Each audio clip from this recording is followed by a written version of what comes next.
Yeah, got to keep them wanting more. Got to tease them. Okay.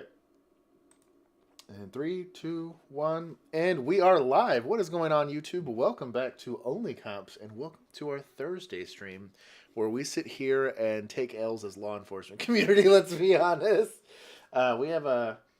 We've been having I don't want to say like a hard time of things, but we've definitely had a couple weeks where we've had a couple good calls and a lot of bad ones.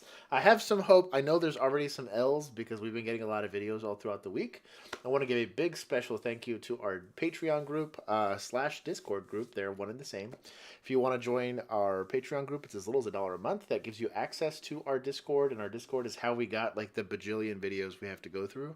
I want to thank producer Juan, who's a power top today again, because he changed his. He's like.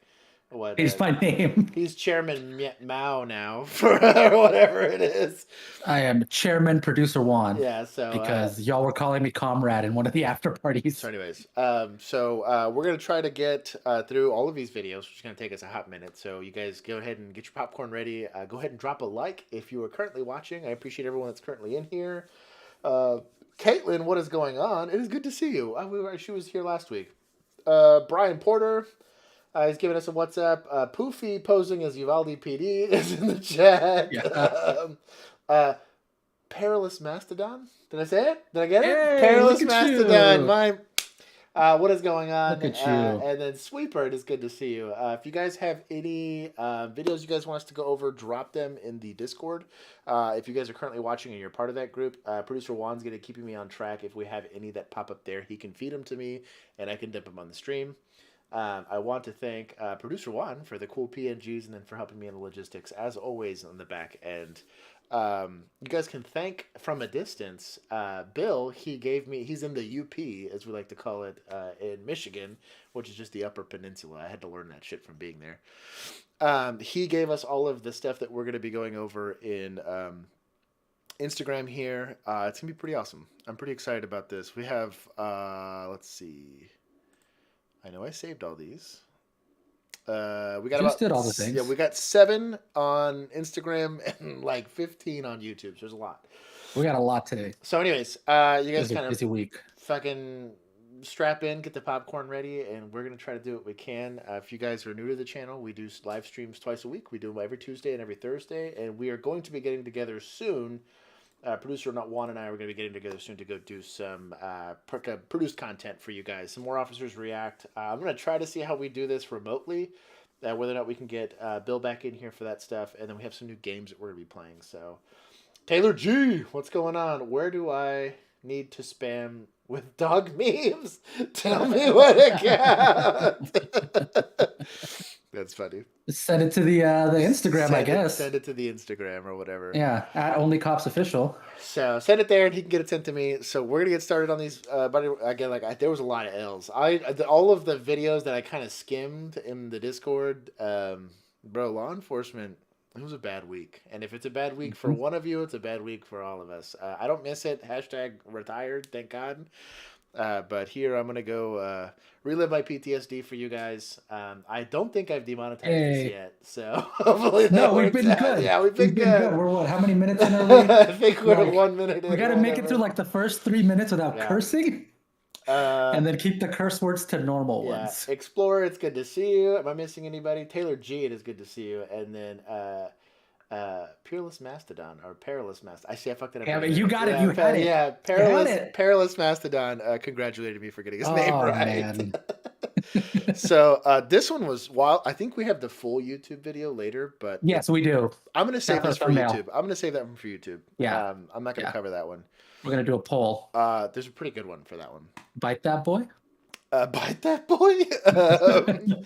Shout out to Police Post. He's a pretty good guy. I really like one of the things I like about Police Post is they're our brand of law enforcement channel, and it is that we spend more time critiquing law enforcement and saying things that we could do better rather than like fucking circle jerking it and being like, oh yeah, from thin blue line. Like, no. We could be better. We could always be better at the job. We say this a lot of times.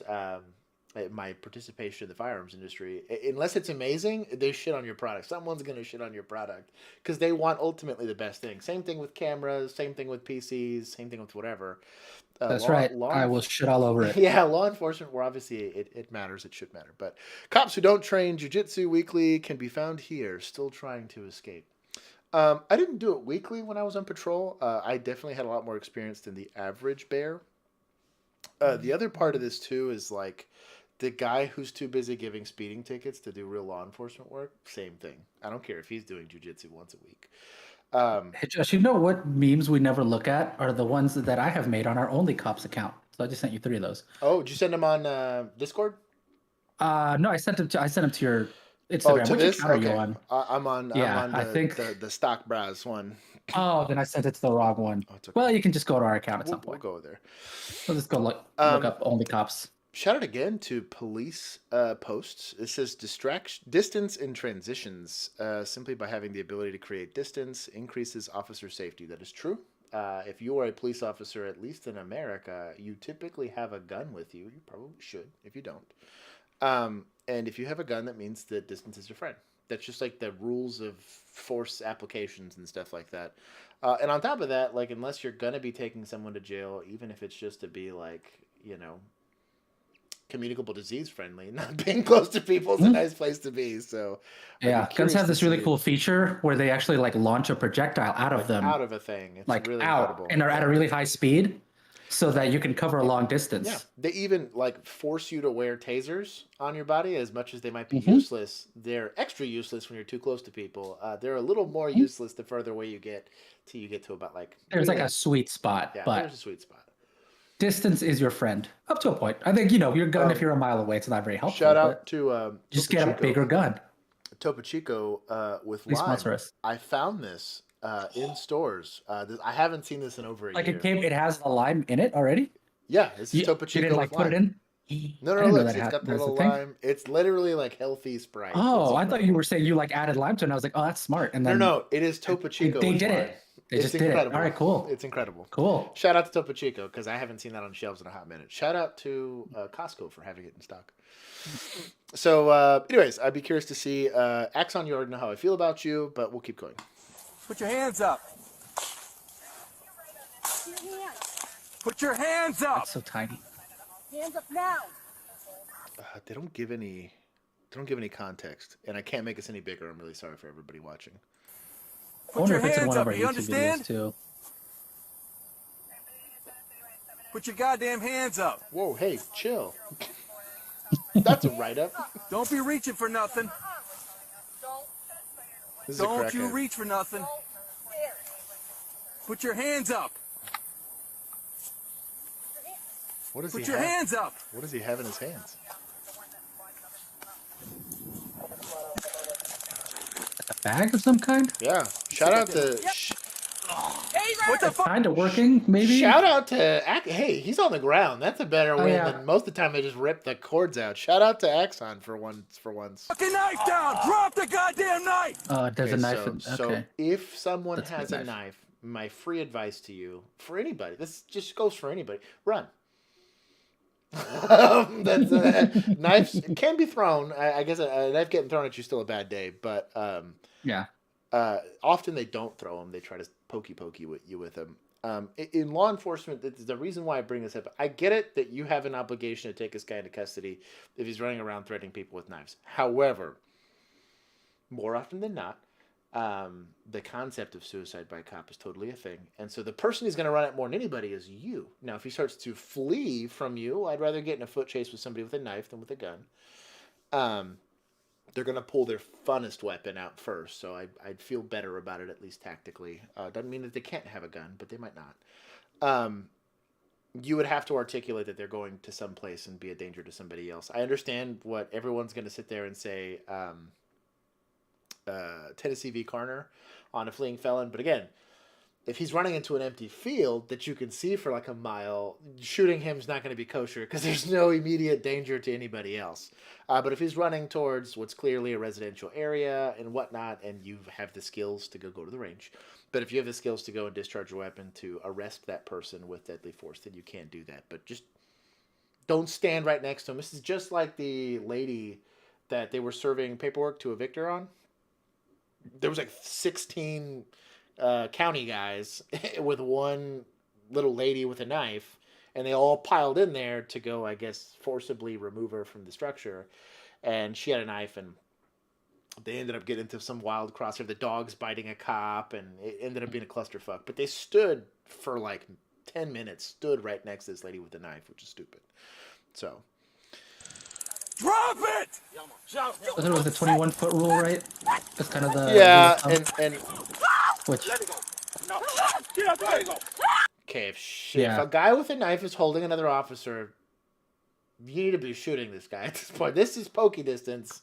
The 21-foot rule is a general rule of thumb. I don't necessarily like saying it's not a 21-foot rule. It's a he's running at me with a knife rule. That's kind of the way that I would do this, because I think a lot of people. like, that's the distance they can cover between you, like being able to pull your gun out of your holster and Sure. shooting them. And Is like that's how they can cover that distance quicker than you can draw your gun. And the only where reason it comes from. The only reason I don't like, and it's where it comes. There's some science behind this. They did some level. I'm sure the FBI got involved. They ran some studies and stuff, and it's been tested a couple. I watched like a little mini YouTube documentary on it. That's how I know about it. And so the other thing is that's in a relatively static environment, and that's an average.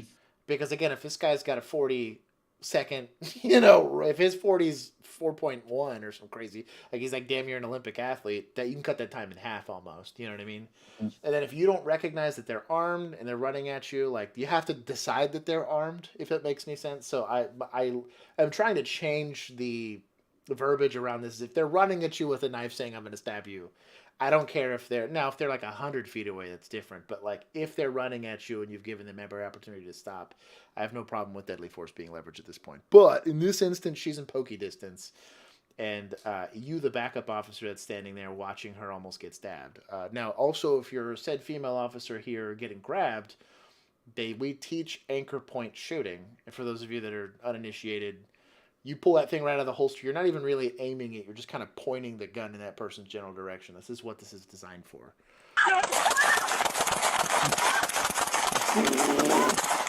So that was a lot of rounds. God dang. Yeah. Well, and I was gonna ask, because so once he's already on her, I guess you, if you do your range days, you feel pretty comfortable taking that shot. But I'd be worried about, after seeing that guy that shot her, his partner with the dog situation. I was like, that's a sketchy place to have gotten to already. So this is really where tactics comes into play, and understanding is the scenario based training has a lot of stuff to do with this. But like in my mind, literally, and this is kind of the sick. I talked about having homicidal ideations as a police officer. It's totally a thing.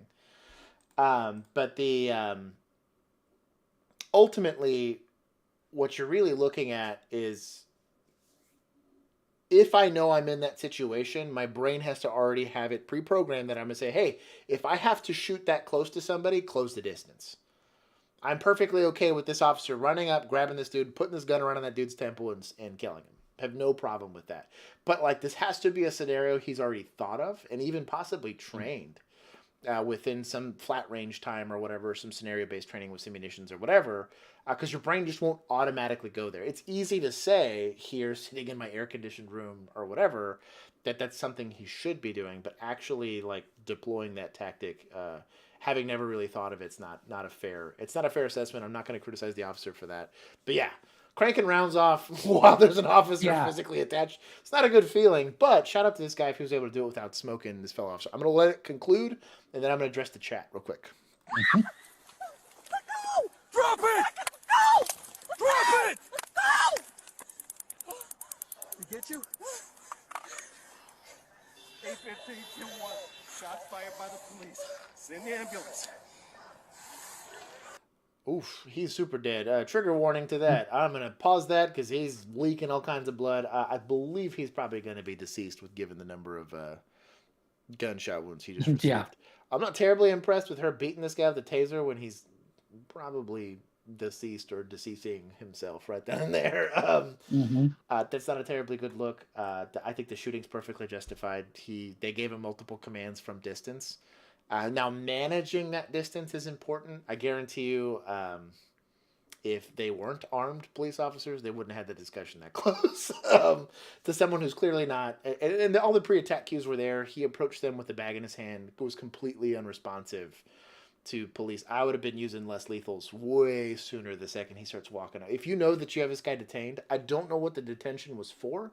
We don't have any context they for give it. a description at all. So without some sort of call text, this is just a consent stop. So he could flip him off and go do whatever it is. But the second, obviously, he's approaching an officer with a knife, regardless of the context, this is even if this is a consensual encounter, if you start running at law enforcement with a knife, I mean, I don't know what to tell you. This turns into one of those situations where I say kill him faster. That it's going to ruffle a lot of feathers on the internet, but that's the nature of the beast. My other 2 cents to that is, again, every time I see somebody that's out in the middle of nowhere doing this type of stuff, where is his support system? And I always get really frustrated when I see this stuff, is it's like, whether it's mental health or homelessness or whatever, churches can step up in this instance. All of these allegedly for people, organizations that are for individuals or marginalized groups, where are their resources and stuff like that? Where is the city that I'm sure is like, oh, I'm going to do great stuff for the city? There's plenty of other actors within this organization that haven't done anything for him. And unfortunately, when they're left out to decay like this is what ends up happening. Yeah, this is a multi-decade problem that happened here and culminated here. Not a Warrior Rage. What's going on? Okay, did they answer his question? Yes. I believe it's Patreon. Yes. Okay. Cool. Yeah, they're trying to send links. I gave them like 3 options, so perfect. Hopefully we'll get it. Blank Forge, thank you for monetizing the stream. I haven't demonetized it yet, but I'm pretty sure that last like 10 seconds. I think that like a couple of seconds of that. A couple of seconds definitely did it. That did it. So thank you for your super chat. He says, I'm busy here. Like the stream and join Patreon. Thank you for that. Again, thank you for monetizing it, and thank you for asking them to like it. We can get links to you guys. Just look up Only Cops are the only thing that should show up. Perilous Mastodon. I think she was in shock at that point. I buy that. I think going into shock is a twofold thing. One, it comes from obviously if you're surprised in an instance or you get stuck into fight or flight. And this comes from acute stress of the situation happening and then a lack of experience in high-stress situations. You'd be amazed to watch. A great example of this, if you guys want to see this thing, a really cool, it's a good movie.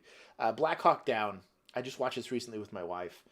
And there's Army Rangers who are, these are the real deal. This is some of the most deadly human beings in the world versus Delta Force, who are not just the most deadly people in the world, but are like very experienced deadly individuals. And when the Black Hawk Down scenario played itself out, these were very green Army Rangers that had never really seen actual combat. They had never actually been shot at. They'd probably walked around in uniforms with guns, but real combat. And again, what ended up happening in Somalia at the time, it was real bad.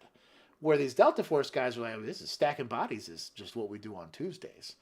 And it was the way that the actors were portrayed, and they're both experiencing the same acute stress. And again, you could say, you should be going into shock, you should be screaming, you should be acting pretty poorly. Someone who's pretty well versed in that level of violence, even if it's the similar level of acute stress, won't have that same reaction. And so a lot of that comes down to training. A lot of that comes down to also, this is the unfortunate reality of law enforcement, you might work in a quiet city. You just don't simply have this experience. We saw this a lot with rookies that were getting trained during 2020. During the shutdown phase of it, they weren't doing traffic stops. Nobody was calling 911 and everyone was minding their own damn business. They had bigger issues than beating each other up. Well, once we came out of lockdown and once we came out of a lot of these situations, we went back to being ag town and shooting started happening again and domestics and cowboy season and whatever. And so like these were officers that were very unexperienced. They wore the same uniform. They were getting paid, to be working in the same place, but had none of the prerequisite experience of dealing with violent encounters. So, like, yes, I think she might have been in shock, and that's why her reaction was just smack him with a taser instead of any other things that would have been more helpful. But it's not, if you're in law enforcement, I don't know where you approach this job not expecting that level of violence. And so if you're not doing something to prepare yourself for that level of violence, I don't know what to tell you. I'm no Billy Badass. Like I said, I was the 10th best cop I knew, maybe at best, from where I worked. But I did the job, and we would go and we jumped calls. We didn't avoid stuff. And after the 10th or 15th shooting or like the 30th fight you've been in, you just don't have these illogical of responses to this situation. I have every expectation for a civilian to act like that or for a newer officer to look like that. She didn't look new. Or if she was, they need to change their recruiting standards. That's the only 2 cents I'll say on that. Am I missing anything here? Sweeper says, apathy, remember, you have to make donuts? It's just a discussion about the jelly on the guy's neck. There's absolutely like cranberry jam. 100%. It was in his bag and he dropped it. And let's see what this is. What is this? That? Oh, is this that one. We'll get to that one. Yeah. Okay. We have a police activity version of that. Copy. That's better. Okay. Longer, I hope. Copy. Because that was like 10 seconds. He said no 5-second rule for you. Oh my God. This is just a really short video. I'm going to turn off the audio because I feel like there's something that's going to get us pee-pee whacked on this one. Shout out to Police Post. But I was a police officer in Texas, more specifically North Texas. And so there's a lot of people, a lot of money, and a decent amount of animosity towards law enforcement. Just look up the way Tarrant County votes. I'll just let it play for a second here. This is a Draco, for those of you that are uninitiated, which is going to be a pistol, according to the ATF. And it's going to shoot 7.62 by 39, which is a big, spacey, scary bullet that does very terrible things to people. And clearly this guy's just screwing around or whatever. And it's probably a funny video, and they just saw the opportunity to take it. I don't know if this officer's in any real danger. And just because it's a young kid screwing around with a gun near a person, he's not threatening him and stuff like that. So I'm not going to say anything disparaging against the young men that are in this. I can't be pro Second Amendment and not be excited to see young kids enjoying firearms. However, that being said, know what you're interacting with and how close you are to interacting with real danger. Kind of like what I said with the lady that's taser, literally the very last video, you have to come with an understanding that this is around the corner for you, depending on where. It's not that you're running around scared. You're just running around with the mindset of, I have to be prepared for that level of violence because it might come and find me. So I'm going to be that guy and say that if you are like the guy in this video, you are the reason why other people don't get to enjoy their Second Amendment rights in a way that they would probably like to or should. It's because of people like you that are doing stupid things, drawing stupid attention, causing all kinds of problems, and that is why we get these issues. Same reason that the people doing the road rage incidents that start shooting at other cars. Just had one of those in Dallas like a week ago again. They happened in Houston like 4 times. We saw like 4 videos of those the last couple of weeks. Like, it's just, you guys need to just chill. Just chill. The phrase was typically growing up is, this is why we can't have nice things. Yeah. You know what? It reminds me of every time I see the comments from like boomers of, back in my day, we didn't have warning labels. Like, yeah, it's because you were drinking, you all were the ones drinking bleach straight out of the bottle. Exactly. That's why we have to have warning labels now. That's what this is. It was we your have to have warning generation labels of because lawyers. of you. Yep. It's because your mama was suing people because you were drinking bleach. I was going to say, it was that generation of lawyers and that sue happy. Like, we could do lawsuits. And it's a beautiful thing about this country that you can do it if you feel like you've been wrong, because it gives the little guy a way of, getting some level of justice within the court system. It's just never how it works. Be smart, be responsible. It's not common sense. It's not hard. Shout out to Police Post, who's crushing it right now. Shout out to Officer W. Adams and M. Todd. Oh, wait, no, I do want to go back real quick to that last video because I saw a comment that was really funny because the caption on that was like, stay vigilant and train, I think. Stay vigilant, stay ready, stay train. And the first comment is, how are you supposed to stay vigilant? Yeah. Vigilant. In this occasion, it's like, I don't know, like rear view mirror and hope that they could see it. Like, so, it's not. Yeah, and that's just funny. I understand where Police Post is coming from this, and that like there is a they call it like the sheepdog mentality or the warrior mindset. There's a lot of different things you can call this. That's all sales. It's all marketing. I'm in marketing, so I get it. There are very incredibly good officers that were way better than I am at the job and were way more prepared for stress than I was, that got killed standing there minding their own damn business. That also goes for civilians. There's plenty of wonderful, very dangerous human beings that if Tim Kennedy was busy eating a hot dog, and I decided that I was going to get behind him and kill him, I could do it. Wouldn't be that complicated. I'm not trying to encourage violence, but all I'm saying is, yes, to a certain extent, yes, it's important to have all of these things, but just understand that, like, you can only prepare so much. And the same thing with the prepper community, which I'm totally a part of. You can go see my pantry and some of the nonsense that's behind me. Clearly, I'm part of that, but I understand there's limitations. If there was a total grid down scenario, right? Like, internet doesn't work, my electric's never turning back on, my running water's, I'm maybe lasting a little longer than you. Maybe. But I'm probably not finishing out that year. You know what I mean? I understand my limitations, and I'm not willing to hurt myself so much financially that I'm trying to prepare myself for the crazy nonsense of Armageddon, because like that's going to hurt me in the more likely reality that everybody else gives too much of a shit to have nice stuff to let society get that far. I'm not saying don't be prepared, but like be reasonable about it. And I think don't be too terribly hard on yourself. I just went done saying, hey, be prepared for some of these situations, but like that doesn't mean everyone that gets hurt wasn't prepared for it. It's just there's too many variables to sit there and be like, super judgmental unless you're being a dick. Train for this. Like, okay. Yeah. All right, there's my training. Yeah. So shout out to Police Post again here. I was gonna say this. W Adams and M Todd at the, I guess this is Atlanta PD. Is this where this happened? It says AATL PD. Yeah, that would be Atlanta. Anyway, shout out to them. They replaced the fire department.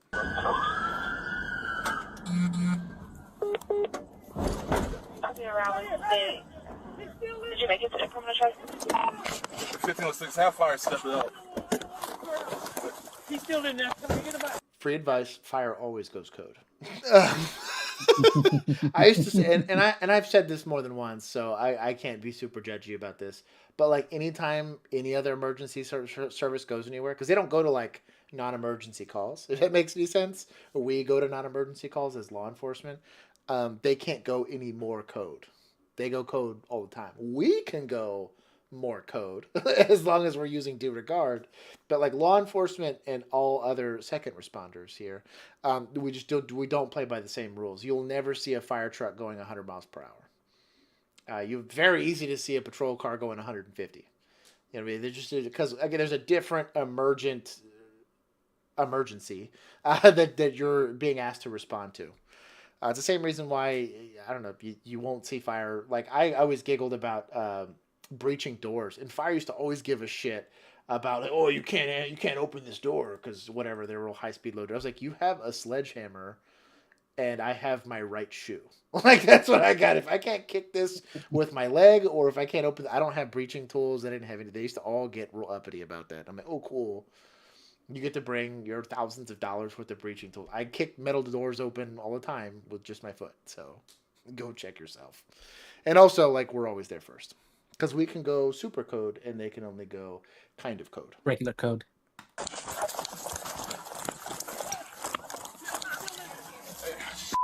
Ooh. I like how he reached for the doorknob, and it wasn't there. he like reached for it, and like, you could see like the hamster wheel, like, oh fuck, there's nothing there. Look, I haven't trained for no doorknob. Yeah. Right there. Do it. You got Hit that door. you fire Hit that door. Hey, Hit that door.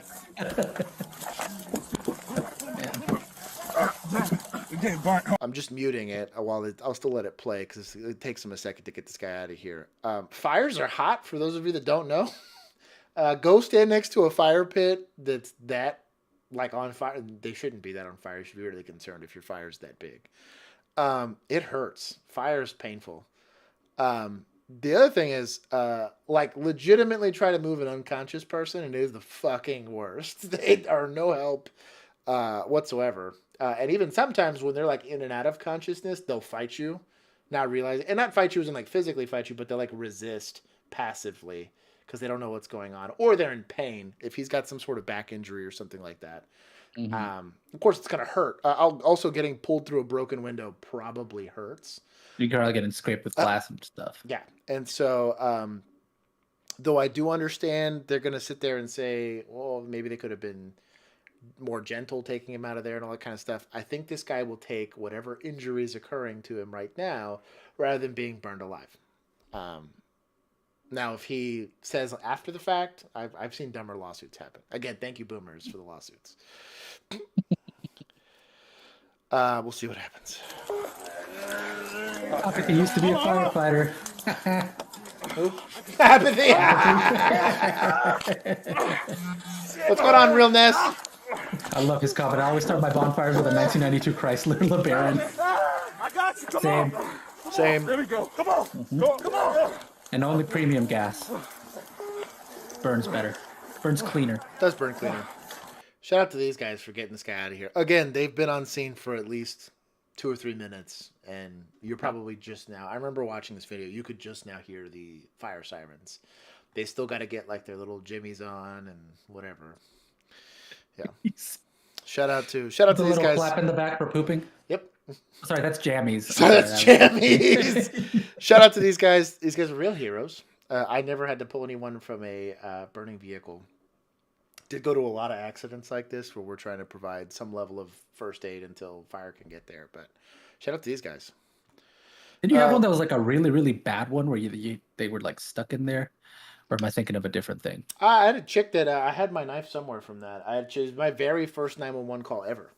I literally left the station like, oh man, I'm a cop in a car by myself. Like I felt like a real police officer because I was finally had graduated field training, and I drove up with like Cooper's, the street that the station's on. Like I literally went like 2 miles up that trying to get to my beat, and I finally stopped at an intersection, and I watched this accident happening. I'll never forget this. It was like an aqua colored Honda Civic that was turning, and she had a green arrow to turn.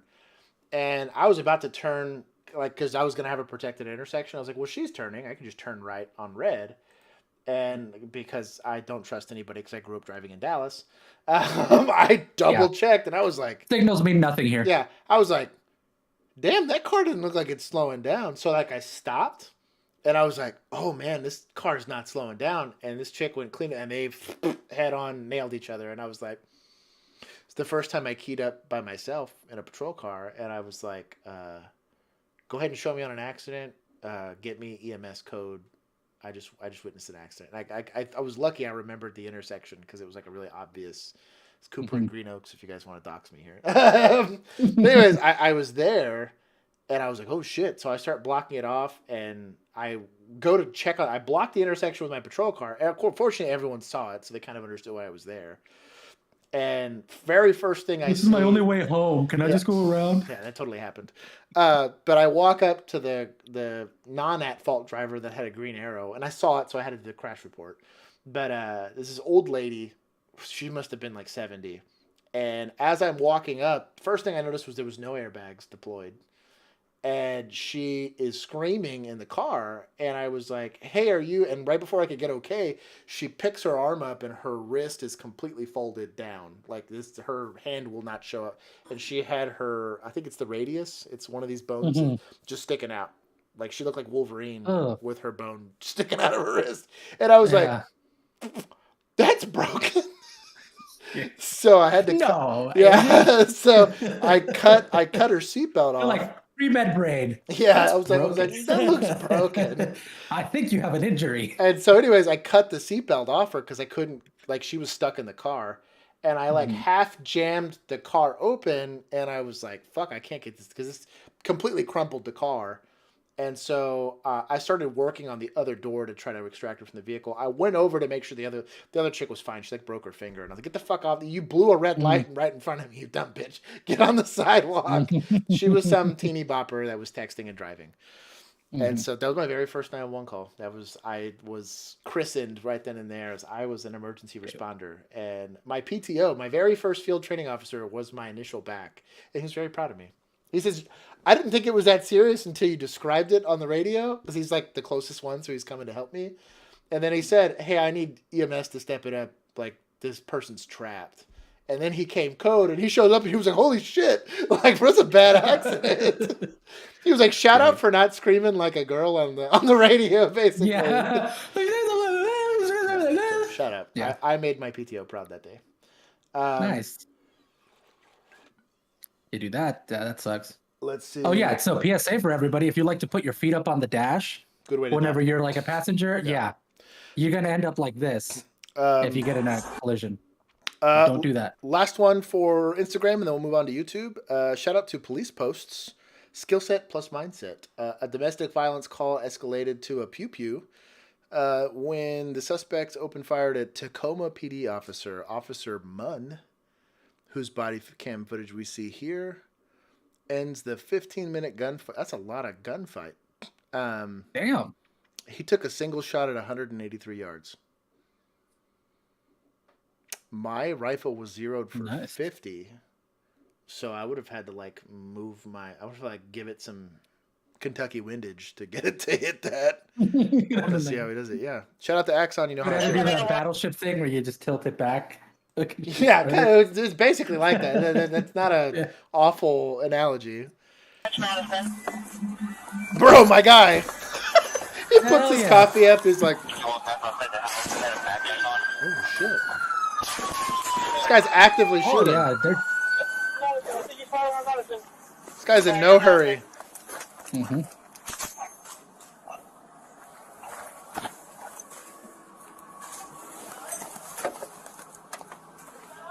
All right, he reloaded. He's reloading. Reloaded. Safety off. He Babe Ruth that thing. He just like. X-ray 316. Shot fired. Suspects down. Folded like an omelet. Jeez, Shout out dude. to this guy operating on ready or not level of proficiency. Yeah, he's ready or not AI. He's not the players. He's the crackhead at the meth house. Shout out to this guy for the flex. I don't know. Yeah, it's because he had his coffee. Yeah, it's because he sat there. And I just love. He's like, place the coffee down. Uvalde PD, take some notes. This is not this guy's first rodeo. Yeah, this is a guy who has seen plenty of calls. Had to deal with lots of high stress situations. And like, also like, I'm a little annoyed at his lack of sense of urgency, but can you argue with results? I mean, at that point, do you imagine? Mm-hmm. Like having if he's hurrying, maybe he misses the first couple. So this is probably he's trying to lower his heart rate, trying to make sure he's getting a good. He's got that sniper mentality of like, I'm gonna get it. So, anyways, shout out to this guy. He was prepared for violence and was able to do it. He didn't overdo it. He got on the radio. Didn't grab his radio off his waistband. Shout out to the mic loop. He had his radio prepared. Yeah. He came with the right equipment. He did that with a red dot. Seeing something at 100 yards with a red dot's hard. It's not magnified. So it looks like you notice we can't see it on his body cam. This guy probably looked yay big to him. Shout out to this guy. Anyways, so that's all I got for here. Now we just have 40 YouTube videos. Yeah, we got a bunch of YouTube videos. Oh, that actually reminds me, and I forgot to grab this one. I'll drop it in your Discord while you start this. But there was also a officer involved shooting in Dallas that just happened yesterday. So I got to grab that. Thank you to everybody who's currently here and watching. Thank you to everyone who liked the stream. That makes more people come out and see it. Explorer, I agree with you. He said, "Hold my coffee." The dashboard was like, "I got you." Real Nest, the level of irritation when he said his coffee. It really, that's kind of what, I only saw the first part of that clip initially when I was skimming through stuff, and I was like, what a fucking asshole. You can hear gunshots, and this guy has no sense of urgency. I didn't get to see the back end, and I'm like, hey, context matters. Mm-hmm. Everyone else there's doing whatever. The audible sigh of like, oh yeah. Oh, there's like vacuuming happening behind me. Oh. I can't hear it if it makes you feel any better. Okay, good. I just want to make sure it's not being picked up by the mic. The 183-yard shot and the color of the gear bag, definitely prior service. I could see that. I could definitely see that. That makes sense. Marine. Realness. If he was a Marine, that makes a lot of sense too. He could have done it with irons. Fuck the red dot. You get some guys that are like, it's like a sickness. That they're like, no, I want to be dangerous, and you need people like that. Okay, what is it? The term? I'm quoting someone probably poorly here, but it's you'd rather be the warrior in the garden than the gardener in the war. Is that true. One's a little more expensive than the other, but it does matter in moments like this. And if you're going to be a police officer, you know, just think about it. 14-year-old boy charged after I'm a gonna have the nicest lawn during the war. Maybe growing potatoes. I was about to say I got to feed people, right? That's What is right. it? Logistics win the wars. I was about to say is all I logistics gotta win say. wars.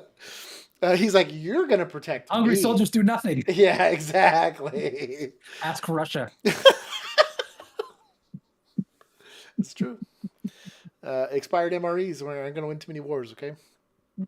14-year-old boy charged after allegedly pew-pewing with some police officers here. Law and Crime does not need our help with subscribers, but go give them some love. They're providing us with some sweet Go content. comment that we're breaking down their videos so that they will shout us out. Fuck you, Axon. You know how I feel about you. We'll keep going. 1100.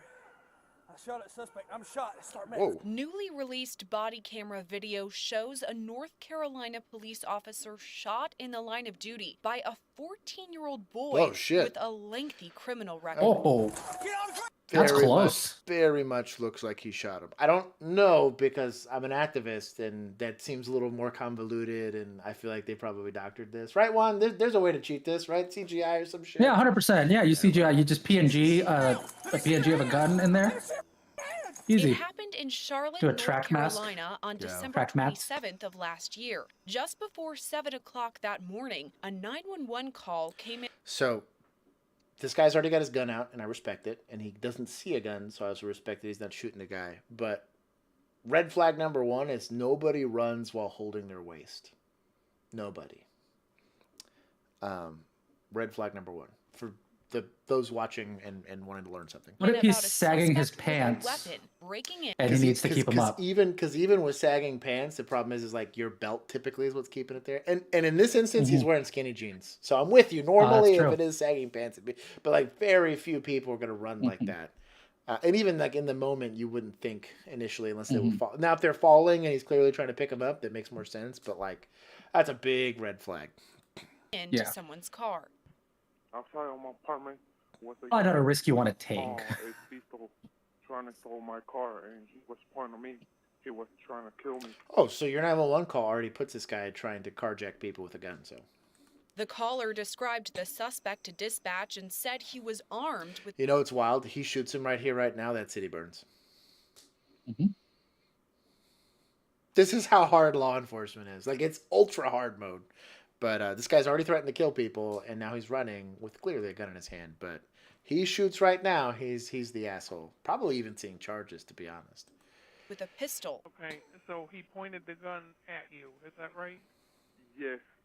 Okay, so when you confronted him, he pointed the gun at you? Yes. He put the gun in my... That's a sly dispatcher, because now technically there's an argument for self-defense here. Like on the suspect side of things. And also, I don't ever trust call text. Like, I take call text with a grain of sand. So I'm also team not shoot the guy. Officer Elliot Whitley, a 10-year veteran of the Charlotte-Mecklenburg Police Department, was the second officer to arrive on the scene. Get on the ground! Let me see your hands! Let me see your hands! When the suspect outran the first officer, Whitley began chasing him, calling for the boy to get to the ground. Bro, old boy's got wheels, dude. He caught up to this guy easy. If you get caught by an officer in uniform, for shame. If you're old, you get a pass, but if you're a young person, you should be able to dust a cop. Hey, go to the ground, man. I'm about to play with you. Body camera video shows Whitley chasing the boy through the apartment complex for nearly 30 seconds. I'm not playing, bro. So he's the second officer that responded. Where's the first one? When the Got dusted.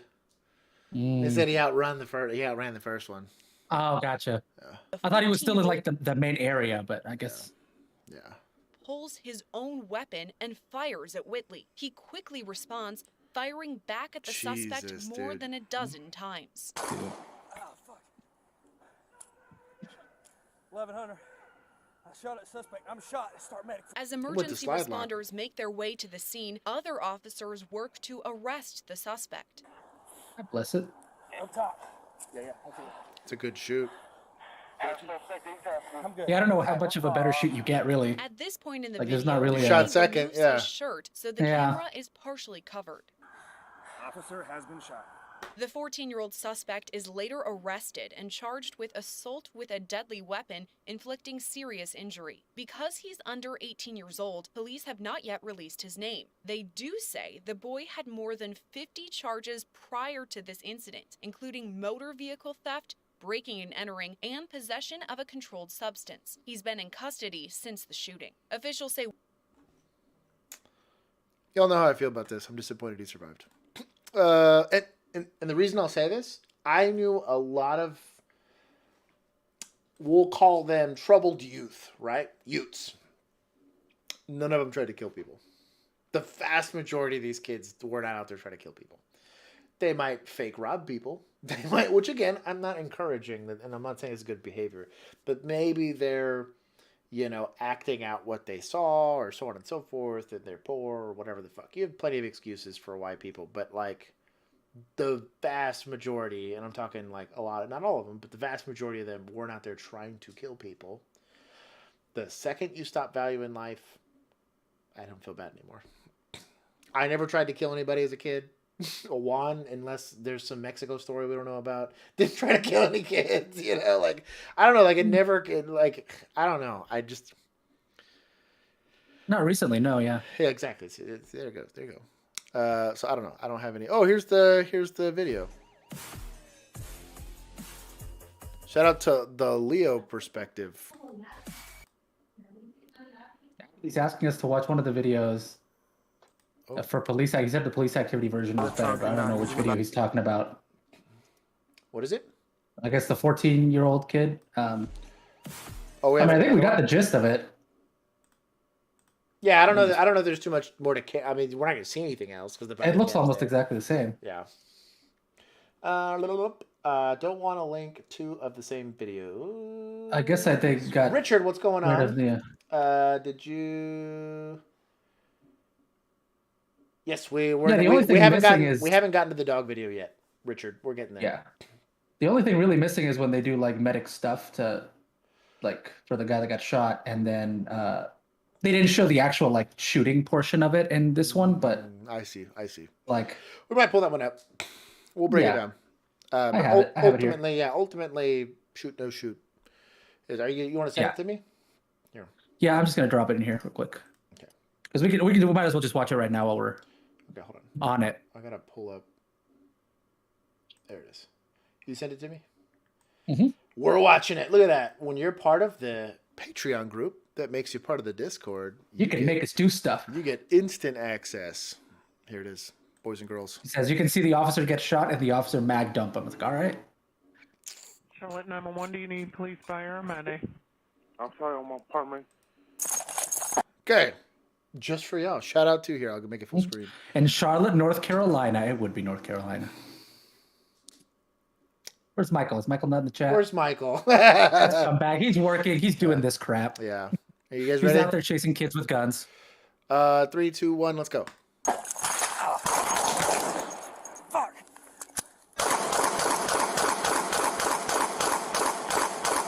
Ah, fuck. He had a malfunction and fixed it. Shout out to this guy. Yeah, this is just such a sucky situation. What kind of malfunction was that, Josh? Mr. Gun Guy? Fuck. So I'm gonna assume it's gonna be a failure to eject. That's weird that he was just able to pull it that, or a failure to feed. Only because he was able to fix it by just racking the slide, and I didn't see another round get out. I'm gonna assume it's gonna be a failure to feed. I don't know what would have caused that outside of maybe him accidentally because he was falling while he was doing it. He might have accidentally pushed up on the slide lock lever. That's what they call them on Glocks. I don't know fucking why they call it. It's a slide stop. When you push up on that, it'll lock the slide to the rear. So that's why when he just pulled it, it put it back in. So there was actually no malfunction of the gun. This is operator error, but he was able to very quickly fix it. So maybe he knew that's what he did. Shout out to this guy. Shout out to the He says, hey, hey, don't make fun of my state. Are you from North Carolina, Apathy? Oh, Then, bro, it's because you're new that you don't know. You've missed a year worth of that poor steak getting shat on. So, on the stream. Apathy asked, "Do you think it's because his grip was loose?" I'm not. If his grip was loose, a lot of times you'll get failure to eject. So what happened? They'll call it limp wristing. And I have a frame here somewhere. Oh, this is totally not a 3D printed frame. But anyways, when you That's a training gun. Yeah, when you limp wrist, what he's talking about is if you have too loose of a grip and the gun's got a lot of play. When you limp wrist, most of these guns are recoil operated, so it's the recoil of the gun going off that sends the slide to the rear, right? If you limp wrist, all of that inertia is taken out because you're not gripping the gun tight enough. If that were the case, it would fail to eject the round, and he would have had to do a tap rack to clear that. Or if not, if he just sent it back home, he'd have had a double feed. It would have automatically induced a double feed, and he'd have had much bigger issues. That's why I don't think it's from limp wristing. And because it locked to the rear, and he pulled it, you can see it here. We'll just go back another like half second. You can kind of see it. He's just able to basically slingshot it back in. Fuck. Yeah, see, he looked right at it. He basically, and this is what they teach you to do, is you look down at it and, oh, okay, that's all I got to do is rack it in. He saw that there was no obstructions and he had a good gun. So, shout out to this guy.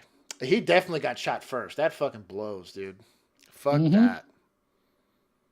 Every kid that gets shot in the back, you can thank 14-year-old boy here. Fuck that guy. Anyways, we're moving on. This says 1 shot, 1 kill and no context. This should be, I believe, the one that we just watched. Tacoma, Washington. Tacoma, yeah, is it the one that we got on Instagram? I think so, yeah. The coffee guy? Get something out of the trunk, and he's in the back of the... Screw your warning. A black hatchback just pulled out of the back of the house. He tried to get something out of the trunk, and he's in the back of the house. Shot fired! Shot fired! Shot fired! Somebody shoots at you, you shoot back. There's 2 cents. Police officers responded to whatever was a domestic assault, identified as Peter Tyler Collins. 2 or 3 gunshots, AR-15, kept down the stairs where he sleeps. Okay. You get any more information? Officers arrived on scene and were met with the victim at a safe distance from the residence. Details of the assault were provided in the officer. The footage was from the Ring camera and gave them probable cause to establish the arrest. Shout out to this investigation. Hell yeah. Nice. They didn't just take her word for it. Collins was observed standing in the street. Officers attempted to verbally contact him by calling out his name. Mr. Collins refused to comply and yelled obscenities in direction while retreating back to his residence. In general, when you're trying to engage somebody and you're clearly like in full uniform and identifying yourself as law enforcement and you're trying to affect a detention and they run to a place, a very specific place that happens to be their residence, they're probably arming themselves. Just food for thought. What's going on, Pamela? It is good to see you. Let me make sure I'm not missing anybody here. Blankford says, we can change failure to eject to the phrase of erectile dysfunction. Ejectile. Josh. Oh, ejectile. You had a Freudian slip. If you've got a condition you need to talk about, that's for you and your doctor. I saw Lizzo play that crystal flute, and I probably have erectile dysfunction for the rest of the week. Not just recoil, blowback operated weapons. Yeah, that's true. Look at that. Sweeper, educating the public here. Mm-hmm. Even gas operated weapons can be limp wristed. Demolition range, so that with an AR-15, oh. Yeah, like if you just, because the inertia has to happen. They have 9mm ARs aren't gas operated. They're just blowback basically. So you know what that doesn't happen with? A revolver. He's not wrong. Now, if you limp wrist my revolver, it will smack you right in your face. Yeah, that's true. But, what's going on? To fire the next time. Yeah, what's going on, Christian? Good to see you. Christian, I think we saw yours. We haven't pulled up. I'm pretty sure. We have it on there. I believe so. Mm-hmm. Anyways, we're gonna go see this Ring camera footage. They have probable cause to arrest this guy for domestic assault. And in most states, that's a shall arrest. They don't have a choice. Stop calling me by my fucking name. He ain't friend, so don't call me by my fucking name. Yeah, all right, you little bitch ass motherfucker. He sounds friendly. But I casually go walk back inside to retrieve a gun so I can get into a gunfight with people to kill them over a domestic. After I beat up my girlfriend. Officers attempt to reposition themselves in a strategic location. And he does stuff. Talk to me. He's over here in the alley. Do not get in the car, man. Thank you, Christian, for monetizing the stream. I'm pretty sure it's on there. I don't know that we've gotten to it yet, but we do have it. I did see it. So shout out to that, and thank you for the super chat. Run into their happy place in their imagination. Do not get in the car. Do not bring your hands out of that car.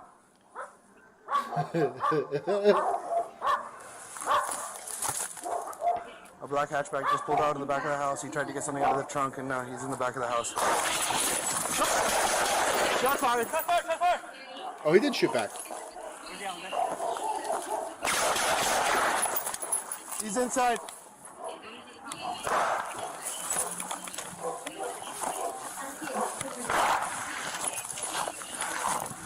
Shot fired. Get me units. I don't know.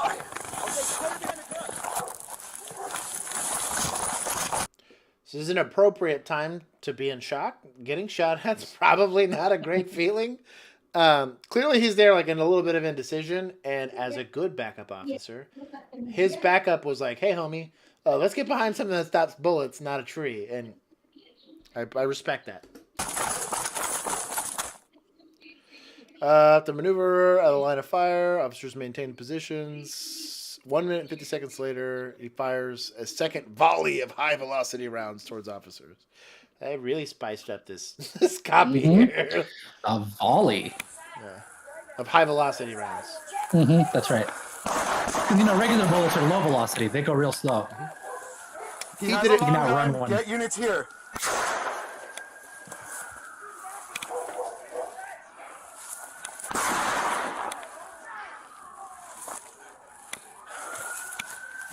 Shout out to guys that don't zero their guns. It makes it really hard to shoot a cop when you don't have your gun zeroed. So, fuck you. I'm glad he didn't know how to do that. So,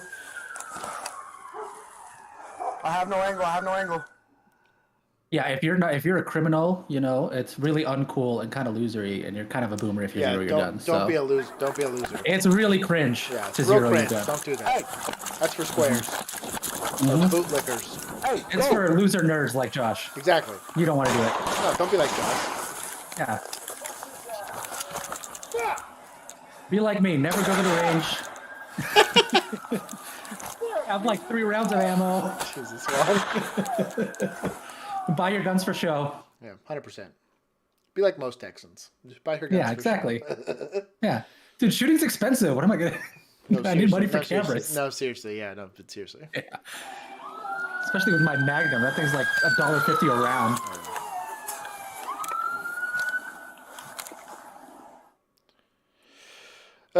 If I shoot at something, it goes pop. That's true. Mr. Collins fled the area on foot, armed with 2 semi-automatic rifles, 2 handguns, and a large amount of ammunition. Large amount of ammunition. I don't know what that means. He's going to be pretty weighed down. Yeah, officer. Yeah, dude, I played Tarkov. He ain't going nowhere fast. He's running like this, and officers, just like loose bullets in his pocket. Officers were unaware Mr. Collins ran east down a private walkway and attempted to enter a residence demanding a vehicle, which was thwarted by the homeowner. Oh, big dick energy. Yeah. Holy shit. Get thwarted. I'll start using that on Tactical Tuesdays. Get thwarted. Thank you to everybody that liked the stream, and thank you again to Christian and I think Blank were the ones that super chatted us. I appreciate it. What are we waiting on here? Work. Mine arrives. Oh, here's Stud Muffin. Yeah, we've seen Stud Muffin. I think he's pushing east, so watch on your west side down there, guys. There's a busy ass city. Look at all these call texts. Jeez, that's a lot of holding calls. It was Tacoma, that right? Yeah. Coming to watch Madison. Where is that? Tacoma, Washington. Reloaded. Are those shots coming from the outside? Nice. So shout out to that. I heard that safety click right back on. That's a pro. I don't know. Hey, move up using It's a city of 215,000 people. That's a decent sized city. Mm-hmm. It's a little south of Seattle, looks like.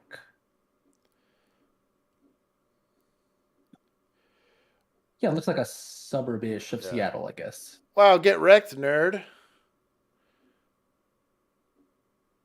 Hell yeah, shield. I guess he had like a duffel bag of guns. Oh, that makes more sense.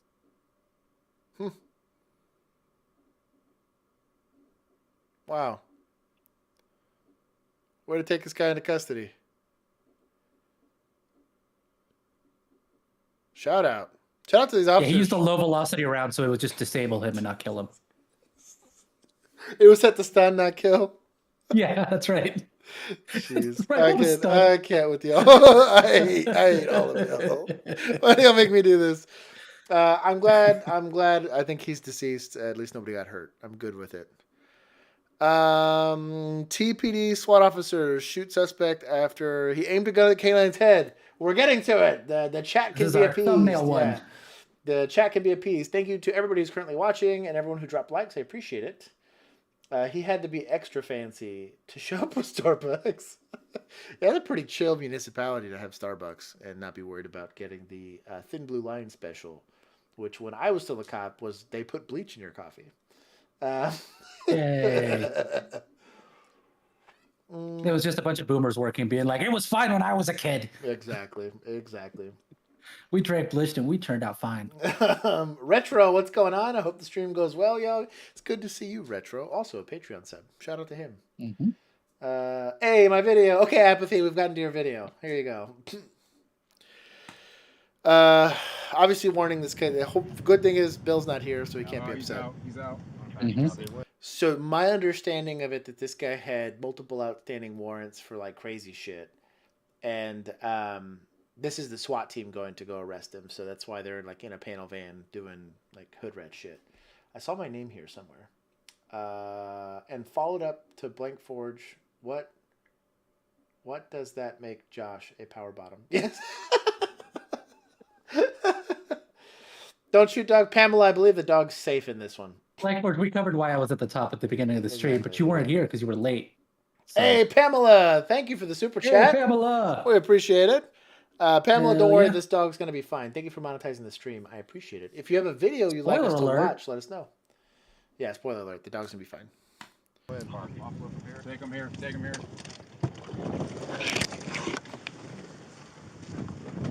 Please get down! Get down! Run here! And again, nobody runs with their hands near their waist or whatever. Clearly, he had the fanny pack for He had it in like in his in his little fanny. Shout out to this dog, dude. He's right, no fucks given. This dog's about it. He had a tactical fanny. Go!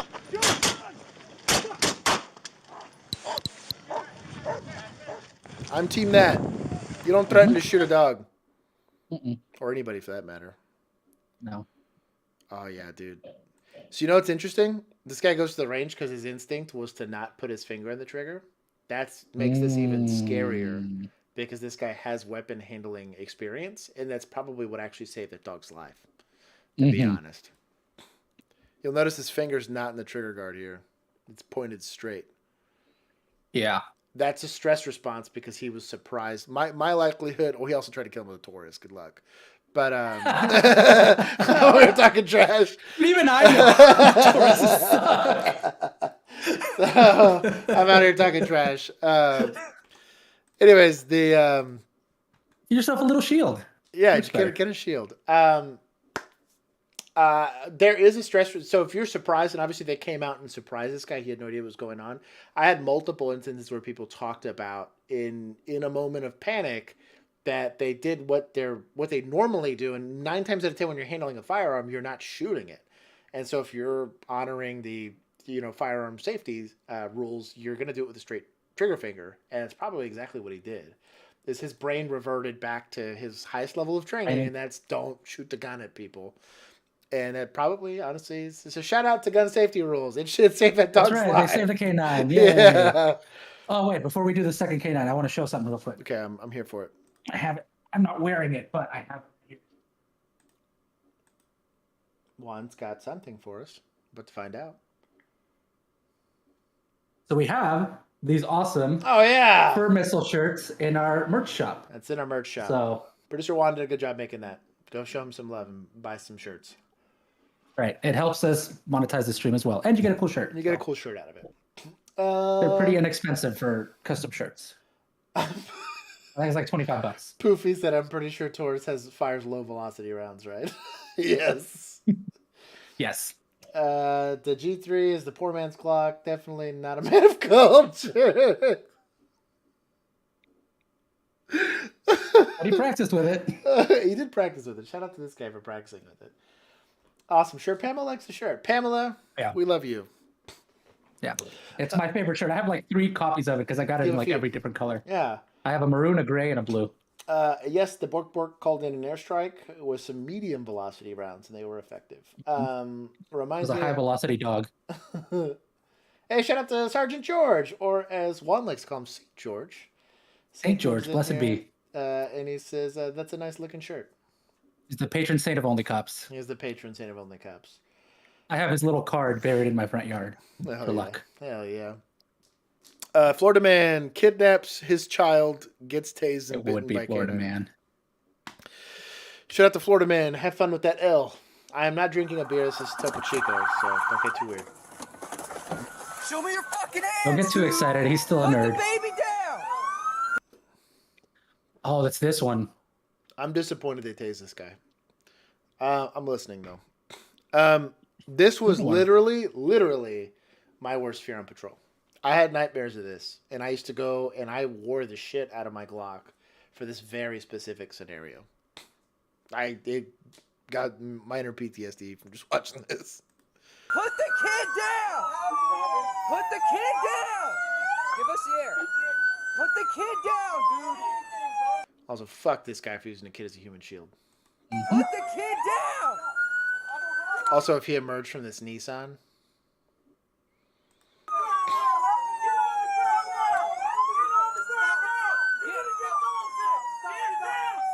He's whole ass using this kid as a human. Like, I thought maybe he's just like taking the kid with it. No.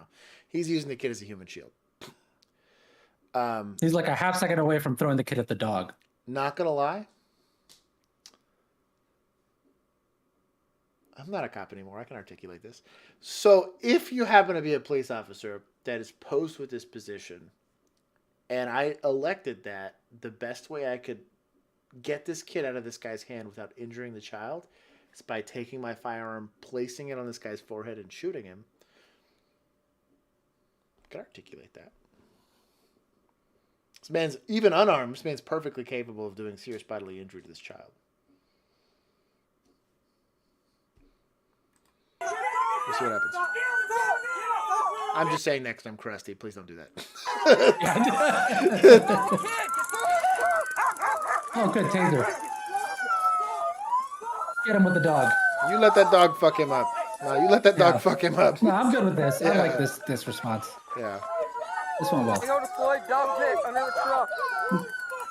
Stop, dude. No. Let him get bit. I'm not gonna lie, they probably let him get away just so they could stick the dog on him. That's fucked up. I'm here for it. Well, here it is. Here it is. You ready? My recommendation. You ready? Send that dog. Send that dog. Fur missile locked on, baby. Yeah. Let him go. Let him do his thing. Okay, so serious question though. Okay, go for it.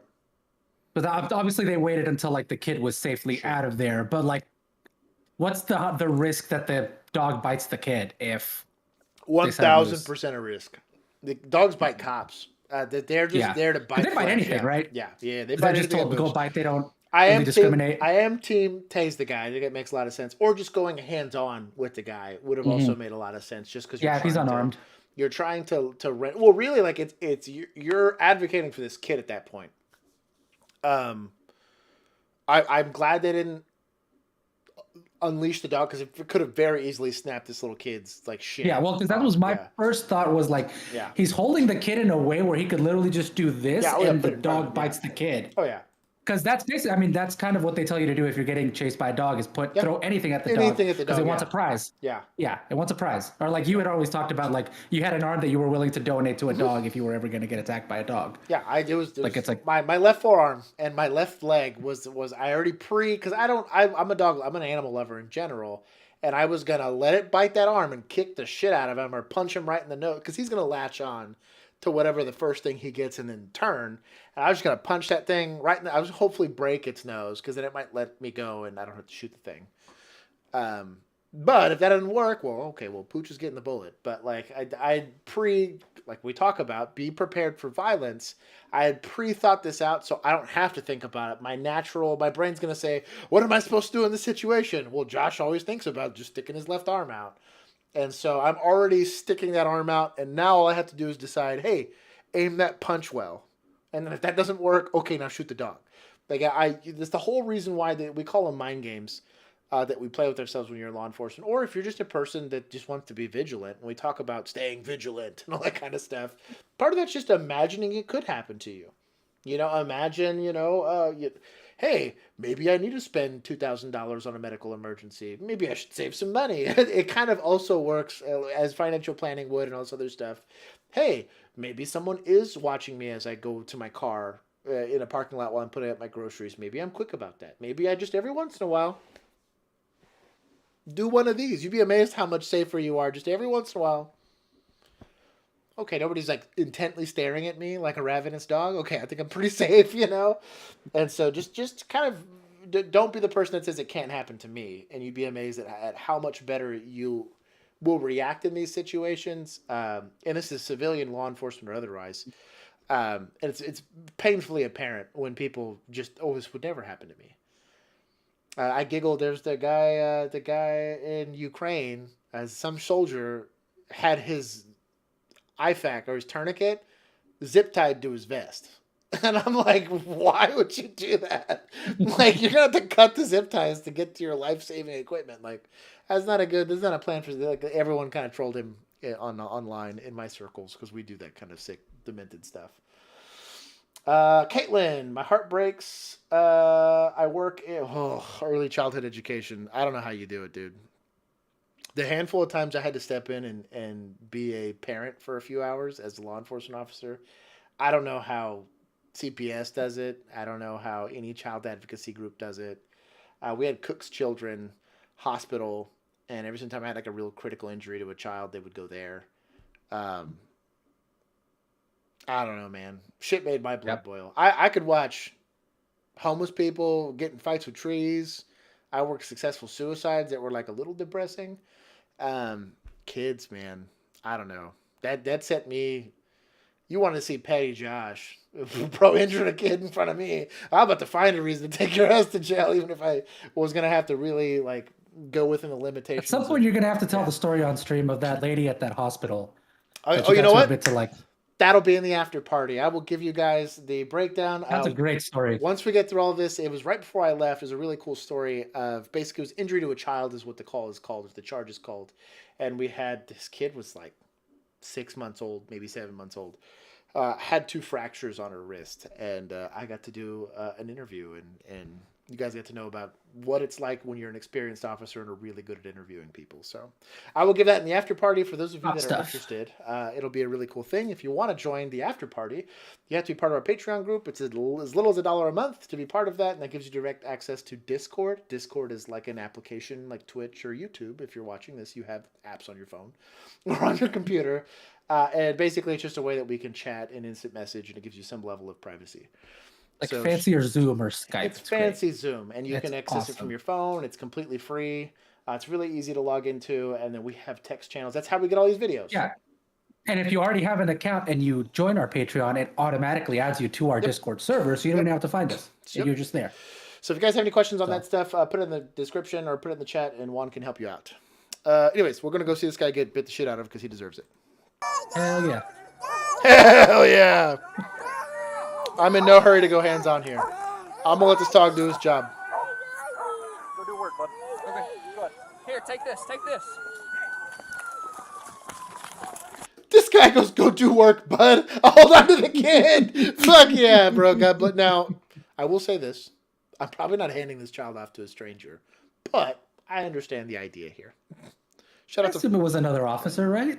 It's just a guy in plain clothes. Maybe he's a detective. I don't know. We'll go with that.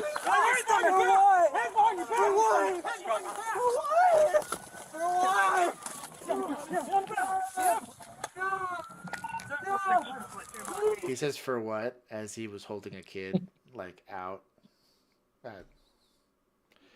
If I thought they were just after me, I'd run. Like I just say, like, it's Minority Report, and they're trying to, like, arrest me for some future crime I'm going to commit. What I'm not going to be doing is using my child as a human shield. I wouldn't use my cats as human shields, or I guess cat shields, and their buttholes. I'd use one of your cats as a human shield. Yeah, one of them. Yeah, I know exactly which one. Let's see. Does this guy get any more injured? Oh yeah, hell yeah! Look at this bite. I expected it to be worse. Not gonna lie. Yeah. We got off pretty light. Oh no, not there, dude. Not there. Oh, there we go. I was like, not there, dude. You gotta say, yeah. Dogs. Yeah, that second leg got it. Yeah, if you want to ever understand what, because you got to imagine, canines are like the apex predators of canines, right? Like this is not just like your average dog you pick up at the shelter. These are born literally at the kennel. Like they're barely able to walk, and they're already like, this one's the ornery one. And they pick the bite dogs. They pick the meanest fucking dogs out of a litter. Train them. You get failed out for training if you're not aggressive enough. Like if they can't teach you to just fucking shred, they flunk them and they fail them. Most bite dogs fail because they're just unwilling to tear into another person. Because in their mind, they're like, well, but these are people. But the dogs that don't give a fuck, like the dogs that got that like primal prey drive, you know, those are the ones that just... Look at what they do to chew toys, dude. And imagine that being your fucking leg. That's all I'm going to say. Can you request your body cam footage? I could probably do a Freedom of Information Act on some of it. I know they have to keep felony arrests for like years. I know I had a couple of murders that I worked and stuff like that. I have, on one of my old phones, some body cam footage. I've actually shared the ones I have on this phone. Shout out to my old department. They're not going to like hearing that. But I do have this, and I only share these things on Discord because I dox the hell out of myself on there. Our Motorola cameras give my first and last name, and so I don't put that just out on the internet. But if you'd like to see my body cam footage, I will show some of you guys that. You guys can watch some of the cool murders and stuff like that I got to go work. So. Also, yeah, we've done story time before at the after party. Yeah, usually during after party, Josh will pull up a map and just start like going through I did this call at this place, and let me go Google Earth it on there and show you this window. It's great. We do cool stuff on the after party. Mm-hmm. Yeah. Anyway, shout out to that pooch, and fuck that guy for using a kid as a human shield. Oh, Christian, you're in our Discord now, so you can totally he can hang out. Yeah, he can hang out with us. You know what that guy looks like? Blind Forge is going to say something disparaging, and I'm here for Pamela says, bite him again! St. George. One bite on each limb. Yeah, St. George says, here, you missed a child. Get ready for the worst beatdown of all time. Hey, I will say this. I might talk a lot of shit about California, but y'all have a reputation for beating people up.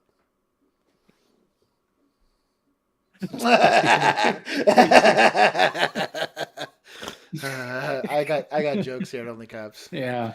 Don't feel safe. Like LAPD is like 90% of the reason why people hate cops, and the other 10% is like Minneapolis. Look, I got hospitalized a few times on patrol. I got punched a few times. I got kicked a few times. I got spit on a couple times. I had shit thrown at me a few times. All of that animosity came from a handful of departments, of which I did not work at. Police rush into an Ohio high school during a false active shooter threat. Shout out. So I had active shooter training. Most police departments, I think, now have active shooter training. And I'm assuming this is what they're going to demonstrate what that training looks like and what that training teaches you how to do, as opposed to the now infamous West Texas department that shall not be named because they're a bunch of buttholes. Never had a bad time in the after party. Cheesy, what's going on, my guy?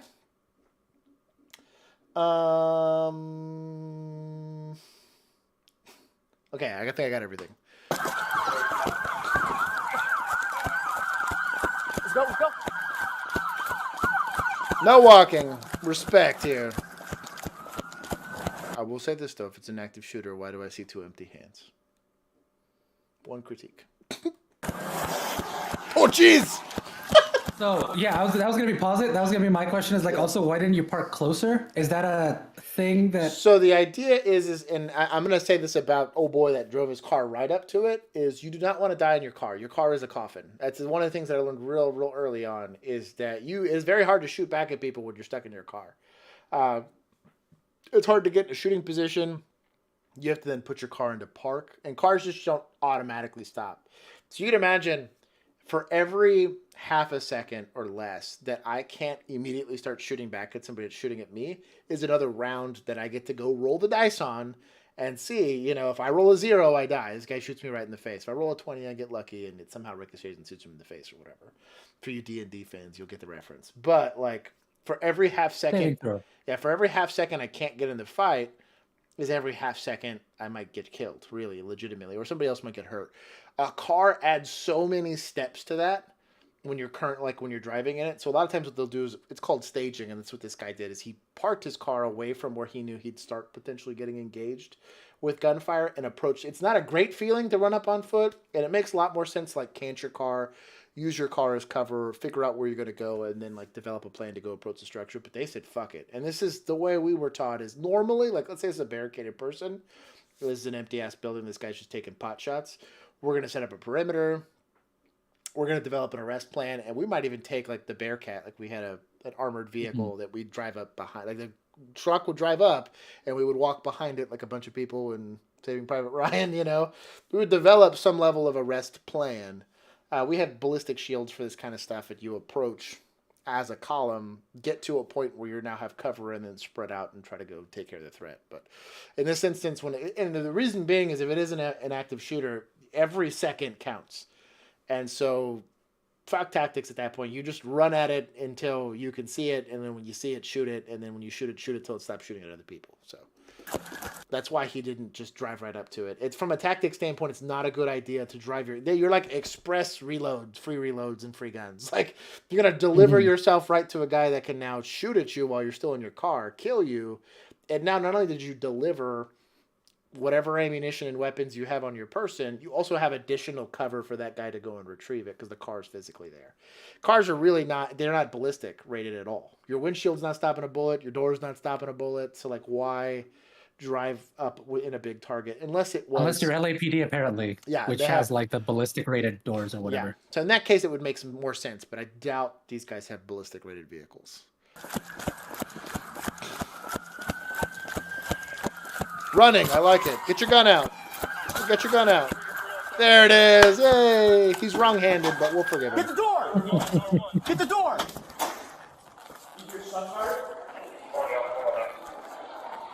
So I am team him not just sprinting. He's listening right now, because you don't want to start sprinting in the wrong direction, right?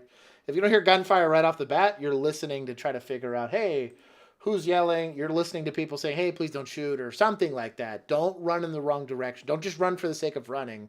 This is just senior advice, if you want to call it that.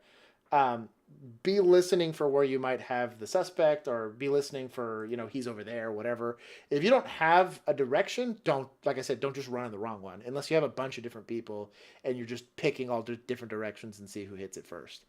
I do like the response. This is kind of sus that you just have random people standing there, so maybe that's not to mention there to open the door for you, which is also super, like, it's kind of weird. Yeah, shouldn't y'all be locked down right now or something? Yeah. So.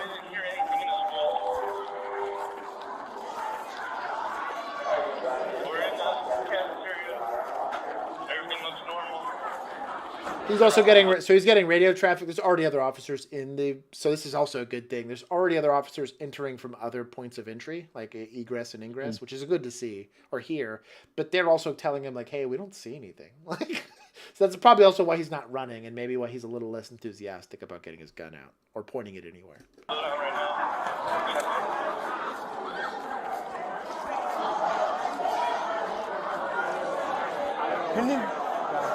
We have an active shooter call here.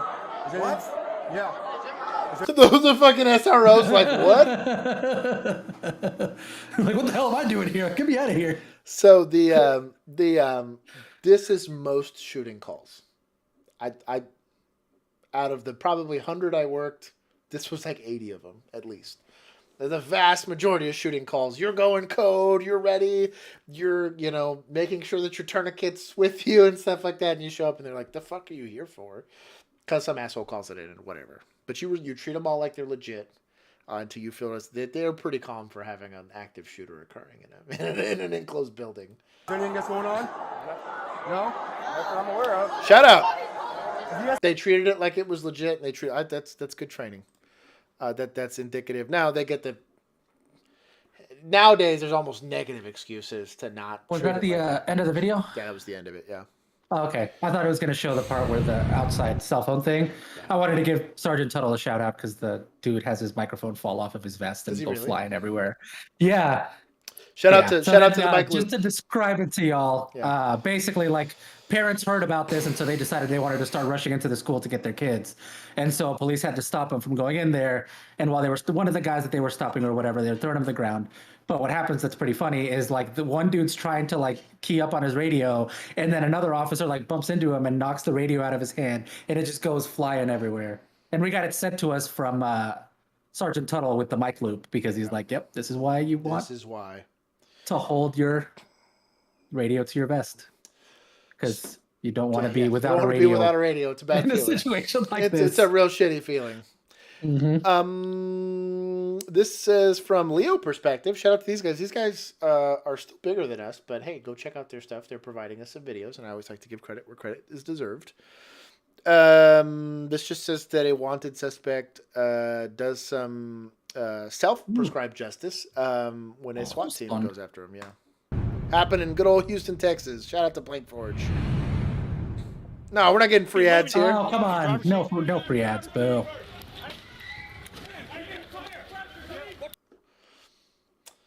I'm going to repeat it like I repeat it every single time. We do not arrest cars with our bodies. We arrest cars with cars. Don't be on foot doing this nonsense. Was that a warning shot? I mean, I guess unless because he's like shot at like near this. That's a weird place to shoot. Right? That's a terrible place because you also have an entire crowded store. That's kind of what I mean. Yeah, and I'm not gonna lie. Like 5.56, like. Now they might have the same rounds that we had that basically just disintegrate once they hit something hard, but like, I don't know that I'm team this, but like glass? Did they disintegrate with glass too, or? Yeah, he's down. He's right. He was about to hit that person right there. At approximately 10 a.m. He's articulating after, he was going to hit that person. That's why I shot him. That is what it is. This guy's been an asshole driving around in a car. I kind of get it. Members from the Houston Police Department SWAT team and crime suppression team observed Dexter Caesar's vehicle pull into the gas station, the 7500 block of Martin Luther King Boulevard. It's a meme. Mr. Caesar was wanted on several felony warrants. Mr. Caesar's vehicle was driven by a female. The female driver exited the vehicle and began walking toward the entrance of the business, while Mr. Caesar remained in the front passenger seat. SWAT vehicles and a marked HPD unit converged on Mr. Caesar's vehicle. Mr. Caesar moved to the driver's seat and backed the vehicle into one of the SWAT trucks. He then accelerated forward in the direction of a female sitting in front of the store. A SWAT officer discharged his duty weapon as officers detained the female driver for her safety. Officers repeatedly instructed Mr. Caesar to open the door of his vehicle with nothing in his hands. He briefly engaged in dialogue with the officer. Show it to me, don't tell me. Get in the car. I'm guessing it's a ballistic van. It was like, just jump in the car. Shout out to this guy. That's quick thinking. I'm okay with them doing the whole studio thing because that keeps people like me with jobs. That's true. That's how I maintain my business going, is doing those kinds of videos where we just light them and make them talk straight into a camera about whatever. Shout out to them. Keep doing more of those and hire me. Wow. I will spread all the propaganda you want. Back up. Back up. Come to behind me. Hit that person right there. Hey, come in. Person is driving up. Hey. Bang ready. Bang ready. This guy's got flashbangs. Get the fuck out of here. Houston PD's out here balling. Golly. What happened to defund the police? Must be nice. Ma'am, come to me. Come here. Ma'am, come here. Ma'am, crawl to me. Crawl to me. You don't understand. Come over here. You don't understand. Do you have anything on you? No, I don't. All right. But you don't understand. Listen, I'm gonna secure you for now. Listen to me. I'm gonna secure you for now. Listen, Linda. Bro, I hate dealing with people in situations like this. You don't understand, okay? Yeah, clearly. Blank Forge giving a shout out to H-Town. Sergeant George says, shout out to the cops for running into the school, even though there's no active shooter. I'm with him on that. Blank Forge got the meme. On the MLK Boulevard. Damn, dude, straight awarded all the medals. Wow. Better yet, don't crash head on into an elevator. Yeah, that too. Watch out. Was an elevator with a gas station? It's okay. You're okay. I think they meant at the school. All right, take care. We're on a 30-second delay, so chat's probably just finishing that up. Come on, buddy. Get it together, Linda. Richard. He's moving. He's driver's seat. Watch out. Oh, freaking. Yeah, he's down. He's right. He was about to hit that person right there. There's a person who's driving over. I got you. Get over here. Come here. Hey, ma'am, get up. Fucking, there's a person still sitting there. I fucking hate metropolitan places, bro. Houston. How fucked up is Houston that like they're not automatically running? They're like, bro, it's just Wednesday, dude. Jesus. This is like, ma'am, get over here. Ma'am, over here. This is like every James Bond movie when they're like knocking over fruit stands and everybody around is just like, hey, my fruit stand. Yeah, pretty like, much. no, dude, run. Pretty much. Hey, is anybody in the gas station? What? Yeah, probably. It's people in the gas station. That burst fire had his finger fast as fuck. Yeah, I bet it was. Drop the video on Discord. Might be close to home. IDK, if you've gone over. I still see movement. Slowly show your hands. I see movement.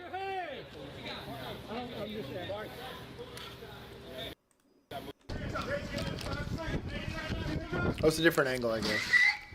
Hey, get in the mark.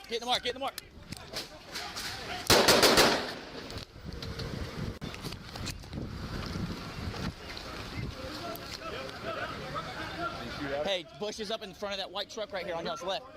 Hey, hold on. Hey, go back. Hey, get up. Hey, you got to feed. Run this way. Shout out to the Shield. Pull it up over there. Lock it in. Go that way. Hey, come to open the door. Dexter. Caesar Dexter. We can see you moving inside. So he didn't get shot. Or he did, and he's just whatever. And keep your hands visible. We have medics here waiting to help you. There is no further action that has to be taken if you stand out with nothing in your hands.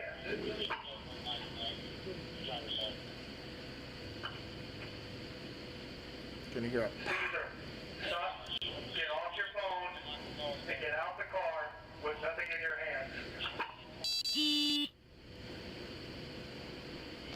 They get 2 for 3 through 33. It's a pretty good deal. Caesar. Playing possum? No, he's probably calling people. He knows what he's going to do. Down the passenger window. He's yelling out, asking if he can hear you. Go ahead. Yeah, we can hear you. Hey, listen, Caesar. I need you to come out the passenger side, okay? I need to see both of your hands. I need you to do it right now, Caesar. Listen, Caesar, I need you to open the passenger side door. Do it now. I need you to open the passenger side door. I need you to do it now.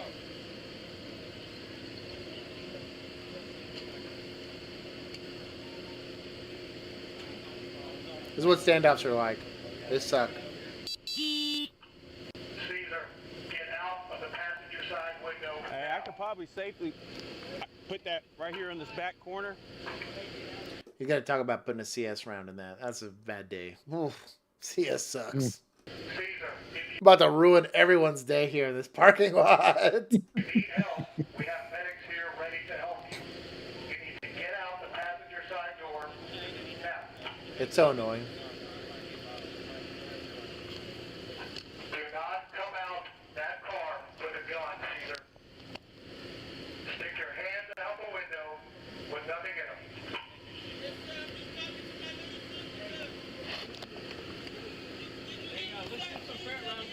Are you ready for it? Everybody stand by. It's good communication. They're basically saying, hey, fuck it. Like, we're not just about to wait because this guy's either devising a plan. He could be also call. The reason why I don't want him on his phone is he could be calling people to this, and now you're going to have a way bigger problem than you might, have otherwise. Especially if this guy's got some sort of affiliation and stuff like that. That's kind of why they're being leery. And they want to get done with this situation so that they can allow commerce. It's a weird clause that a lot of people don't really think about. If we drug our feet handling these situations, you wouldn't have a gas station for days. You know what I mean? If we gave them some food, kept negotiating with them, and never really pushed the envelope, you'd be stuck there for forever. Any of the people that are stuck there in the gas station are stuck there. They can't go anywhere. And then again, the longer you leave it up to that person, that's why we tend to slightly escalate force to try to make the scene a little bit safer. So that's why they're doing that.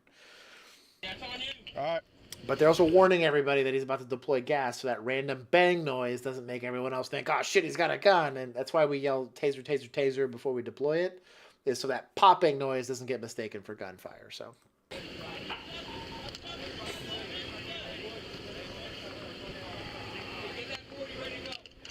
Ready? Deploying. Hey. What a bad day. Another one.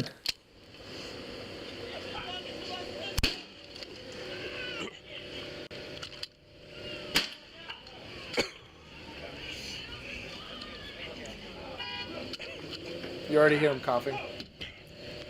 How was him shooting himself?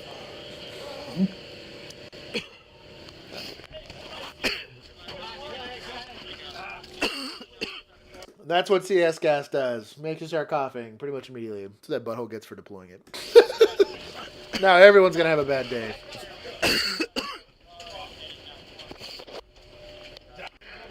Are you just now putting on masks? Wow. Oh, they're really going to give us this view. Ready? Deploying.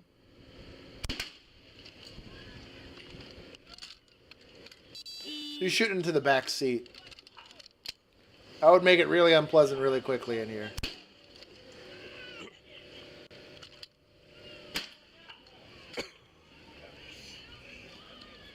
Yeah, okay, that was him shooting himself. Have fun YouTube with taking that off the air. So, yeah, that's what happens to a person when they are no longer with us. Making sure we don't have anything in the chat. The elevator in the school is what I meant. Damn, Dexter Caesar, you should have stuck to making nice, refreshing pizza instead of doing this. Our morale would be better. It's like Caesar's Pizza, Little Caesar's Pizza. Yes, I think that's the reference. Yeah. Oh my God. That one Houston SWAT guy is the same guy that got caught in a friendly fire incident in another. Wow. That wouldn't surprise me a bit. Thank you for everyone who dropped likes. Thank you for everyone who's currently sharing videos with us. We're trying to get them all out here. We got about 6 more to go. I think I dropped like 3 more in our Discord. In your Discord.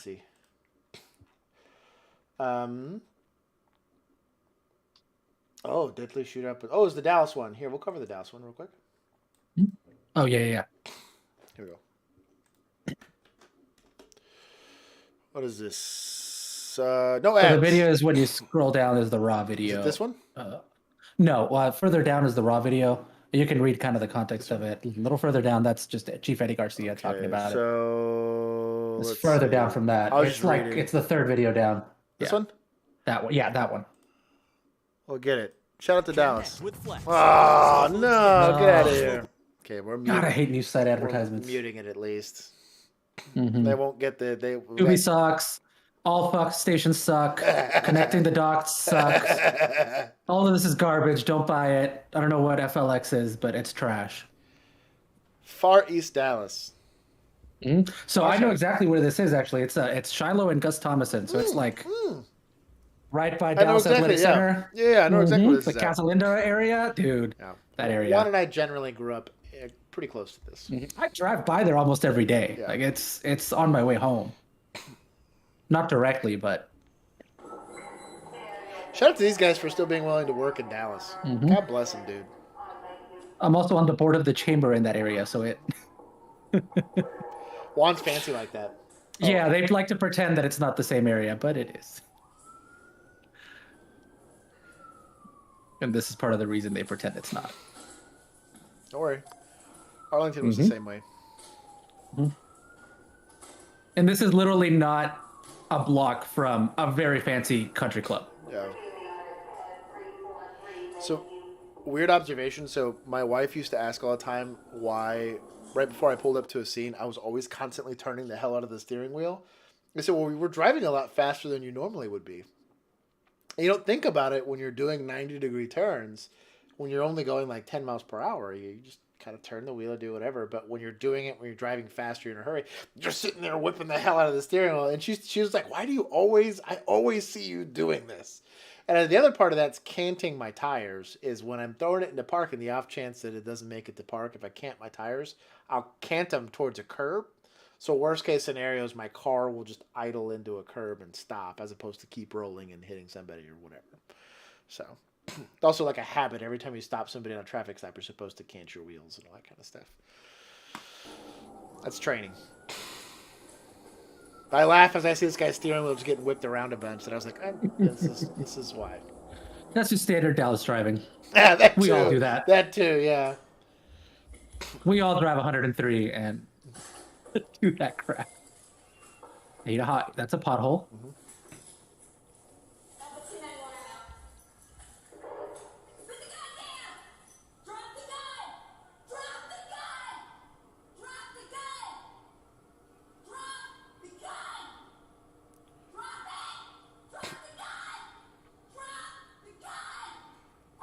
It's a great camera footage here. She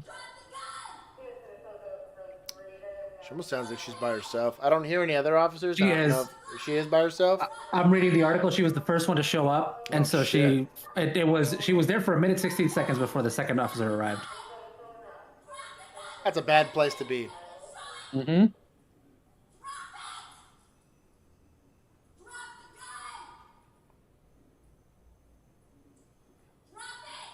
So I am team. I know I talked about this earlier on trying to get away from your car because your car is a coffin. Any movement to get away from this car is going to take her eyes off the sight picture and her gun off the guy. She's at where she's at. She got as far out of the car as she could get and got her gun pointed at the threat as quickly as she could. And once she's there, she's there. This is where this gunfight's going to happen. I'm actually pretty pro how she's treating this so far, to be honest. You can't see it because they have chest-mounted body cameras, but... And I think there's multiple angles that we're going to get, so... Because the second officer shows up here in a bit. I am also, if they have a gun in their hands and they're not explaining to you that they have somebody breaking into their home or something like that, I am team smoke this guy at this point. I'd probably asked 2 or 3 times. I don't know what the call text was surrounding why they went code like that. Here it is. It says, police responded to a call on Shiloh Road near Gus Thomason Road just before 6 a.m. about a man later identified as 64-year-old Daryl Hibbard in the middle of the street pointing guns at drivers and vehicles. Body cam shows the officers repeatedly telling the gunman to drop his weapon before Hibbert eventually opening fire on the officers. Shoot him first.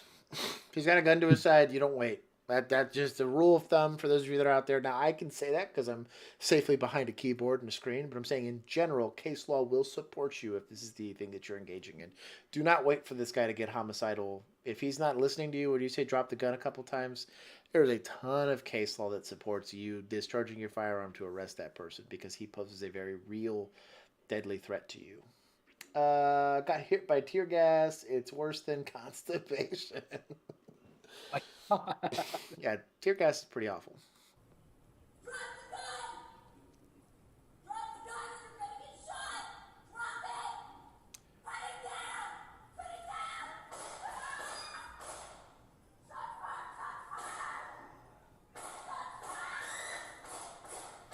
She got hit in the leg here.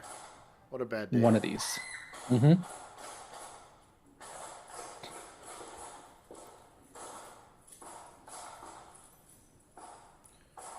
She's out of ammunition here.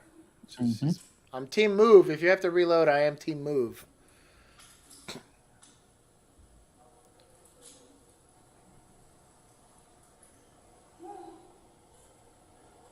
I don't even think she notices she got shot yet. Probably not. That's a fucked up I'm situation. also not sure if the second officer. I think the second He's right officer's there. already there. He's right there. You Okay. can see him. Yeah, it went super blocky on my screen, so I'm. It's because of the lights. The compression's gone to crap. There's just too much going on the screen.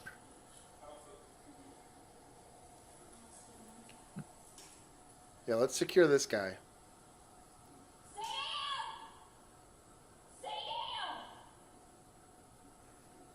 If he hasn't just chucked that gun already, he's probably given him a few extra, to be honest. Yeah, article says he still had. He was still pointing it at the officers there, and then a third officer shows up, I'd shoot sees him. that, Fuck him. and shoots him again. Yeah, Fuck him, so he shoot him, does. yeah. Third officer shows up and They're shoots him here right again. now, yeah. Mm-hmm.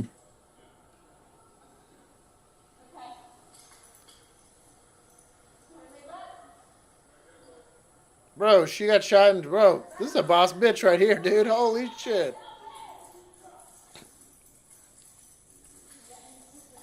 Bro. What an animal. Yeah, she's willingly in Dallas PD. She's seen some shit. What an animal. She's a better cop than 99% of us here. Also, she's in Far East Dallas. She's seen some shit. She's seen some shit. She stayed in the fight. Like I said, she got on scene and I think realized, oh shit, like I found the guy. Like that's not exactly a great place to stage because she got out of her vehicle and she's already being encountered by the person. But if she's in the area looking for the guy, it makes sense why she stayed in her vehicle. And when she saw him, was like, oh shit. Gets out of the car and starts to engage with the guy. There's nothing, that's just a short stick, as we call it in law enforcement. So, like, there's nothing you can really do about that. Good on her for finding the individual and engaging with that person, because now he has to put up with you as opposed to make a victim out of somebody else. And then to stay in the gunfight. I mean, she eventually realized she was in a gunfight. She's going to do what she had to go do. She stepped up and took the shot. I'm a little uncomfortable with how long it took her to do it. I think that has more to do with her being a courageous person and valuing that person's life and doing the job for the right reasons. I'm a crusty guy that retired because I was real fucking burned out. So my first thought's, fuck it. You're not valuing my life. I'm not valuing yours, dude. You go to, and again, case law says you can do it, but there's still the moral implication. You have to live with that decision that you decide to shoot that guy. There's a handful of people living and breathing today because at the time in my career, I had the courage to not kill them and let them be a danger to me because I thought that their life was worth it at the time. I'll show you guys Crossbow Boy footage when I get my phone back up. Maybe we'll make that Patreon money thing. We'll repair my old phone so I can pull the footage from that so you guys can go see it. That seems like that's a good place to spend it. Yeah, so it's some of that body cam footage. Basically, it was a very similar situation. The guy had a crossbow and he had it down to his side. And we had talked him into dropping the thing, but there was one point where he realized we were getting closer to him in an attempt to try to tase him and take him into custody. He was a suicidal subject, and he reached down and picked it up. Fortunately, he picked it up from the body, and he grabbed it this way, and so he would have had to reposition his hand to shoot it. And so my decision in my mind at that point was any motion that wasn't putting the thing down, he died. and I was within probably even closer than she is to this guy. But the difference is he was holding it in a shooter's grip, and that's kind of why I give the critique of fuck it. The difference in between him pointing it at you and shooting it and leaving it aside is half a second, if not less. And then you're in the OODA loop. You have to see it, identify that it's now happening, and then react. In my specific situation, he was grabbing it by the body of it. He would have had to completely turn it to point it at me and shoot me.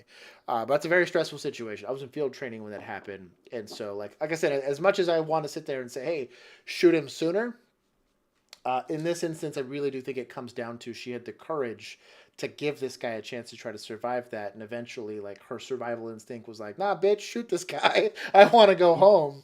And I'm glad that she was able to walk away from this. And this is probably a mental health call. The guy was waiting for her and eventually was like, well, fuck it. If she's not going to shoot me, I'm going to make her. That's probably how this went down. It's the unfortunate reality of law enforcement. And again, like I said in the earlier video with Knife Boy, this is a societal failure. Dallas, in case you're wanting to know, is not the best run city. There's a lot of resources. One of the biggest metropolitan cities on the planet. And they don't have any... I don't know that there's a good answer for this. Once you're that size of a city, there's like a point of diminishing returns on like... Doesn't matter how many taxpayer dollars you have coming in. I don't know that you have enough money to fix this type of problem. But this is what happens in society when you don't fix it. Yeah, you have to have money and resources thrown at it for probably 2 decades. Yeah, probably, minimum to like do it. There was more. There were other body cam angles. Oh, there was? Oh, I got off of it. Yeah, there were 2 other officers. Hold on. Okay, that's fine. It's fine. I don't want to watch the ad again. We know we got what we just needed. We got the heroes. They just had a better view. They had a better view. We had the heroes body cam footage of it, and I'm glad we got to get her stuff on this. Shout out to that officer in Dallas. If somehow this video gets to you, I want to get you a patch because you deserve it, and you're a real fucking hero. I recognize the courage that it took to give that guy. As much as, again, I will say for everyone else watching this, don't give people that much of a chance because I don't want to see a street named after you. Dying for the job is not fucking worth it right now, and that's my crusty ass opinion. However, I will give that that she's a better human being than I am, because she. Now I will push back only in that if you don't, you also do run the risk of you end up behind bars. So 100%. There's always the. You gotta think these decisions through 100%. Before you're ever in that situation. And I'm getting the benefit of getting to sit here and dissect it under no stress. She's having to run. She is not only in the situation, she's having to think, how am I going to articulate this if I end up having to use the... This is an active conversation happening in the back of her mind while her brain's wholly focused on, is he about to try to kill me? And you'll notice, like, she tried changing up her cadence. He tried. That's what I'm getting at. And so, like, it is not an easy situation. I think she handled it as good as you possibly could have. And been, like he said, legally in the right, practically waited for this guy to shoot at her first. I just would hope, and especially in Dallas County, I totally get why she probably waited and was like, fuck it, if I don't wait, I'm going to prison for sure. Yeah, I will say, I mean, it's so far from what I've seen of Chief Eddie Garcia, he's been pretty good. It's not the chief, met the guy. It's not the chief I'm worried about. I know. I'm just saying, like, I think he would have had her back. Sure. On this, I buy that. I do want to give a shout out to Fox 4 here with their just beautiful writing here. Her left leg was injured and bleeding, and her unit was taking damage from the gun battle, but she wasn't not shot. And they didn't even put a period at the end of that sentence. Wow.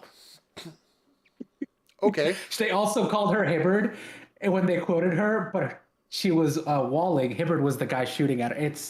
This article is a mess. But anyway, there were more guns on his porch. What's her name? Dude was like Walling, Officer Walling, Rebecca Walling. Rebecca Walling of the Dallas Police Department. You're a fucking badass. Know that. You deserve any accolades you get, and if you don't get any accolades, fuck them for not appreciating. Answer that call and to handle it justly. I know the guy died at the end of it, and I think that's some loss for society because this guy should have gotten some sort of mental health help, but you were given the shortest of fucking sticks and you handled up. So that's, for as much as you might get a lot of people that'll push back on having female officers in the line and saying that standards have dropped and all this, there are still very good cops out there willing to do the job. I am just not one of them. So shout out to people not willing. Yeah. Do you want to get shot in the face? Oklahoma cop arrests man for Also shout out to the other 2 officers who were there who also handled up. Oh, sure. They just got there a little later. That's true. Yeah, I mean, she just was the one that found it. So. Right, yeah. She's the one that got... They all were there during the shooting portion of it, so... Shout out to them. That's good. Yeah. In the face? Because I'm fixing to. Wanna go there? Yeah.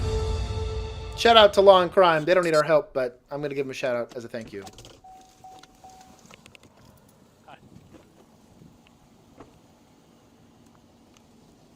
We're calling it out or not? Hey, what's up, man? Holy shit, this guy's hammered. He's putting it right at his face, dude. That's aggression. This guy is so That's hammered. a use of force. It pretty much is, yeah, let's be honest. But this guy's pretty hammered, so I'm gonna be team. Dude, I've seen your flag. I've played with your flashlights. That's a use of force. That'll blind the shit out of you. Juan's played with my flashlights. Clip that. We got a review. We got a review up. We do have a review up. Oh, he turned it off. What a nice guy. Hey. Alright. Shout out to the mic loop. Alright, start me back here. Oh, so what? You're approaching a DWI by yourself? County boys are wild, or small department guys are wild. But this guy is drunk, so I can't really... I can critique his judgment for drinking and driving, but like every action he's going to have after this is done heavily inebriated, so like the logic part of his brain's not working. I will critique the sin, and not so much the sinner. We'll see. He's already been... Fox 4 says ABC says Brandy Walling. Bro, what the hell is up with Fox 4 and not even knowing the name of the people involved? Okay, Jesus we're Christ. going to stomp it again. Brandy Walling of the Dallas Police Department. Jesus Christ.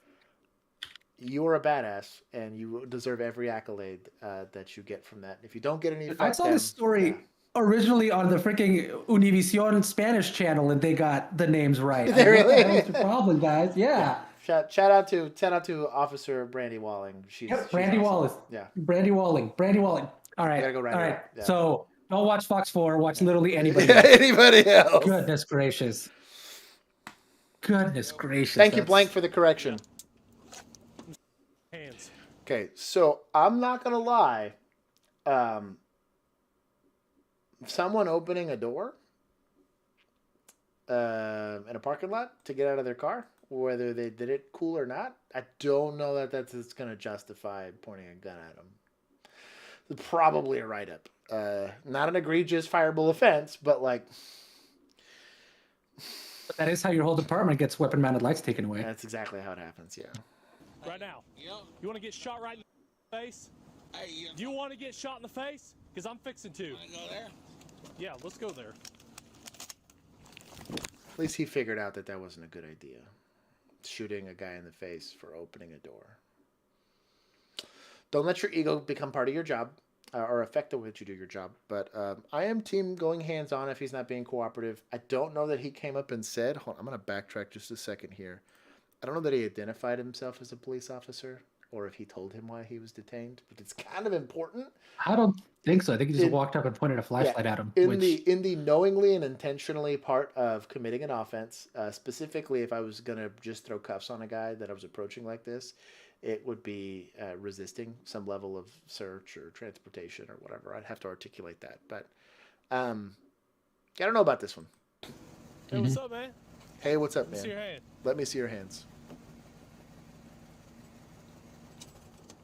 And like I've said, I've pointed your flashlights at my face before. Well, Just go ahead and clip that, y'all. And like I would not be able to tell you're wearing a uniform. Well, and if you pointed that thing at me. what I'm getting at is, does he ever say, "I'm the police department"? And like, Well, that's what I'm saying. Is like there's just no way for this guy to know in any way, shape, or form that this isn't a security guard, a store employee, a random person. You know, on top of being drunk. And the reason I'm saying But this like- is to not shit on this cop. The reason I'm saying this is because it's an important part I'm saying of it to shit on him, 'cause I articulating can't. for articulating your detention and to articulate and to effectively have knowingly and intentionally XYZ. Especially if you're going to use force to detain somebody, they have to know you're a cop, and it has to be reasonable to a jury that they would know that you're a cop, and it wouldn't be that complicated for a defense attorney to, as we are currently watching here, say, cool. You My film school degree have an ass just did it for you. Yeah. I was like, I did not need a law degree. I don't want to get sued if I'm a cop, and this is a good way to get sued. Hey. So-and-so police department. All right. All right, start manufacturer. You opened it. Yeah. Hands. Right now. Yeah. You want to get shot right in the face? Hey, you Do you want to get shot in the face? Because I'm fixing to. want to go there? Yeah, let's go there. Still hasn't identified himself as a police officer. Go there. Hasn't said he's under arrest. Hasn't said he's detained. Hasn't said for what. In an exigent circumstance, you wouldn't have to. Let's say the guy's kidnapping somebody or aggravated assaulting somebody. You can walk up and, heck, old boy that took a shot from 183 yards away didn't say, hey, by the way, I'm the cops. And then shoot. There's exigency behind all of this, but this is an investigation. And currently your narrative would read, I walked up to a guy and he looked drunk. I pointed a gun in his face, and that'd be your narrative at this point. Anything other than that is a lie. I have to write a warrant for this guy's blood? I don't know, man. As a police officer, or as someone that was a pretty decent cop, like, just say it for giggles. I don't even give a fuck if the guy hears me. I at least can now put in my narrative. I told him, hey, I'm Officer Josh with the Only Cops PD. What the fuck? You look really drunk. And he's like, fuck you, I'm not opening my door. And I'm like, well, you're being detained for DWI because you look fucking drunk. And he's like, fuck you, and opens the door. And I'm like, hey, stay in your car. And then he shoves the door. We can get to this exact same point and not be in trouble. But this is how charges get kicked. Mm-hmm. And when charges get kicked, you start to lose qualified immunity. And when you lose qualified immunity, you can get sued. Mm-hmm. Departments get sued. I don't think this guy's at high speed, low drag, but shout out to the mic loop. Jeez. There's also how it becomes your responsibility if this dude freaking dies on the pavement. Because he chokes on his own vomit or whatever. Yeah. He's now asking what his name is. He forgot the I'm a cop thing. All right. I think he's realizing his use of force was kind of stupid, like his gun pointing. Mm-hmm. I think he's realizing that right now. I don't know that he can realize that. He doesn't seem like the brightest guy. I'm trying to separate your feet so you're comfortable. You ain't gonna come at me Trying to like spread that. those legs. He said separate your feet. I know. That's why I'm I'll saying give it. him that. About all that here in a minute. What's your name? What's your name? Phillips. Phillips? Yep. Not Officer Phillips? Still hasn't identified himself as a You got an police. ID? Yep. As soon as it comes up. If you want to mug somebody, just mug drunk people. Well,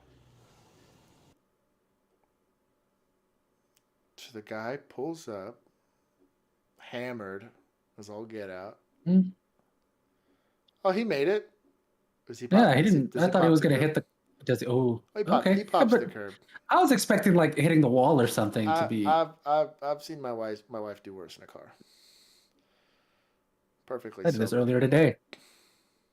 Perfectly sober. I hit a curb. My guy is Yeah, right. hammered. Jeez. I'm shocked. He's got his blinker on though. Shout out. Shout out. That's better than 90% of Dallas drivers. So Yeah, you're not wrong. Bro, my guy. that's better than the state trooper I saw yesterday, who was weaving all up and down lanes, going down I-30, not putting on his blinker and not going code either. Just being a driving. Yeah. Mm-hmm. Like, hey man, I'm just hammered. I like tie-dye lady being nosy. Yeah. I love dangling front license plate. Yeah, shout out to the Cowboys. So shout out to the mic loop. This is like the second or third time this guy's had to. Yeah. My guy, what are we doing here? What are we doing here? Also, that's a good way to get disarmed. I'm gonna hold a gun that close to someone. What the Dude, fuck? if this guy had dust training, be done. You be done? That was the shortest use of force I've ever seen in my life. Oh, maybe I shouldn't point a gun at a guy that hasn't yet posed a deadly threat to me. I guess shout out for going hands-on on a guy that doesn't know that you're a cop yet. Just a guy pointing a flashlight in your face. This nosy bitch. This reminds me of that one employee when they caught that pedophile and she's just like pretending to clean the popcorn machine. She's while they're arresting vacuuming the guy. She's vacuuming her front yard. Yeah, that's right. She's vacuuming the front lawn. Like, what the fuck? What happened? What happened here? Is there any politics here? Tie-dye lady. The officer arrested the man suspected of DVI after pointing his firearm at him when his right hand wasn't visible. That's not going to fly. You have to articulate that you believed he was reaching to retrieve a weapon. Like, I don't know, man. I get it. Like, things are different in Oklahoma. If he said, "Let me see your hands," and he like dove for the center console, that I understand. I get that. Truly, I do. Or if you, Yeah, I keep my hands in my center console, so that's just I was retrieving them. I don't know, man. Like, this was just even on the like articulation here. It's not great articulation. There's some case law that might support it. It's just not a good look. This is dumb. Correction. I feel like I could argue that lawsuit and win money. Like that looked really. Corrections officer, which means he works in corrections, not police officer. Fired for video mocking Breonna Taylor's death. Shout out to this guy. Winning hearts and minds. Fucking idiot. This is Louisville Metro Corrections Officer Turon Knight at the police department set up at the Kentucky State Fair. He's making a phony recruiting video for LMPD, pretending that he works for them instead of for the jail. The video quickly. Yeah, it's like, as a jailer, you don't have a gun or anything. Like, as a corrections officer, you probably don't have a firearm. It also says Metro and not whatever. It goes south. We need backup. Answer the call. Be a part of a great, great police department. Never mind what happened to Breonna Taylor. We killed that bitch. Knight doesn't stop there. Jesus Christ. You want to drive vehicles like this and fly in planes? Do you want to be able to have unlimited off duty? Do you want to be able to support your family? Do you want to kill people and be able to get off for it? Join Louisville Metro Police Department. The jail's director, Jerry. This is one Satire done gone wrong. Yeah, that seems less like mocking Breonna Taylor's death and more like mocking the police department. He was trying using to mock that. the police department. He was trying, not very good at it. Yeah. Yeah, doing it in a fake uniform, I guess, is probably not the best way to. Well, that's kind of what I'm getting at. Is like, it's super conduct unbecoming, and worse than that, you're kind of flirting on the line with impersonating a police officer. To try to portray yourself. Now, again, like, it's done for video. You're not like detaining anybody or acting as an emergency service, right? Like, it's stolen valor at best. You know what I mean? Which, again, is nobody's gonna charge you for that. That being said, don't do that shit if you know what the fuck you're doing. Like, I get it that people do it for clout on the internet. I'm clearly doing things on the internet, but like, that guy's a fucking idiot. Don't do that. I've been beat up on the streets for less. Please don't contribute if you are actually pro-police in some way, shape, or form. Don't do that fucking shit. Because I hate you for that. Yeah, you're just making it worse for every other officer that's out there just trying to do the job the right way. And then if you're trying to advocate for Breonna Taylor, don't do it that way. It's a real dumb way. Because that also does not. That doesn't help. In any way help. Yeah, it doesn't help. That's just stupid. Yeah, let's raise awareness. Shout out to Commander Sweeper, though. I will say he's getting the right message here. Said, screw the message. What the hell did they do to the poor video? Yes. I agree. Compressed That's 240p. as hell. Yeah. It was very weird, too, because it made him look like he was 4 feet tall with a giant head. Yeah. Because I'm guessing they had some sort of like wide angle adapter on the cell phone or something. I don't know. Real weird. It was very distorted. I don't know if that was from the camera or if that was from whatever. It looked very, very weird. Or maybe the dude's just shaped that way. I don't know. Whatever. Explorer But goes, don't mind me. I'm glad we're focusing on the important things, which is the camera work on these videos. It is garbage, and we need to improve it. So it's important. Once the lawsuit goes down, people are going to be boinked upside the head with plywood. Yeah, you're probably right. Mm-hmm. St. George knows what's up. Or breaks through the windshield. Yes, probably. Let's see. Don't mind me. I'm just mopping the rain, trying to be nosy, but I saw that. Yeah. I saw that. In Los Angeles, in September earlier this month, 19-year-old Luis Herrera called 911 twice requesting police be sent to his house after complaining that his father was allegedly drunk and beating his mother. City 911 operator 458. Yeah, the address is 4 Way to not dox him. 102 Street, LA. Okay, do you need police or a paramedic? Yeah, police. There's domestic violence. What is going on? So my dad is drunk and he started beating on my mom, and I tried to get involved, and now he attacked me. Okay, does your mom or you need a paramedic? No, we need the police. What's his Got to name? deal with him. What's your His dad's name is. name? Any Southeast Unit battery domestic violence. I hate these calls. I don't. If one thing makes me not miss policing more than anything, it's watching these. I fucking hate these. It's a bullshit 911 call to begin with.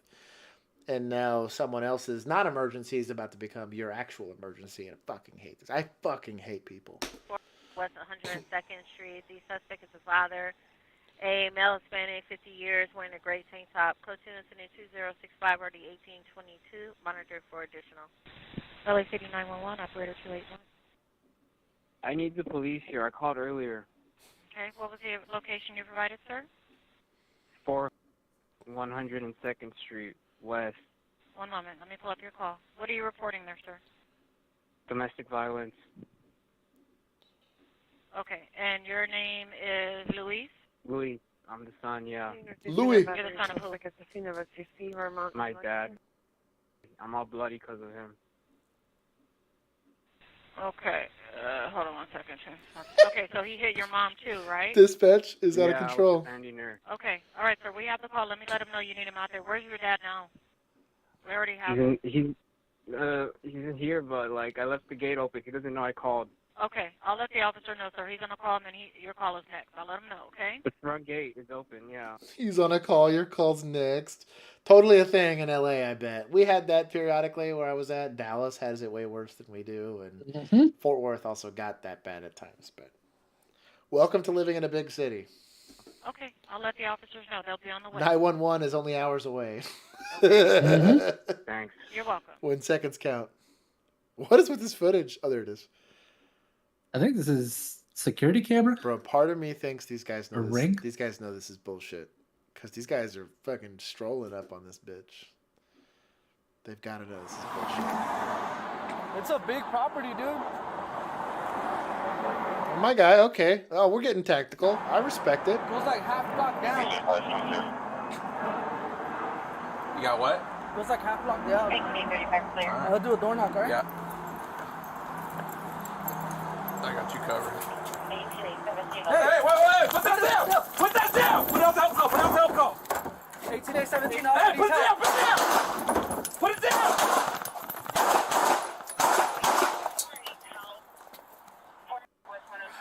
What? Let go of the gun! That devolved quickly.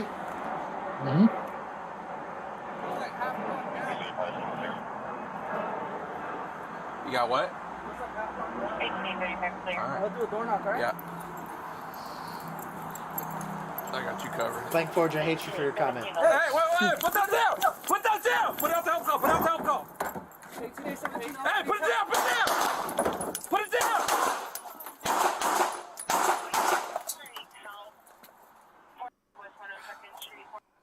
Let go of the gun! Let go of the gun! My ain't gonna lie, he didn't let go of that gun. I'm probably giving him one more. I get why he didn't, because that's probably the smart thing to do, because legally speaking, that's like the way to make sure you don't end up in prison later for executing this guy, but clearly I'm biased in team officer safety, but it is what it is. I'm guessing this was like a mental health issue that he called a fake 911 call to get the cops to come up there, and then I guess wanted to goat them into a shooting. I'd be curious to see if this is a legit gun or not. I doubt it. But... No, title said airsoft gun. Watch right! Watch right!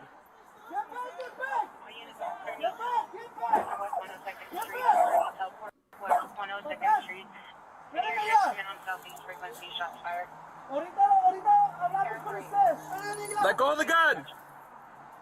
Shout out to this guy. Dude! Let go of the gun! I got it. 18, 17. Bro, this is a fucking smooth operator right here, my guy. Damn. You good over there? -1 for not having a fucking handpiece, but apparently, according to Chris the Cop, it's like... They don't do that out there. It's like dumb to have technology out there. Or rights. There? It worked in the 80s, it'll work now. I got him right Even here. if the radio's also from the 80s. 18817 is an RA needed, so these supervisors ready to identify. Hey, you got it, dude. I can't hear, man. Suspect is down, still holding on to the firearm. Hey, let the gun go, man! Let the gun go! That's the mom. The mom that did not provide mental health services for their child that's now acting out and goading police officers into a shooting. I don't feel bad for mom here. Let them know where I got this covered. Just go. That being said, I can see where maybe this kid was like bottling it up, and maybe the parents just I was gonna say, like, that kid probably is old not enough. He's old enough letting to mom know anything about what's going on with him. So I walk He's that probably back. just a little distant, and she's like, "Oh, he's a teenager or whatever." I'll walk. It's just they I'll act walk up. that back a little bit. I'll feel some sympathy. For Yeah, mom. she has might not no. know. She probably had no. She might not probably didn't even have any idea he had airsoft rifles. To be honest, That's like true. That's true. Especially if she was like real hands off, and that's pretty common. And coming from a Latin American family, like when you're a young man, like they're growing, they want you to raise you to be a young independent person. Is what they want. They're trying to make you husband material, and part of that's giving you leash, for better or for worse. I mean, there's clearly a mixed bag of results here, but I will walk that back now that I think about it. I was like, yeah, that's true. I've also seen perfectly nice, good moms get treated like crap. That's true. By their sons, who they gave nothing but love and good parenting to, and if it's that, just sometimes. And if that was this kid, fuck this kid. No. Hey! Señor, muévate ahorita! ¡Muévanse! Bro. A man Spanish. Bro. Also, like, my guy strolled up real cool. Like, what's going on? ¡Muévanse ahorita! ¡Muévase! ¡Muévate ahorita!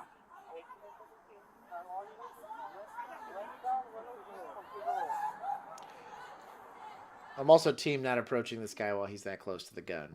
Unless you've got resources. So he's organizing a patrol response. I think they're getting an airship in case this gets real fucking sideways. This trash can is not cover. It is some bit of concealment, but the brick wall that's next to him is. He's now having to also contest with parents. So.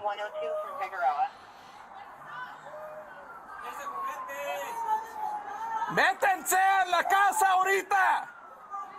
Based.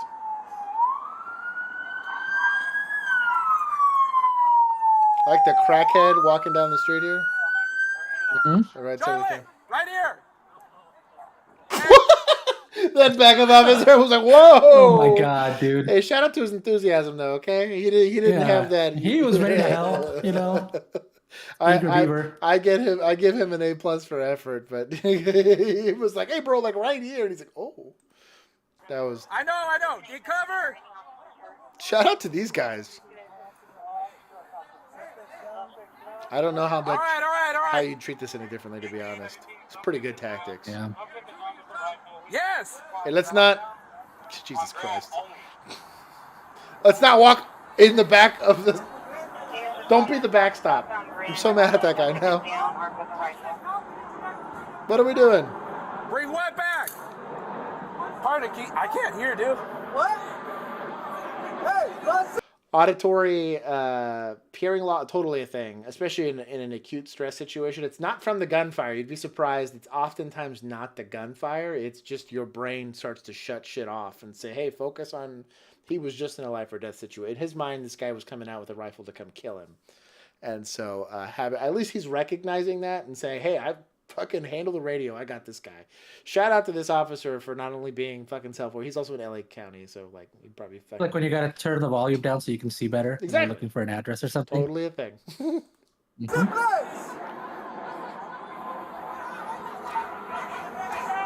I will say this. He hasn't moved in a bit. You do have a third officer. I might be team. Let's go try to secure this guy because mom's slowly going to become less and less cooperative over time, and I don't want to deal with trying to apprehend this guy with mom there. And there's also a life-saving measure to this that we can go provide first aid to this guy who is potentially, like, as your brain, especially if you're like the backup officer that wasn't involved in the shooting, like, hey, maybe this is a mental health call. Let's go try to get this guy some help so he doesn't fucking die here on the pavement. Totally unrelated. Coolio died yesterday. Just found out. Yes, Coolio did die. R.I.P. Airsoft versus hard metal. You got us from behind it? All right. You all right? Yeah, I'm good.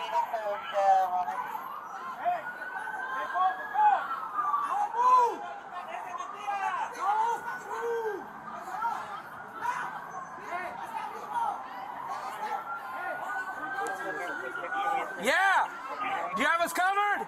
Redeploy. Also, the translation of what the dad said was incorrect. He did not say that does not fire. He said it's fake. So. Shout out. Go tactical. This is police activity lying to you. Yeah. I already got it. All right. It's a big property. Oh, I guess they're just showing it again. Mm-hmm. You know, I need help.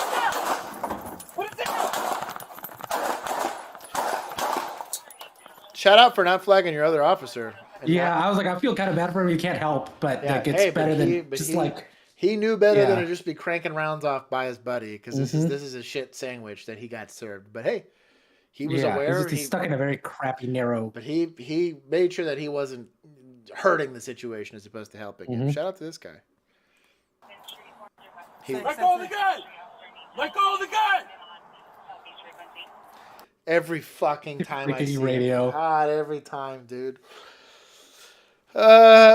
So apparently people in LA are stuck in the Stone Age and don't think about getting hand pieces. Every single time they do that, they cannot use both hands on their firearm, and that's stupid. 18-8-17, shots fired, officer needs help. Hey, get back, get back, get back! Get back, get back! It's my son! Get back, get back! Bro, that dog was getting there to fuck someone up. Shout out to this dog. Loves you even in the worst case scenarios. 2 dogs, I think. Yeah. Ahorita hablamos con usted. Esperen ya. Sacó rifle. Esperen ahí. Shout out to these guys. We arrest this guy or no? Moving to see if we get to the arrest team here. Go inside the house, man. Arrest team, arrest team, arrest team, arrest team, arrest team. Shout out. This guy die? Probably. Following the incident. Did not look. There was no domestic violence.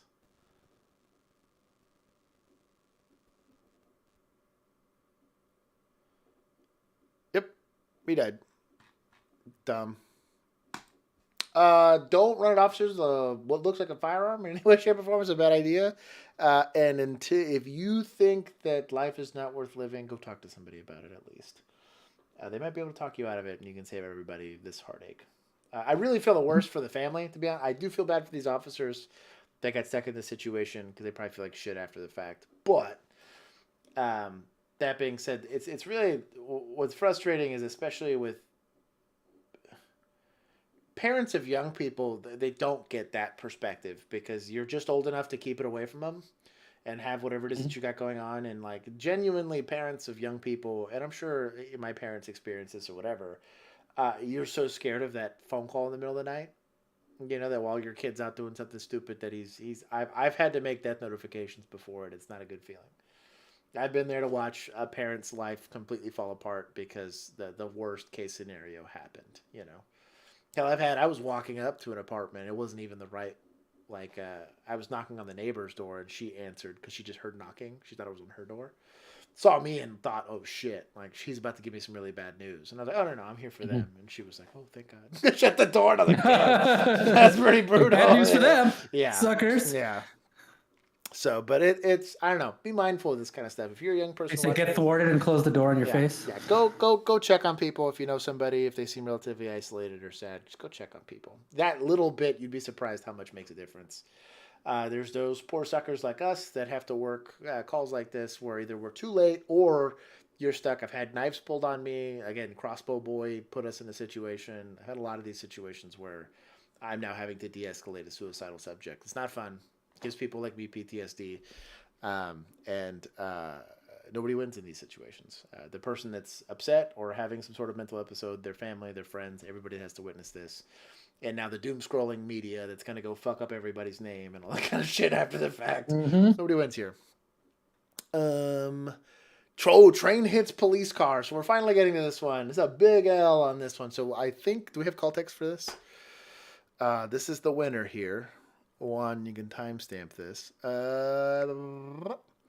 Fort Lipton, Colorado. Take this L today. Newly released video shows the moment a freight train struck a police vehicle with 20-year-old TSA agent, mind you. Person in the back seat. Let's see. Did they say why they stopped the vehicle? 3 officers were searching. No.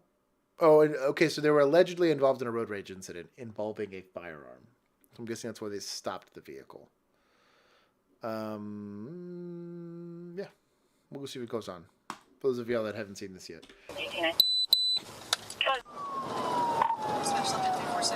So it looks like the vehicle stopped this close to the train tracks. I don't know why they did that, but they stopped there.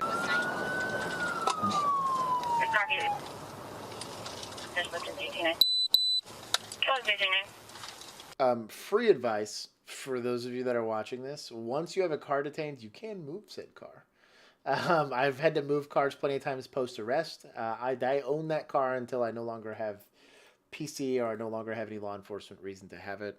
I wouldn't want to leave my patrol car on some train tracks that I know trains cross. There's like derelict train tracks that nobody uses anymore. It has like trees and shit growing in them. But like, I knew all the train tracks that ran through my city and they ran all the time. So I'm probably not doing this just as free advice ever. You should never be on train tracks. It's not a good idea. Nope. But just have a little bit of situational awareness. And once the car, because they can't control where the car stopped, right?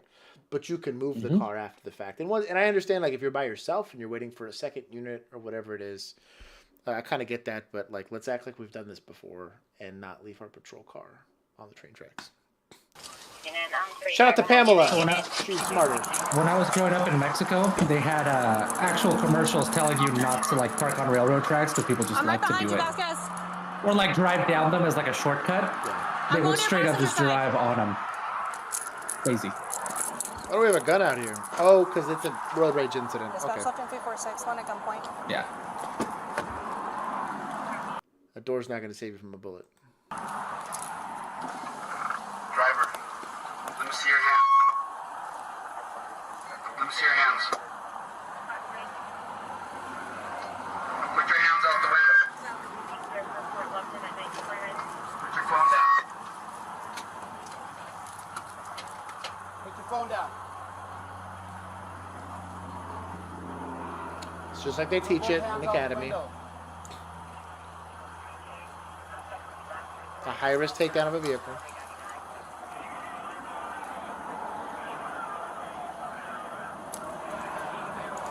Free food for thought if you guys are doing a high-risk takedown like this. Notice how there's no ambient around this vehicle.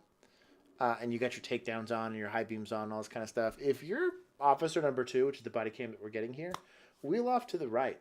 You'd be amazed how much you can put yourself in a flanking position and actually see what's happening in the car without them seeing you because they're getting blinded by the super fucking bright flashlights.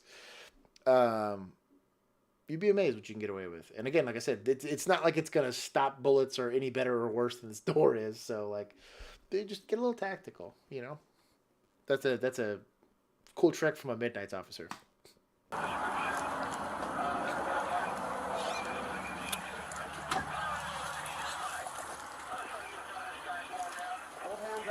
Dispatch Lifting 346. We're getting commands. Her hands are out the window at this time.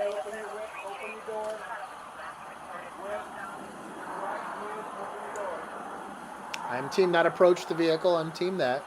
With your right hand, open your door. Did you hear me? Yeah. Dispatch Lifting 346. She's out of the vehicle. Hands are visible. Okay, the third officer that she's talking to needs to be the one getting on the radio, not old girl holding lethal cover. If you're holding lethal cover, hold lethal cover. Shout out to having the handpiece, but still. I'm not saying I haven't done that, but... So, Crossbow Boy, if you guys ever get a chance to go see that story, I got eaten alive. I stood in an ant pile for like 10 minutes. Got eaten by chiggers and spiders and shit. Happened in like a fucking swamp, so... It happens. Be prepared for adversity. Yep. Okay. You want to go to this side? Yeah. Vasquez! Hey! Lift your hands up. Lift your hands up. Okay? Turn around. Turn around. Turn around! Put your hands up higher. I want you to set your phone down on the edge of your truck. You don't need it. Now, dozy-do. You can leave it on. Come on back. Keep coming back. Keep your hands up. Keep coming back. Whose hands here? There you go. Good. Keep your hands above your head. Don't move. Imagine if the train came now. What's going on? Yeah, dude. Why am I here? We'll explain everything in a second. Can I get my cell phone, please? No one else is in the truck, sir. Can I please get my cell phone? She still has her work pants on from being a TSA person. We'll get it for you. Don't worry about yourself. And work boots. Where are you? Those nails. We're taking you to the car. Come on. Real tactical. Do you have anything on you that's going to poke me, stick me, hurt me? No, ma'am, but can I please get my cell phone? Nails. We'll get your cell phone in a second. Is there any weapons in the car? No, Nails. ma'am, there's nothing on. There's no weapons in the car? Mm-hmm. Okay. What's He's going got on? Black Panther claws. Ma'am, what's going on? I'll tell you in a second. Take a seat. I'm so confused. Can I get my cell phone? I will get your cell phone for you. Take a seat. R.I.P. I got your right shoulder.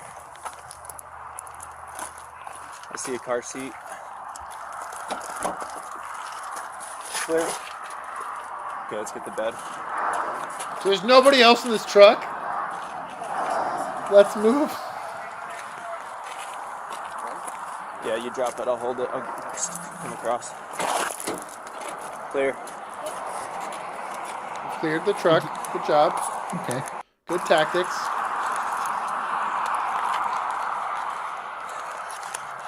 Is that now 3 officers there? At least. It didn't think. Okay. Cool. Cool. And I guess we're searching the car for the gun for deadly conduct based on a 911 call. All right. Long time to pull over. I got a holster right here in the passenger seat. Okay. Possibly a gun there. There you go. It took her a very long time to pull over. I'm going. Did you see her toss anything? We have 3 officers searching a car. It just, in general, is a bad idea because it's going to make it seem like you were trying to find something. And if somebody was going to accuse you of planting a gun or something like that, they'd be like, well, if the first officer that I thought was trained to search for stuff didn't find it, why did you have to go and why did you find it? Always, if you can have it, have only one officer search the car. And it's going to be their call because they're going to write up the fucking report anyways. And if you're going to have more than one, like say you're just trying to be quicker about it, pick a side of the car and you're the only one that searches that side of the car. Don't ever, it's kind of insulting if you go after another officer and search what they're looking at because that's you saying that you don't believe it, they could find it. She could have because it took her a long time to pull over. Ain't too many places to hide a gun. All right. Let's also use gloves. She could have because... Oh, I hear the train. It's coming down the tracks. Yeah. Is police car still on the track? Yes, Pamela. The police car is still on the track, unfortunately. Mm-hmm. 3 officers, not one with common sense. You're a flower tat. Oh god, this video. Nighthawk knows what's going on. Yeah. She has flower tats. They were complimenting him. They were complimenting flower tats. Well, too bad. She should have spent more money on training and not on tattoos. Cool that she's. I mean, all 3 of them. I'm blaming all 3. Like, 1000%. It's not just her. It's not just her. Said, and she's technically the backup officer, so like it's not her call, but like still. When I was behind her, she was driving slow enough. Yeah. So she could have tossed something, but I literally Toss it out the window? She could have out that window, but there goes the horn again. Third horn. No, that's there it goes again. Time check. Oh my god.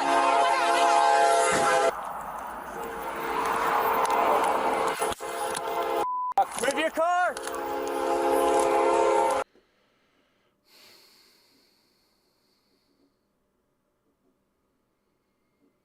He yelled, "Move your car." The keys are in the car. The car's still probably running. Yeah. Could hop in and. Oh, he's not gonna risk it. One. Do you know how to operate a motor vehicle? Are you capable of operating a motor vehicle? Yeah. Actually, even if you're not, you can figure it out. It's not hard to just get it moving. When you're a police officer in, I'm pretty sure all 50 states, you're required to go through special police driving school. Like a 3-year-old can figure out how to get a car going. We've seen dogs do it. There's video of it. Yeah, we've seen dogs do it. Pull lady out. Goodness gracious. Pamela, I am team pull lady out. You two people, hold on to your butts. We're about to get triggered. Stay back. Stay back. My guy had plenty of time to jump in this car and move it. Plenty of time. He saw it, looked at the car, saw it, yelled at them, "Hey, move your car," and then jumped off the tracks. 346 patrol car was just hit by a train. Dispatch 346, status medical emergent. The suspect was in the vehicle that was hit by the train. That's a write-up.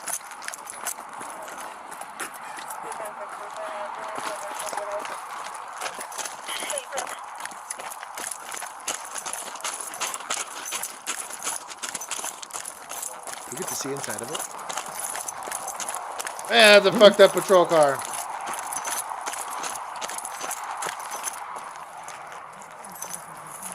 Ooh. What is that? Watch the fence. Can at this point. There may still be a firearm in the vehicle. I don't know if you got. Bro, are we really talking Is about that this? really what you're worried about? Jesus Christ.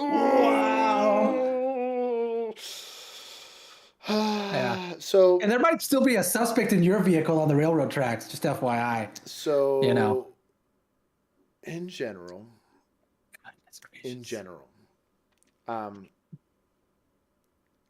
you're responsible for scene safety and security. State law requires that you have a duty to intervene when there's, and it's not that you're going to be held liable for not intervening. Clearly, Uvalde PD is an example of that. But there's a big exception to having the right to intervene.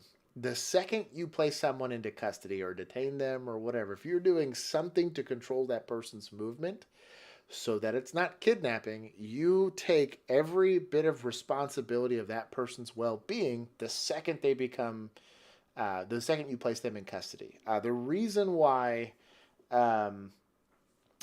Minneapolis Police Department that went and set the world on fire in 2020 is in prison is not because he's an asshole, although that should have been good enough reason. We live in America and there has to be a charge for it. It's because he placed him in custody and failed to render aid.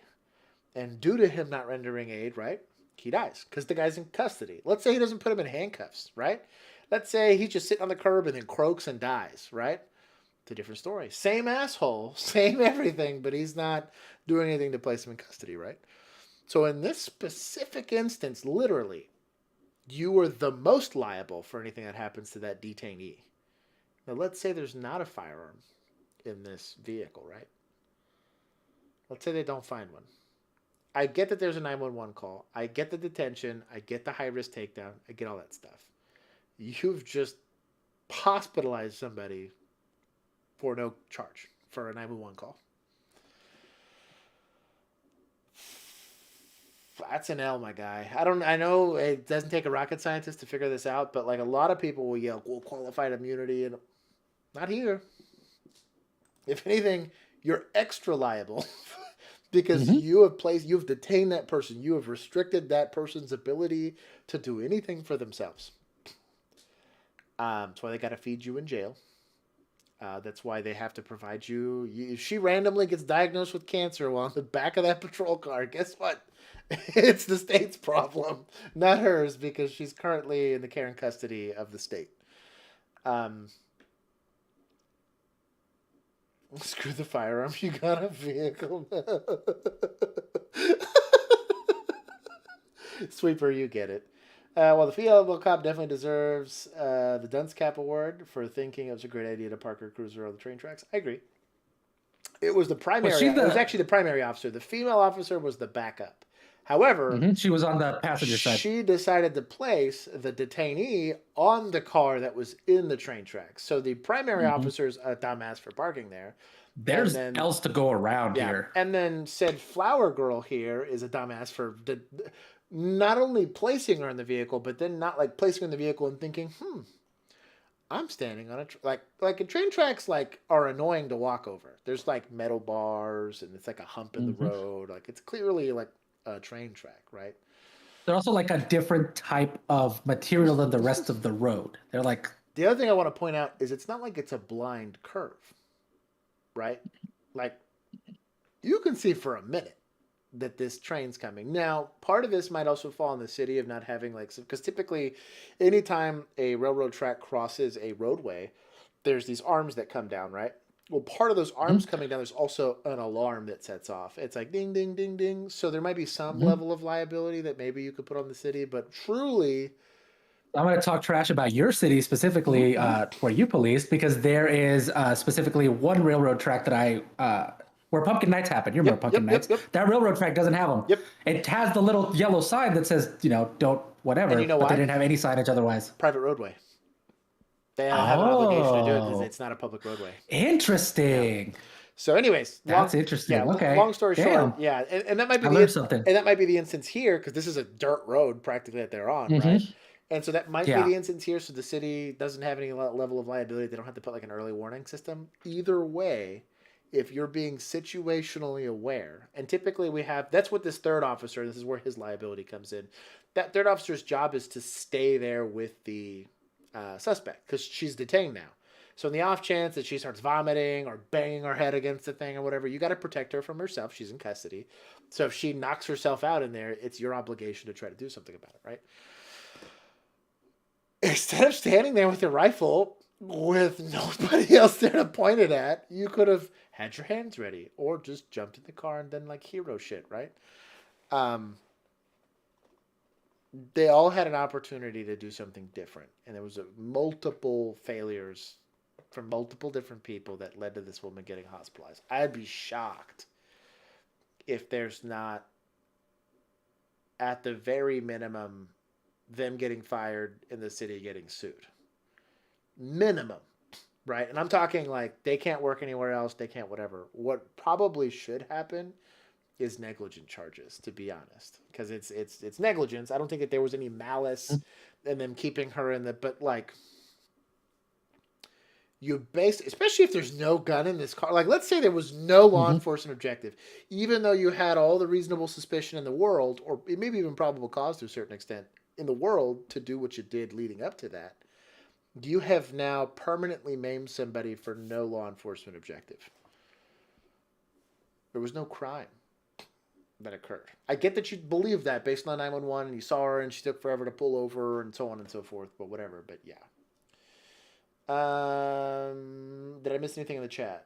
As someone who used to work for TSA, she's probably right now thinking, I'm going to have a nice long vacation. Yeah, no shit. Yeah, I agreed. She ain't exactly mad about having to not go back to TSA. I have an idea. Yeah. Let's just ignore all the warnings and to pretend it's going to be okay. Yeah. So Sergeant George, I do agree she deserves the dunce cap. I just want to make sure dunce caps get awarded to everybody. Yeah. Everybody here needs a couple of them stacked on top of each other. Yeah, she had a real opportunity to sit there and decide where we're going to put this person. Imagine being. Oh, I can't imagine having to dish out discipline for this, bro. The ass chewing that happened after this. I'm saying, did we get anything after this? Through it yet? They're still looking for the gun. I got a holster here. No, we have not gone through. We weren't sure if she threw it or if it's still hidden in the vehicle somewhere. It took her a long time to pull over. Cool story, bro. It's going to take her a longer time to recover from the very serious injuries that occurred while she was in custody. And Platteville said he did not see anything leave the vehicle. Right now, I just need to find out who she is so we can. Hey, gloves finally. So we can notify next of kin. Jeez. Wait, do we know if she survived? She did survive, having very catastrophic injuries. She did survive.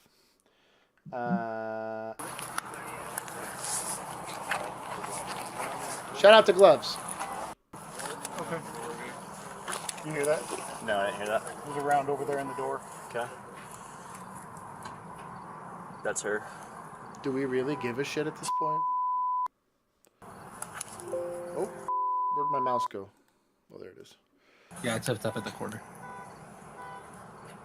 We got a date of birth on there. Hey, shout out to that Streamlight Stinger. I know you know what you're doing. I was just thinking out loud. I'll let you look at that. I'll keep looking for the other stuff. Goodness gracious. Why do we give a shit about this gun? I don't understand. Drunk man threatens officer after taking a dump in his pants.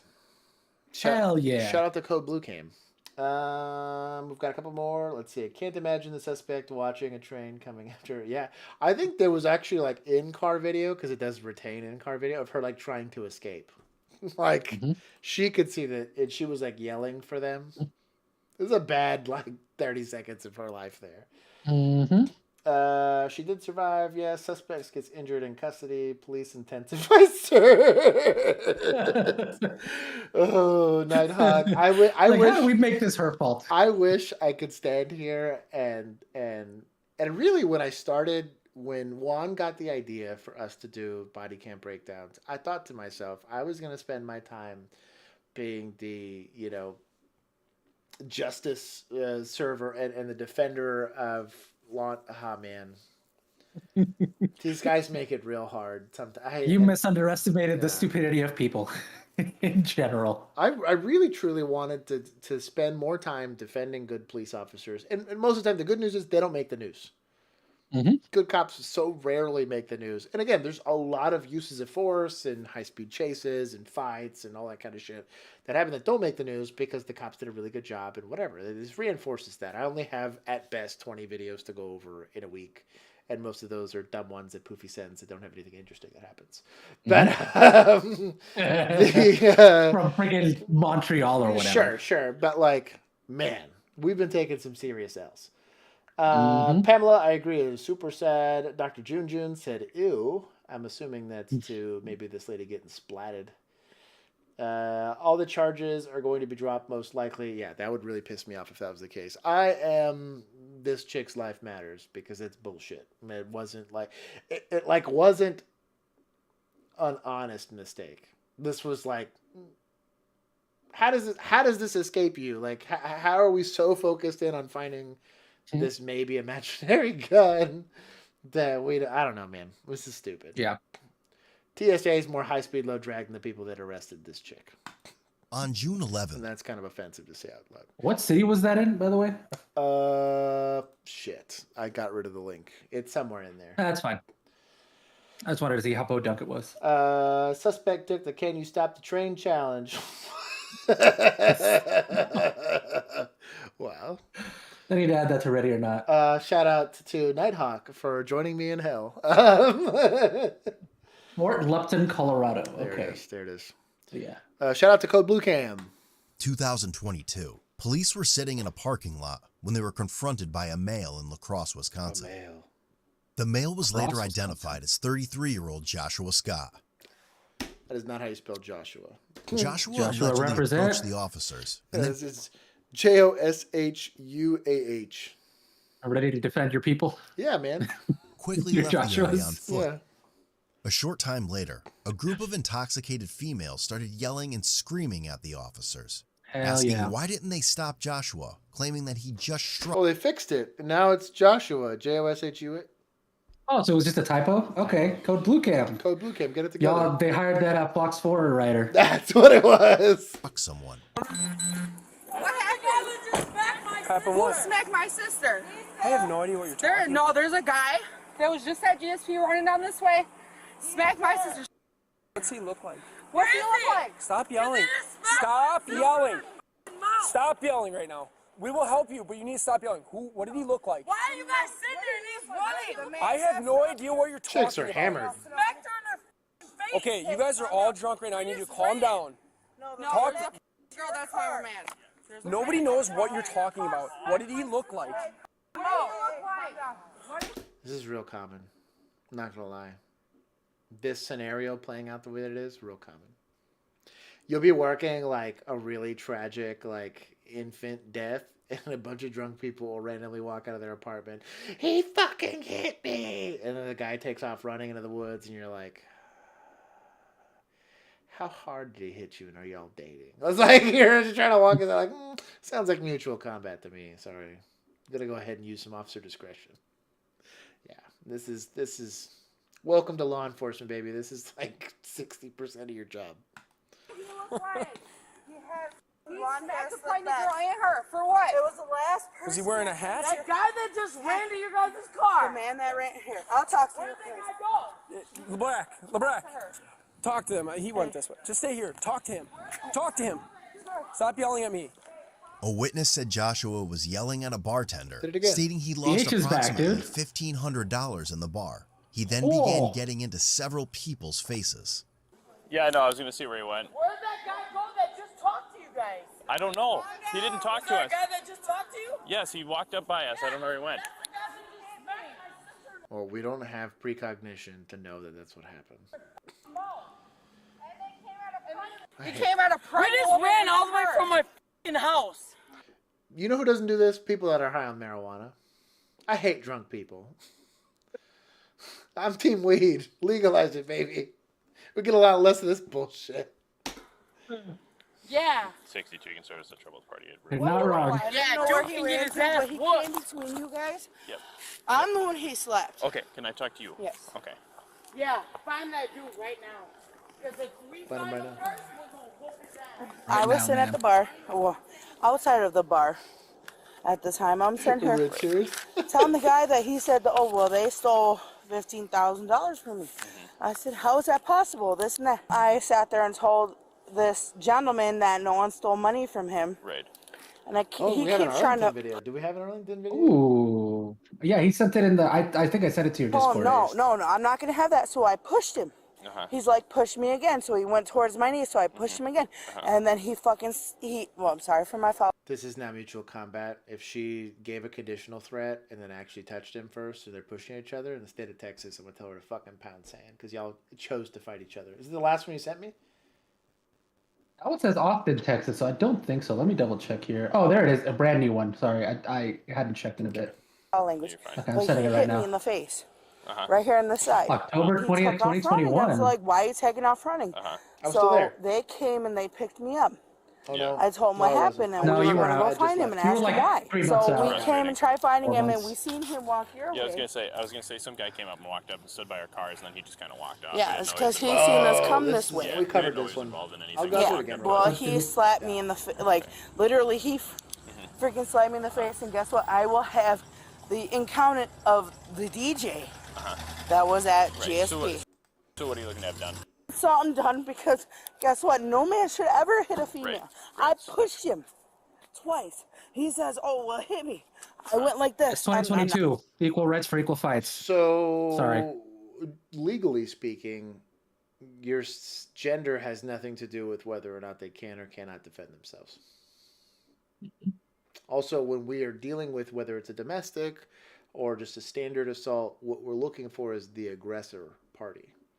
At least in Texas. I don't know how it works in communist states or whatever the fuck it is, wherever the hell this is. But in general, I don't care who ended the fight. I care who started it. is typically the party, because they were the ones that breached the peace. Therefore, I'm going to leverage my law enforcement ability on that individual. She technically instigated this fight. Maybe he knows this, and so he's pretty annoyed. Not trying to be aggressive, but I went like this, and I went like this twice. He sat there, and guess what? He tried going towards my niece. I defended my niece. I said, no, you're not going towards her. Right. Guess what? And I went to him, and he hit me. If you just want to hang over there, I'll grab a statement for you when I'm done talking to her. Okay. Did they find him? Hey, brother. Hey, brother. Step out over here, please. Yeah, no. Thank you. I appreciate it. Let's step out over here towards the road. What's going on tonight? They were trying to beat me up a little bit. Okay, let's walk over. I'll tell you what, they got a size and weight advantage, my guy. Over here on the road. Just stop 1 second. Do you have an ID on you? I don't know. Okay, what's your name, partner? Joshua. Joshua, can you just keep your hands out of your pockets for me? Bro, shout out to this. An H. Shout out to this cop. Yeah, with or without an H. Ask him. The officer observed his speech to be slurred, glassy eyes, and a strong odor of intoxicants coming from his person. Charles Street. He found his breath intoxicating. Let's walk out this way. Do you live here?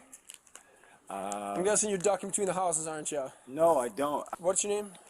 My name is Josh. Josh? Okay. Shout out to that Streamlight Stinger. Let's walk this way. Just because my partner's distracted. That's where we were when... He had urinated his pants and smelled of fecal matter. It was later discovered that he had actually defecated in his pants. Based. I literally don't have a fucking clue. Did you step in dog? Always wear gloves when touching other people. You nasty motherfucker. Shit or something, you stink. Jesus. I haven't taken a shower for like 2 days. Let's walk over here. We're gonna walk right out towards the road for me. Yeah, I don't. Thank you, brother. Bullshit you at all. For destruction, not destruction of property. It's Look at this for green light. stealing. And I stole somebody's phone. Nice, out of the fucking car. I wouldn't have even looked for this guy, to be honest. Let's walk right over to the squad car right there. Let's walk out right over. Hit me 3 times to hit me. I said, if you hit me 3 times, if you hit me 3 times, if you hit me 3 times. So both parties have said that he was hit first and then retaliated. I think you take them all for PI. Fuck it. It wasn't they hit you. Which one hit you? The chick that had the darker hair. She was bigger. I need you to stop looking up on me. Take a step Okay, back. I'm sorry. She was bigger. She had thicker hair. She had darker hair. It was the girl with the cap. Oh. We're about to find out which girl, Josh. We're trying to just figure out what's Skip right over. Now we'll never know. What'd you say? It's not like she admitted to it on camera or anything. So you were at the bars. You're walking away from. I know who Austin is. Okay. He likes to fight too. I was with Austin, and he likes to fight.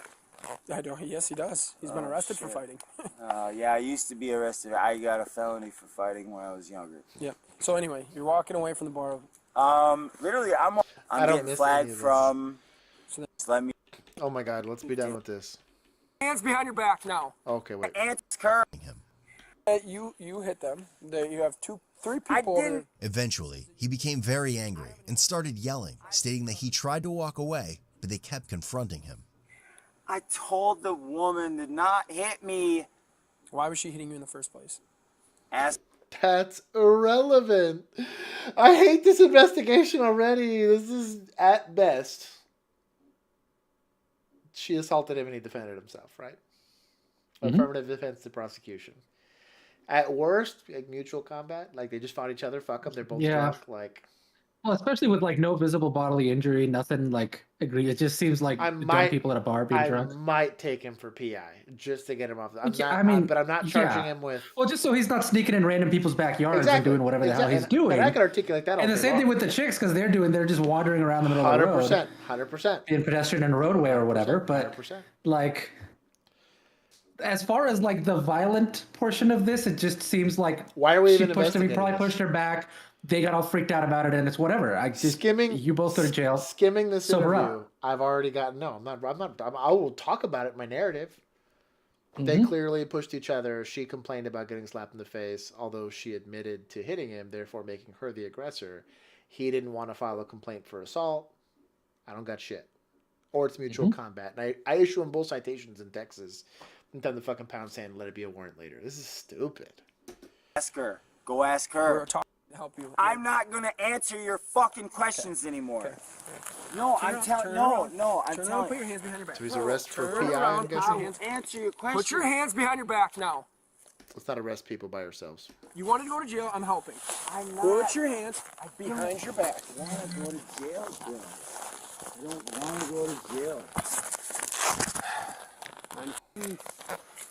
And you start yelling. Okay. Okay. Well, That's all you have to say? You told me to take you to jail. Okay. I'm helping you, but you're gonna start yelling and raising your voice at me, and you're telling me that nothing makes sense. I got nothing for you. It has nothing.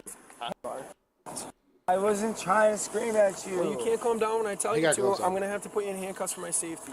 Okay. I'm not gonna deal with that. Okay. And then So is this search incident to arrest, I'm guessing, because he's really digging into pockets. when I tell you put your hands behind your back and you don't, I'm not. I have a problem. I'm not trying to fight you. I'm trying to tell you what was We're happening. gonna go sit in the back of the squad car. Yo, 100%. He's not going in my car. Pamela, that's funny. We had like Tupperware seats basically. Like our seats we didn't even have cloth, but yeah, we used to have to hose them out. They were gross. They had like a little drain plug at the bottom.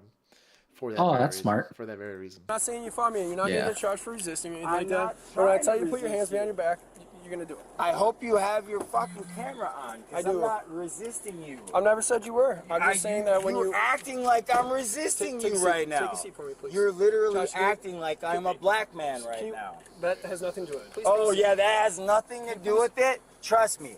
All my black friends are gonna laugh at this fucking encounter. Maybe they are. I have no Yeah, idea. maybe they are, maybe they won't. Whatever. Joshua! Right now you're being charged with battery, disorderly conduct, and all your... He's charging him with battery? This would be a lecture. I'd get lectured for this.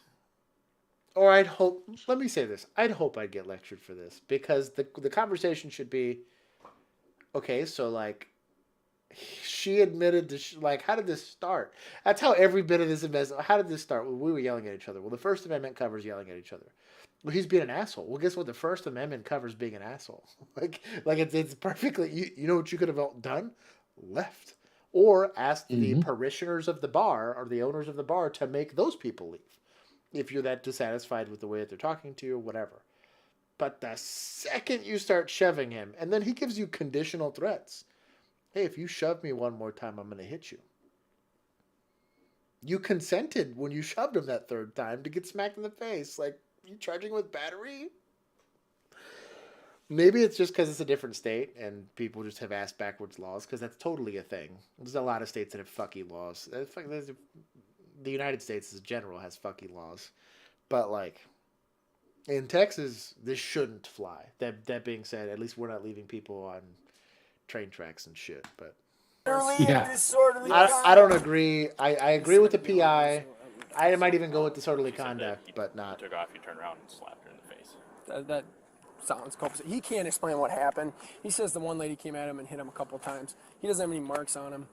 Yeah, He's drunk as all She piss. has like a bruise on her face, but I don't know if it's an old bruise. Yeah, he was cool with me, talking with me there until he started yelling. And then, Paperwork to... do you want to tell Beardmore just to take my squad car down? I'm just going to transport him in hers. Who I told straight up on the face. He's gonna go on a drunk tirade.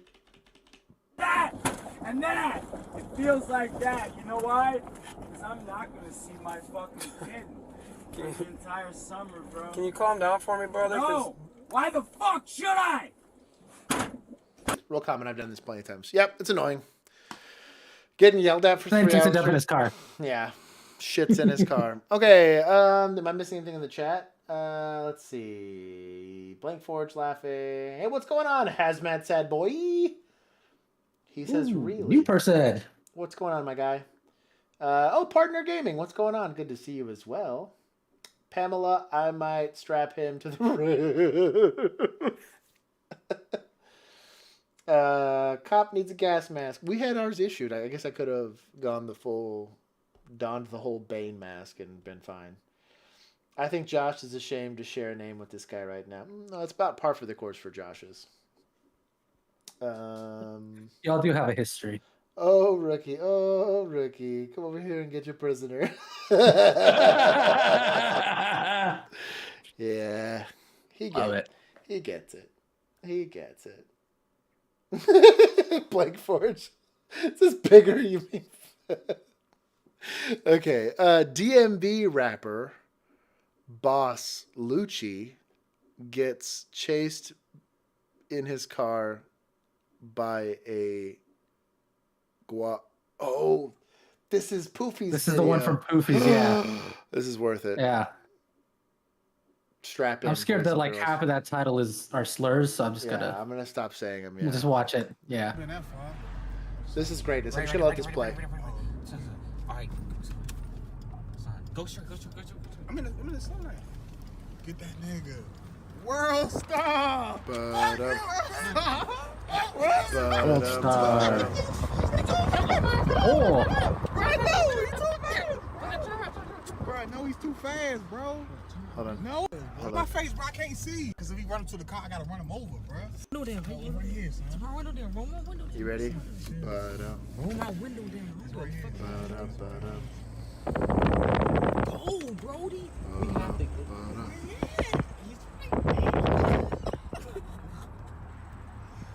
Hey, son. Oh, no, he on your side here. No, son. Go straight. Look, right there. Where? Right there. Go straight. Go to the middle street. Here it is. What? What?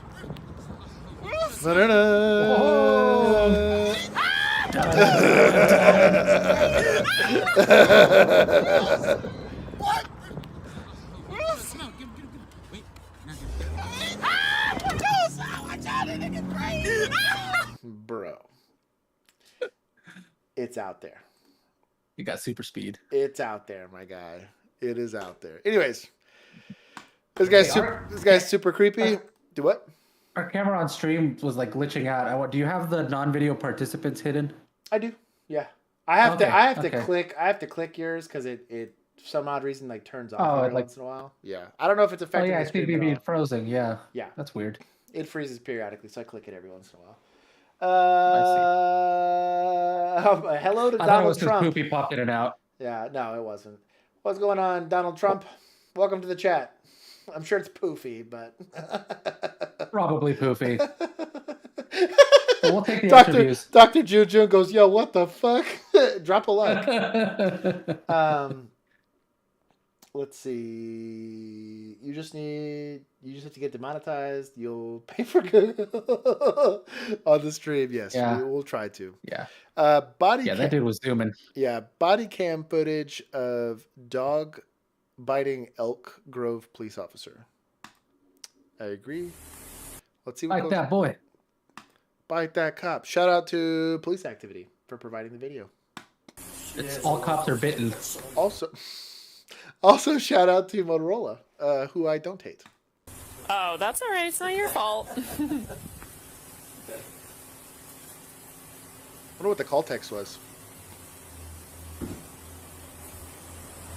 Hi there. Do I have till 5 o'clock? Yeah, so I need to see all of your...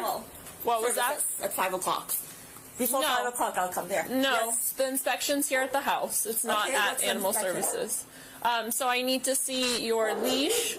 I need to see your You guys muzzle. don't even give me an appointment. You guys don't call me back. I went we to the don't animal have shelter. Oh, so this is code enforcement or animal control. That's here. I'm gonna fix Juan's face. That is coming to go check on the animals. So if you have a complaint, depending on the type of city that you're in, you might have a city ordinance. It's basically done under code enforcement that they can come check to make sure that you're doing XYZ with a dog. In Texas, we're free, so we don't typically have this type of stuff unless you're consenting through an HOA.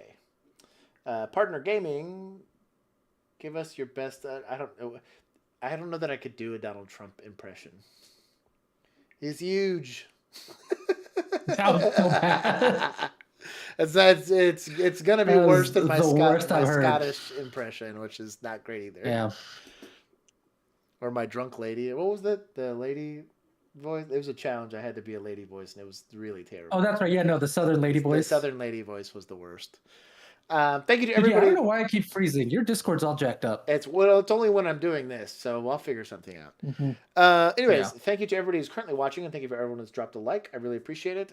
We got, I think, 4 more videos left, and then we have the after party where I will share with you guys body cam footage, I think. Oh, no, I'm talking about the infant kid investigation. Yes. That's what I promised. I went to the animal control yesterday at 12 o'clock. I waited there for 1 hour until they were open.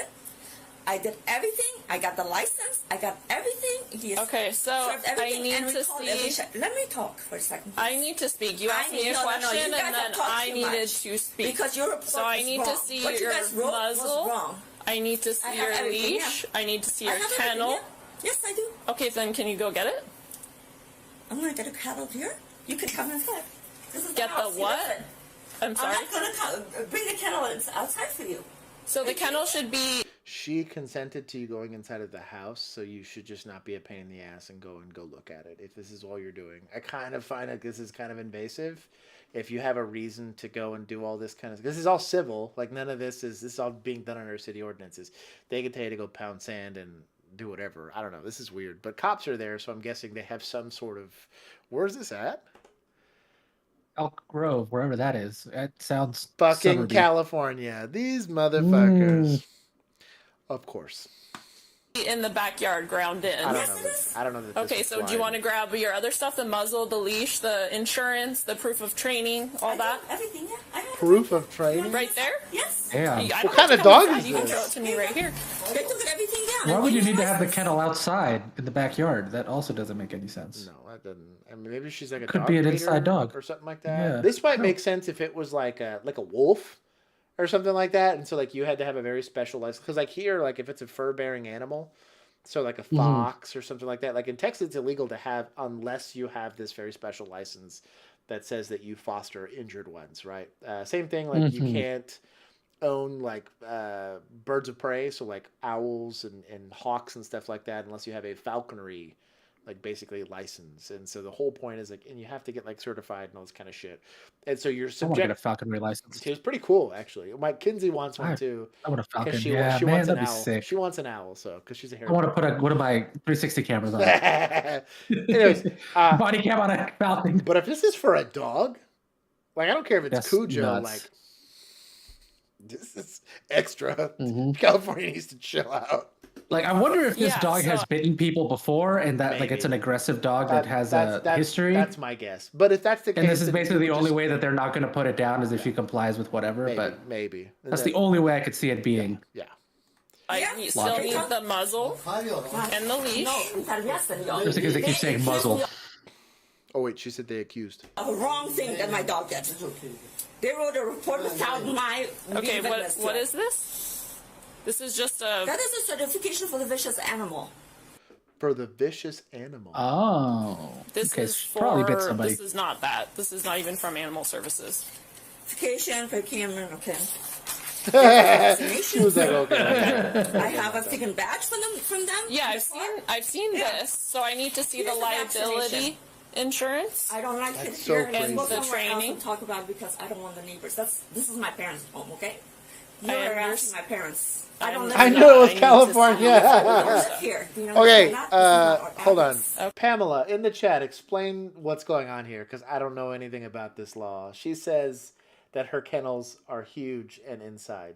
So yeah, moving them would be a huge pain in the ass. I feel like they'd be real big. Anyways, what's going on, Zach? That's a new name I haven't seen in a while. If you leave it outside, it will end up with a homeless person sleeping.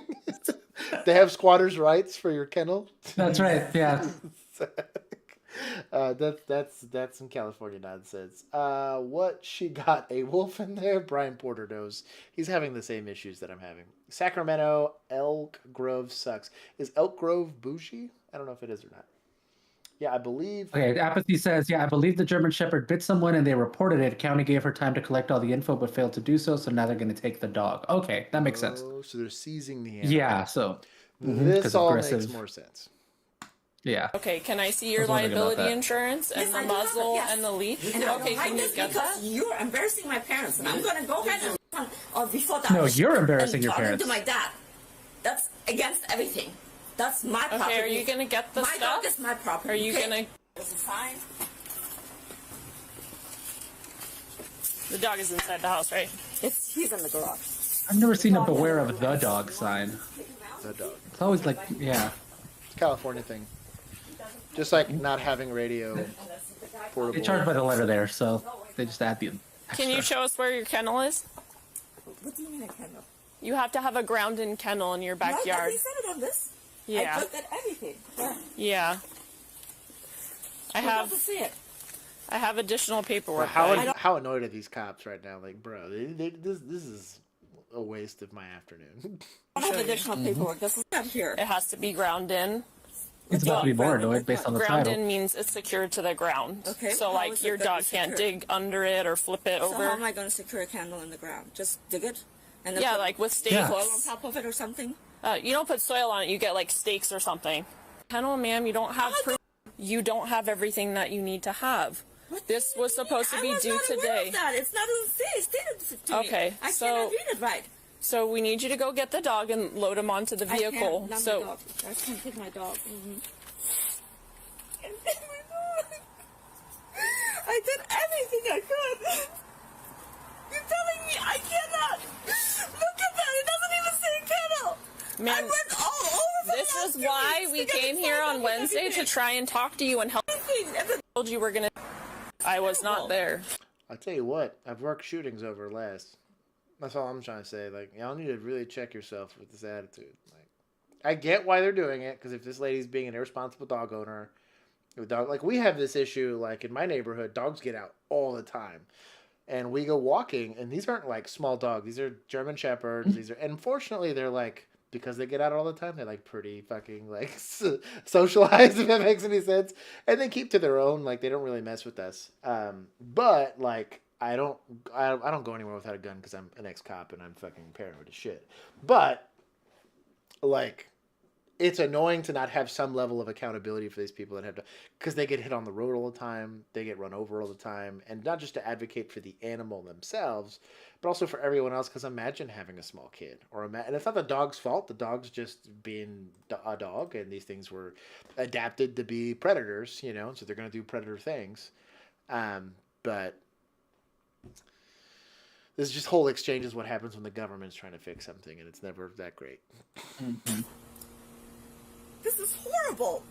That being said, buy a dog breed that you can handle / have time for / have the competency as a dog owner to go handle. If not, this happens. Or someone ends up smoking your dog because they go and unknowingly charge the wrong dude's kid.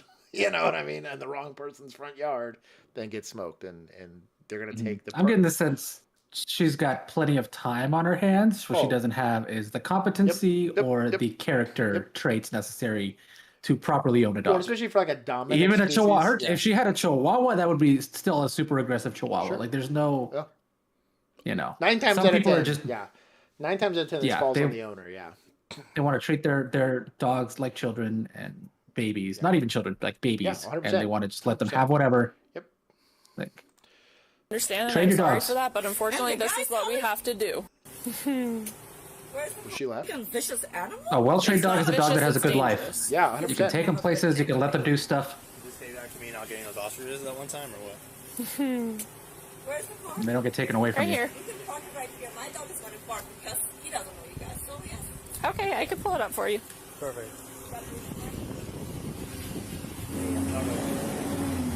What was that? I'm sorry? Oh, I thought you were talking. She's a big old dog. What a cutie patootie. Yeah. And he looks nice. I guarantee you it's her energy that gets him all amped up. Well, and I tell you what, this dog's her size. And this is bad dog posture right here. I had to take dog training 3 times because my supervisor that was supposed to check off the training kept fucking it up. And yeah, this is all bad juju. This is there's specific things that you're looking for. His ears are up, but they're probably about to right at the last second get pinned down, and he's clearly like not trying to inspect what's going on. Also, his tail being down and his back being flat. This is a about to go fuck up some small prey or whatever posture. What was See, that? he's aloof, very aloof. I'm sorry? Aloof, ears are up, tail's wagging. Oh, I thought you were talking to me. Watch it. You'll watch his ears kind of go down here in a second. Right there, yeah. That's all bad posture. And he's just stressed because she's stressed. That's just a stress response. I don't think he's actually trying to go and bite this guy. I like how they both pulled out tasers. Yeah. You okay? Yeah. Oh, was that it? Wait, was that the bite? That's the bite, man. What? Metal part. Yeah. Okay, got him. All right, Hey, well, ripped his ma'am, pants. he God bit bless this it. officer now. Right here, ma'am. Because I told you guys, let me take it You did myself. not have Put that in control the of the Discord. I'm dog. giving him a warning. Do what? Who put that in the Discord? I'm giving him a warning. Yeah. Somebody needs to fess up for this one. We better see blood next time. Yeah, somebody better fess up to this one. This dog. Oh, we can look it up. No, look it up. Go find it I'm right looking it now. up right now. Go dig it. I'm looking it up right now. I'm gonna laugh if it was me. I wouldn't be surprised because I don't watch them. No way. It was me. Wow. Hey, I get a warning. Juan gets a warning. Yeah, I just read the thing. We're about to and kick. saw the We're about to thumbnail. kick Juan out of the Discord. Yep. Let's see. I am the perfect YouTube watcher. I click on all the clickbait thumbnails. Perilous Mastodon. Oh, I got it right this time. Said, "There's no way she knows how to handle that dog," and clearly that was the case. That's what she said. Apparently, explorers saying they currently have a homeless person who keeps showing up on the same private property and sleeping in this girl's porch. I think it's in Orange County. We got to fuck around and find out clause in Texas for that. No way you do a long leash on, yeah. Well, and that's kind of the problem is, again, if you were a good dog owner, you would know the limitations of your dog. And like, I remember we had a babysit for my brother and sister-in-law, and they have this huge, he's like a mutt, but he's like part Malinois, part like retriever. He's a big dog, but he is not very, he spends his whole life inside. He doesn't really socialize a ton with dogs. And so they didn't want to stress him out by putting him in a kennel. So we said, sure, be more than happy to watch the dog. We had just gotten the house that we're in now. And the second I tried to get him on a leash, boom, he immediately started. I was like, no. He got half a foot of leash at best, and he was forced to. Every time he pulled away from me, I'd stop. I said, no, we're not going the direction you keep. And it was like a whole 10-minute exercise that he finally had to learn when he pulls like that, he doesn't get to go where he wants to go. And he started like, I could feel his energy, like, oh, I want to go. And he'd look up at me and like, okay, but I want to go. And the only way I get to go the direction I want to go is if I don't pull. And I had to take the time to do that with him because I'm like, hey, I'm a 200-pound man. My wife's not that big. And if he does that to my wife, I mean, he might get off the leash and God forbid gets hit by a car or bites somebody or something like that. And we don't want that to happen. But as a dog handler at that point, I'm advocating for that animal by doing that. And not to talk shit about them, but they didn't do enough to protect that animal from that behavior because I was having to do it in the short amount of time that I had him. So, yeah. And because their lifestyle does not typically require them to do anything like that, which makes sense, but it's also like you need to train and socialize your dog anyway. Or because you just don't know. Get a cat. That's why I have two cats. I want in the worst way. I want like a flock guardian dog, but I'm like, he's got nowhere to go. My yard ain't that big. He's got nowhere to patrol, and I am a registered foster home for what is it? Great Pyrenees. I'm like in a registry and the whole nine. I went to the back. Didn't you get called for that? Did you get called for that? I don't think I got called for that. If they did, I didn't answer. I had a couple people that called, like they had to do a background check to make sure that like I gave a shit or whatever. And I looked at 2 or 3 dogs, and I looked at my wife and I was like, we just don't have. I don't have enough time. I was still on patrol. You don't have a fence. Well, there's that. There's that too. But on top of that, like, I don't have enough time to properly give this dog the outlets that it needs. Mm-hmm. And then, like, I'm not around enough to have a 180-pound dog go for, like, while he's getting leash trained. Like, my wife doesn't need to be the one leash training this dog first. Mm-hmm. I can do it first, and then once he gets better at it, he can learn to respect her in the same way, shape, or form. Yeah. And again, you could do leash training in the yard if you had a fence. If I had a fence, yeah. Yeah, but like, yeah, because you can do that, but eventually you do need to go to, like, I would do yard, then like dog park, so at least it can't go anywhere, but then you have distractions and stuff, and then like somewhere where. Look at Sweeper no being fences. responsible. He says same here. He says he's got My a dog is the breed. socializer dog. Every time my friends get new dogs, they bring them over to socialize with my dog because she will teach them how to be good, well-mannered pups. Yeah. Shout out to Sweeper. He's being responsible like me and realizing that he's not in a position. Well, and when I got my dog, I was in a condo. I was in a 1-bedroom condo with a tiny yard, and I was like, I wanted a big dog. She's a German Shepherd mix, but she's 40 pounds. Yeah. So like, I was like, I needed a dog that was not going to be huge, because like while I could walk her and stuff, like, yeah, I don't have a big yard for her to run around in. I had dog parks and I had like big hiking trails, but still, I would have to come back every day during lunch because I live close to my work. Yeah. We'd toss the ball around for an hour. I'd go back and do all that because just like it's high energy dog. You got to know what kind of dog breed you have, and you have to properly train them and spend enough time with them that they are well behaved. And now she's good enough; she can walk off leash. Oh, she's great. Yeah, Kaya's awesome. Yeah. I love that dog. It literally comes back with me just going, and she'll come right back. Last one of the night, unless we have another one that we haven't seen. I sent you the Arlington PD one. I guess. Oh, if I you did. wanna Yeah, here watch it is. that. Here it is. Here it is. I'll go over that one right now because it's an old one. Shout out to my old police department. So this instance, I only know because I have insider information. So this was a DWI investigation. This guy, I think, was asleep at the wheel when they. The firefighter? No, not the firefighter. The suspect was asleep at the wheel when the officer came and investigated on this. I think they even chalked the vehicle. I don't know if they chalked it or not. 42, copy a Texas fire tag. Shout out to Arlington Fire. They're actually pretty awesome. Well, most of them are pretty awesome. There's a few fire stations, and you know who you are, and if you see this, fuck you. Names. Like that firefighter. Yeah.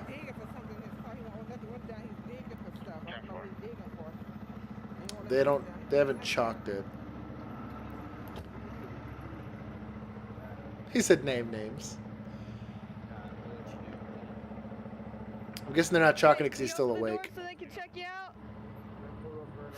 What's that?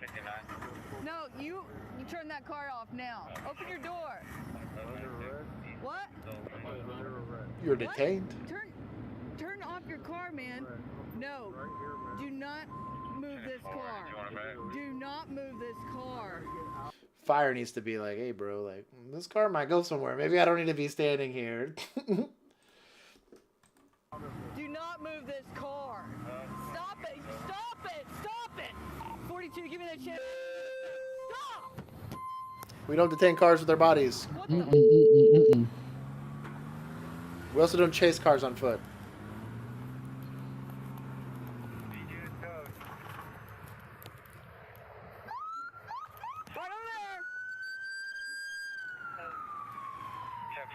Bro, what is she doing?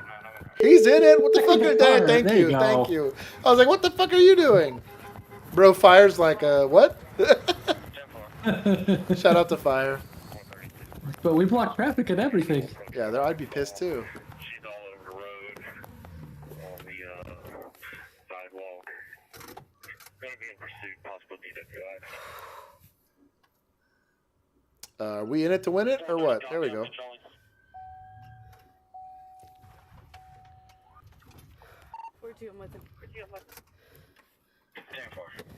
The guy stopped. I am also team not approach here. I actually like that he didn't approach because it's like he still clearly has keys to the car. The car's still clearly running.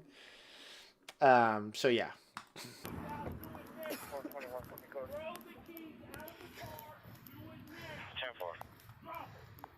She was trained by Josh Plank. I didn't train anybody. Drop the keys now. Drop the keys. Do it now.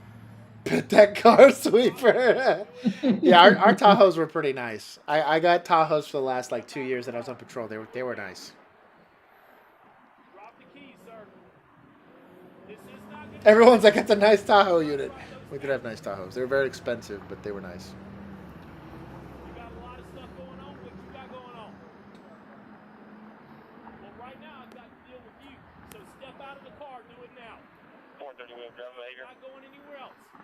Why is anyone getting the radio? Those buttholes.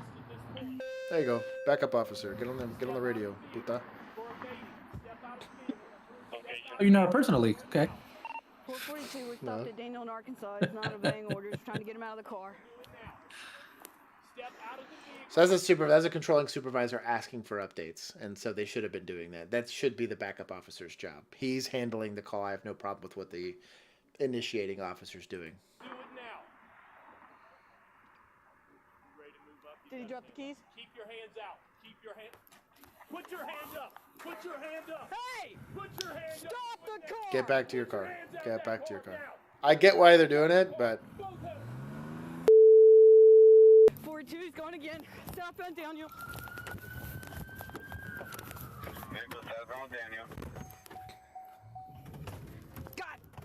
you get it and drive. Hashtag the worst thing. I don't like, as much as people might talk shit about her not being able to get in a drive, all the way down was first gear and not drive. It was that's right. You told me about my that. least favorite thing about these Tahoes is when you really had to get it in the gear really quickly. It was very easy to miss drive. It was so stupid. So you get it stuck in first, and your shit would just redline at like 20 miles per hour, and then you'd have to like disengage it to get it like back, and then if you missed, you went back like to fucking neutral or reverse. It was stupid the way that it was set up. So is your F-150 like that too? No, I have a Okay, console. mine is. I have a console shifter, not a Okay. Okay. not a Okay. column Yeah. one. My F-150 is like that too, where you'll just accidentally stick it in first gear every once in a while, but I don't have to slam it down like you guys did. That's what I'm saying. When you're in a hurry, that's the pain in the ass. Yeah, that's gonna suck. Yeah, I can definitely see how that happens because I'll do it when I'm going slow. Yeah. Speed 20 miles an hour, light traffic. She's doing a good job of calling it. The secondary officer will call pursuits if you're a two-man unit. I've been written up for this.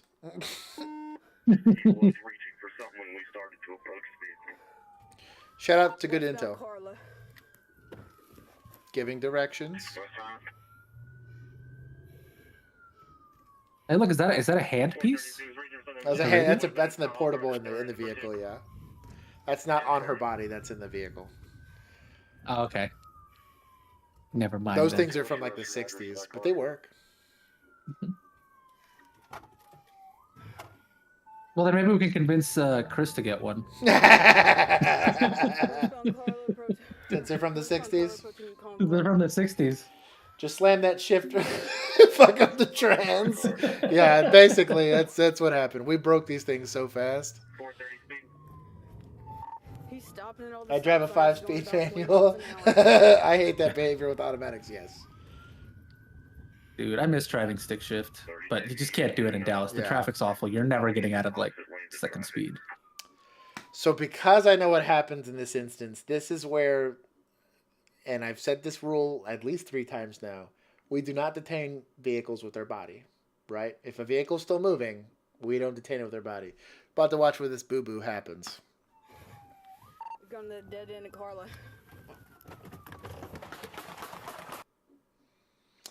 Oh boy, got smoked.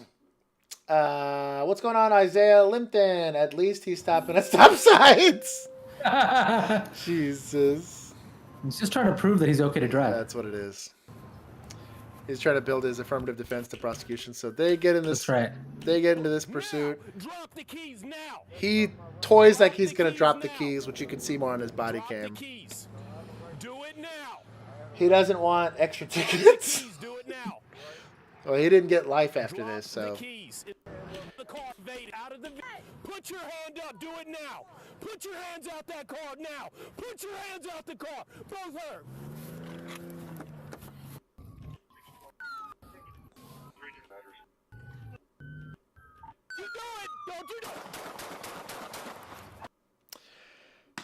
General orders are in that police department. I know this because I was from there. Is that you are not allowed to step in front of a moving vehicle. You lose every right to basically use lethal force against it. He was terminated right after that. I think 3 days within that. It's a lot of controversy about him getting terminated because IA wasn't allowed to do an investigation prior to his termination. So there was a whole vote of no confidence thing that happened in the background. It's a bunch of drama. However, I will agree that it was a direct violation of general orders, not necessarily state law, but general orders. But from a tactic standpoint, and I say this all the time, why are we trying to detain a car with our bodies? That makes zero sense. If that vehicle has not stopped moving and he's not giving me any reason to make me believe that he's going to get out of the car and stop, why am I getting out of my car? Now if he starts shooting at me and stuff like that, there's a different conversation to be had. But that simply wasn't the case here. He shot and killed this guy, made a pretty sweet group, I will say that. However, he is currently looking at potentially being indicted on charges. I think that DA went ahead and charged him with it, and I want to say that it's actually going to go to trial. We don't know what's going to happen because these things take forever to actually get adjudicated. But yeah, this officer is no longer employed with the department, and he's, like I said, he's pending charges within Tarrant County, I believe. I think what might save him here, depending on how this plays out, is that obviously he knowingly and intentionally refused to stop.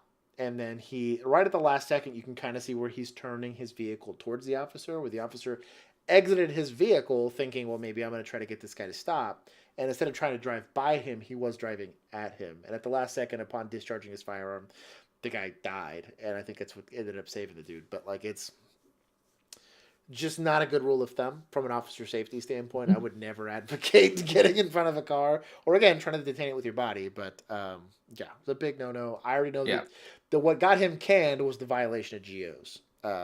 We knew this. We had multiple officers that actually got hemmed up for this very thing. And so there's plenty of times where I saw a car driving by and I had my gun out and I was like, well, cool. I guess I got to let him go. And again, it's not a case where... No, go ahead. I was going to say, it's not a violation of state law, so I can't be prosecuted for that, if that makes any sense. But it will get you fired because it's a violation of policy. There's a difference between the two things. Yeah. I was going to ask, because everybody keeps saying pit that car. How y'all weren't allowed to do pits, right? Nope, pits were completely forbidden. He had to have been doing something crazy for you to pit him. And even if he was doing something crazy, they reserved the right to discipline you for pitting a vehicle. This is completely against GOs. We were not allowed. We weren't trained on it. We weren't allowed to do it. He should be charged with pedestrian in a roadway. Blank Forge, I love you so much. Christian said there's a video in Discord. Let me see if I can honor this video in Discord. Did we pull that one up? I think I pulled... Oh, that was another one. Delonta narcotic search warrants. Okay. Let's see. And then body camera possible man with a gun. There's 2 videos on here. Okay. Look at y'all. Yeah. Copy. Let's see this one real quick. It's a minute and a half, and then I have this one pulled up. Cool. Go join our Discord. If you join our Patreon, it's as little as $1 a month. It gives you access to our Discord, and that's how we share all these things. Yeah. And then you join our Discord, you can keep us here forever. Do subathon. Yeah, no kidding. Ooh, this was on 420. Hey, 420 blaze it. Hey. Okay, let's just suspect gets tased after he rams a police car while attempting to flee. Play dumb games, get dumb prizes. No. We have a subject fleeing. Watch out. Ram the... Bro, I tell you what, this fucking cop almost nailed his partner, dude. Patrol car, we ain't coming out. Cover now. Frank, get out the car! So he dove right into that car. Handle business.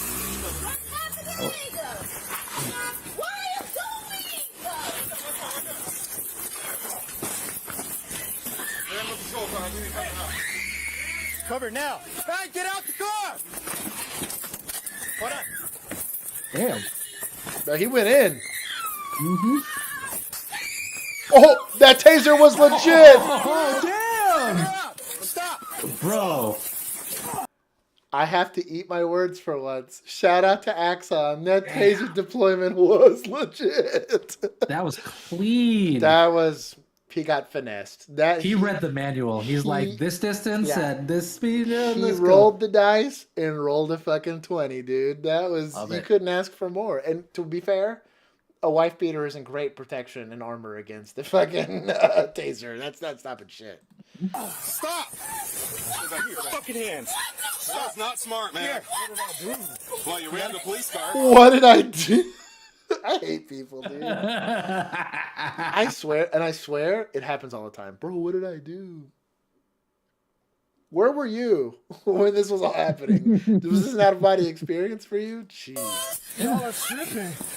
I feel David Ford taser deployed. I felt unsafe. Cool, bro. I will not fly. What's the Brooklyn Nine-Nine line? Cool story, still murder? Cool story, still murder.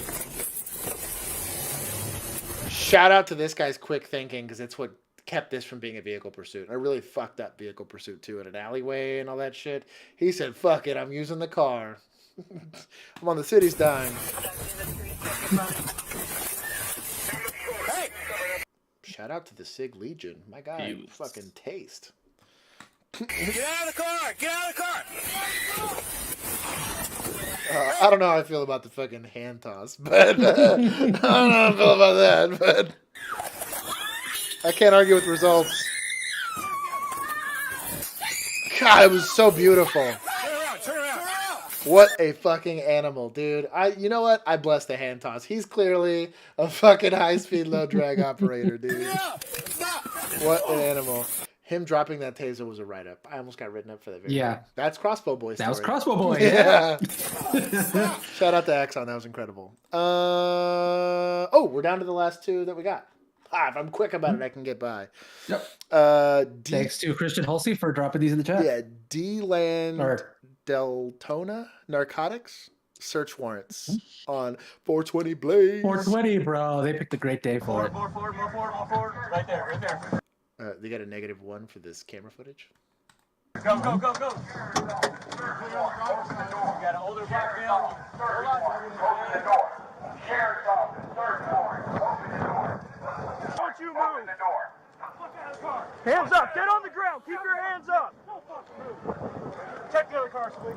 This is what search warrants look like when the SWAT team does them. Got it. How we doing on cars? Car's clear. Car's clear. Not gonna clear the bicycle? Lazy. Hey, hands up! Hands up! Hands up! Hands up! He tried to jump out of the window. Get on the ground! Down on the ground! Get on the ground now! Get on the ground! On the ground! Get on the ground! The picking up of the pants could have very easily ended his life. You need to chill. Let him see your underwear, man. Yeah. It's fine. I like the flex cuffs. Got him. Go. Move it up. Give me that little guy. Hey, little guy. Give me the little guy. Here, buddy. He said, give me the little guy. Oh, fucking trap houses, dude. I fucking hate these places. On your belly. Flat. You know how hard it is to get a narcotics warrant? Well, I guess it depends on the jurisdiction. Where I came from, getting a narcotics warrant was work.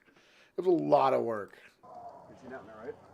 Stay there. And to get this kind of attention, you had to be moving weight. That was the guy that jumped out the window was the one with the felony 49 for a couple years. Ah, that's why he's somewhere sold it out. Yeah. Fucking detectives. This guy. Are we going to see some drogas?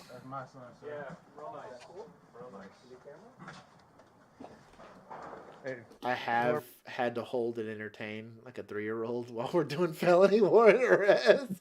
You're like, hey, little guy. And he's like, what's going on? And I was like, we're playing hide and go seek. You want to see my flashlight? And he's like, yeah. And I'm like, just don't point it at your eyes. And he's like, what? Immediately, yep. Fucking stupid. Whoever's going to grab him, there's a bag under him that was pulled out. Be fair, you told me the same thing. I did the exact same thing. Green shirt. It's right there. Hey, where's your boy's mom at? I don't have no idea, sir. That's back here. Sheriff's office, search warrant. Let me get that shield up here. Sheriff's office, search warrant. Open the door. Get that shield up. Sheriff's office, search warrant. I'm with you. Sheriff's office, hands up. Go. Go. See, ready or not? This is what it's supposed to That's look how many like. you need, That's yeah. how many you need. You guys good? We're good. And that's just for the crack house map, the small one, without the laundromat and the stupid tent house. Come here. Come here. They need to add cars that you could like go interact through and with stuff to like do that. that. Yeah. That'd be cool. Be sketchy as hell. I guarantee you, we would all die in that. But Okay, let's see what we got here. What's the haul? We just saw it for a second. there was A little bit of pills. Those look like bars. This looks like the Kokanya. This is a really weak Ruger pistol. I'm not sure what that is, to be 100% honest. A Glock mag, a shield mag, an AR mag. It's a decent amount of marijuana. There you go. Yeah. That was an okay bust. Shout out to them. Yeah. Okay, last video, unless somebody else dropped something. I don't think they did. I got to be quick about it. BODYCAM footage of a possible man with a gun. Am I missing anything in the chat? What am I missing? Pamela, sleepwalking and driving. He is the cop movie cops are based on. Wow. Especially in California. So can you pit? Okay, so I already answered all these. Ready or not, final score is S+. It says, yes, you can chase but not pit. Did you answer that one? Y'all can barely chase. Oh, no, we could chase for... If it was DWI, you chased it till the wheels fell off. Oh, okay, yeah. If it was a DWI, a stolen vehicle, or a felony in progress, you could chase till they told you not to. And No, it was y'all couldn't do more than 2, right? We couldn't do more than 2 plus a supervisor without approval. So you would actually have to get on the radio and ask, hey, can I be a 4th in this pursuit? And there's a whole reason behind that. Also got written up for that. Shout out to my paperwork there. Chief of the Fontana. So BODYCAM footage of a possible man.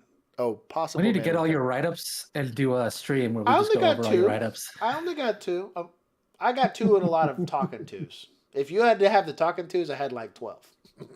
I got like a Josh. What is this? Yeah, we'll get Bill's then. Bill has, I think, 1 or 2 more than I did. Hell yeah. Police Department. That gives us like 5. Yeah. That's good. That's a good story time. Incident, which took place on Wednesday, November 27th. Shout out to this chief. He's stacked. Shortly after 9 o'clock in the morning. The location of the call was in the area primary hanging in the sun. Totality of the Montana? circumstances known to the officer at the time. Probably throws hay around. That'll get you buff. Yeah. He's calling for Commerce Way in Slover, and he thinks the gentleman has a gun. Okay, thank you. Hello? Hello? Hi, why do you think this? I've seen him pull it out once, and I just kind of hid behind something so he didn't see me. Well, so what exactly happened? This is crackhead stories. I was going into work, and I saw this man walking up and down the street, and he looked disgruntled, very disgruntled.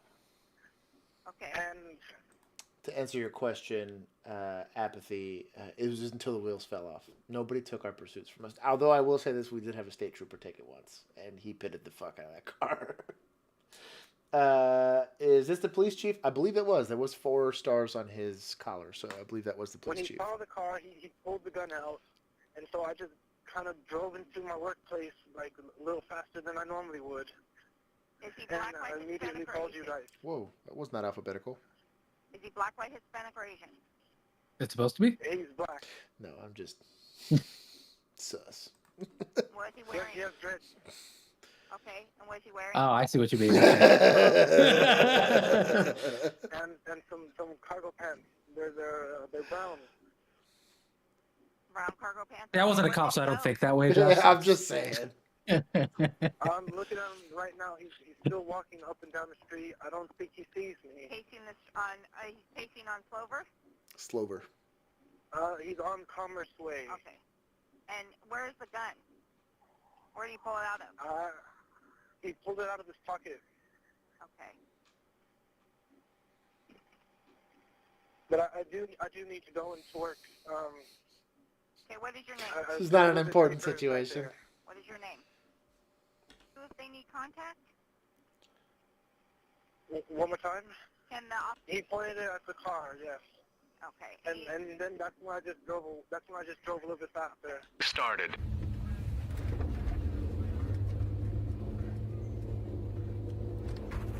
Shout out to Ford. I'm 97. I'll be out with him. I'm on scene, baby. I like the famous last words. I'm 97. I'm out with him. The fucking worst. Everyone immediately speeds up like, ah, fuck. I hated that shit. Oh, my guy.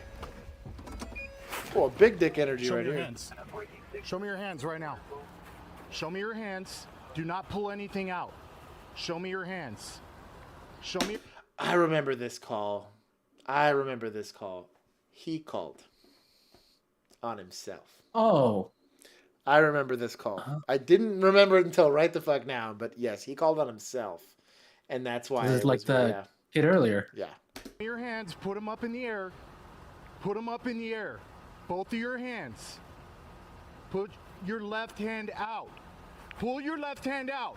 Do not face away from me. Pull your left hand out. These are pre-attack cues. He's in the fight, so I'm team not him retreating. I mean, it is what it is. His chances of winning the gunfight aren't any better back at his car as they are here. And kind of like the Dallas officer that, like, she was in her car and she's just like, well, fuck it, I'm in the gunfight. Any moving away from this position is me taking the gun off the suspect. So, like, right now you're in it. You're already winning this gunfight because your gun's already out and pointed, right? So you have to think that you can decide to shoot him quicker than he can decide to shoot you, pull his gun out, point it at you, and crank a round off. Hashtag train. Pull your left hand out right now. Do it. Do it. Pull your hand out. Do not pull a gun out. I'm telling you right now, I will shoot you. You understand me? Pull it out and put your hands up in the air.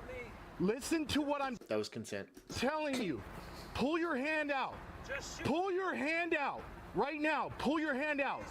Dude, pull your hand out. I do not want to shoot you. Pull your hand out right now. Pull your hand out. Pull your left hand out, sir. Come on. I do not want to shoot you. Pull your hand out. At this point, I might be team backing up just a smidge. Just because the farther away I am from him, the less likely he is to be able to land a round on me if it turns into this whole quick draw scenario. But I kind of get why he's staying where he's at because he's wanting to stay engaged with this guy. Also, probably don't want him running off. And so you kind of have to keep some level of officer presence so that he feel like he can't walk away from you. So it's a hard... This is the shortest of fucking straws. Pull your hand out of your pocket, bro. Come on. Don't do this, man. Do not do this. Great de-escalation. Pull your hand out. I'm not going to. Pull your hand out. Pull your hand out, bro. Come on. Stop this. Don't fucking do this, man. Also like that he's not getting on the radio, like fucking giving a play-by-play. He's handling the call. Now he's by himself. The only downside is, and they should know because he said he was out with them. So they should be coming code to him, but like he does not need to give a fucking dissertation about what's going on. He's in the call, in the fight, in the scenario, actively using all of his brain power to just try to de-escalate the situation. Shout out to this guy. Just pull your hand out. We'll get through whatever you're going through, man, but don't fucking do this. Let me see your left hand. Pull it out. Bro, pull it out. What is your name? What is your name? Talk to me. Hey, great. Talk to me, bro. Come on, you're going through some shit. Let me help you. Let me help you. Pull your hand out. Bro, pull your hand out. What's your name? What's your name? Tell me your name. Tell me your name. It does matter, bro. Come on, let me help you out. Let me help you out. Pull your left hand out so I can approach you safely. Pull it out. Hashtag articulating this potential shooting he might get into. Shout out to this guy. Fucking A++ police work. Come on, dude. Bro, pull your hand out. Pull your left hand out. Let me see it, man. Come on, pull it out. Pull your hand out, bro. Dude, pull it out. Let me see your left hand. I don't want to shoot you, but let me fucking help you. That's a write-up. Shout out to Chris Kaufman. Thank you for the $2 super chat. Come on. We don't want to do this, man. Bro, I'm telling you right now, pull your left hand out. Pamela, you could try to articulate that he could potentially have a weapon, but until you see it, just a level of liability of being wrong. If he's just got nothing but a fucking cell phone. Because he's not making a furtive gesture, holding his hand in his pocket, suspect as fuck, but he could just be cold. And so until now, if he did a quick draw scenario where he like has a cell phone in his hand and he pulls it out and points it to him in a shooting position, sure, you smoke the guy all day long because you don't have enough time to decide what he has in his hand. But him just holding his hand in his pocket, I don't know that that would be enough to shoot him. It was a different scenario in Dallas where he's actively, like you can see clearly that it's a gun in his hand and it's by his side. That's different than it being inside of his pocket. That's why I yell at my wife. I'm not reading the rest of that. Damn it. You know it's better than that. You gotta pre-read Blank Forge when he types in chat. Isaiah Lemon, thank you. You're 100% right. This is totally suicide by cop. So I can see what you got in your pocket, bro. Dude, pull your left hand out. Pull your left hand out. I don't want to shoot you. I completely agree, Master Mastodon. I completely agree. This guy's killing it. Come on, man. Pull your left hand out. Get your hand off of the gun, dude. I could see you're holding a gun. I could see the outline through your sweater. Pull your left hand out. Let go of the gun and pull your left hand out, dude. Pull your left hand out. Do not pull the gun out, bro. Just let go of it. I would be team trying to get behind him. Like, see how he's crouched right now? And he's killing it. I don't want to sit there and criticize what he's doing because I don't know that you could do a better job. But if we're going to play the mind game here, and if you want to start planting seeds in your brain of how you might react in this situation, the draw stroke happens pointing forward. You don't point, unlike what Ready or Not would let you think. They can't just draw the gun and shoot behind them. You want to work against body mechanics. So if you can wheel around to behind him, that might be a way that you might be able to make, like, buy yourself some time to have this discussion. The problem is that he might rotate around and just stare at you, or you might agitate him more. It's really, you're rolling the dice at this, but he's even rolling the dice now that he knows it's a gun in his pocket or whatever it is. Like, he's now in a different situation. So, I don't know. This is a hard situation, but he's doing a great job. And pull it out. Thank you. Thank you. Just stay just like that, okay? Can you put your hands on your head for me? I gotta place you in handcuffs. I'm gonna fucking help you, bro, okay? I'm gonna help you out. You may think I can't, but let me try. Just give me a chance. Okay? Put your hands on your head for me. Food for thought. And I'm pausing this for this very reason. The way that I got out of the crossbow boy situation was I very quickly and violently apprehended the guy once I realized I had a small window. And so what ended up happening is me knowing that it was now going to be like a quick draw scenario, I separated him from his weapon. So now that I knew it was just a fight. I don't advocate him doing this by himself. But if you're stuck in this type of situation and you don't want to leave it up to him, you don't want to leave them thinking, because what's going to happen is, even though he's right now talked himself out of holding onto the gun, any little emotion, the fucking smell of the grass could remind him of his ex-girlfriend that pissed him off to put him in this place in the first place. And he can, these things happen in cycles, psychologically speaking. The whatever trigger that he had that brought him to this point might reoccur. So you want to, once you have an opening, you want to kind of crush it. It's going to make you seem like a real asshole, but it takes a lot of the power out of his hands to hurt himself. It allows you to take, but it takes a lot of training, B, a lot of courage, and C, a lot of fitness. I don't know that I'd advocate doing it by himself. Right now, there's no win in trying to cover, but kind of what Juan was saying earlier about the 21-foot rule, he's inside of that. And technically, really, if you wanted to, you could basically bum rush this guy and rip that gun out of his sweater. That'd be all you're really trying to do at that point. But like I said, when I did it, I was lucky it was a crossbow and it wasn't in his shirt. It was on the ground, and he could have very easily reached. It's as close as this camera is to me. He could have very easily went and reached it, but I went to try to tase him, which failed.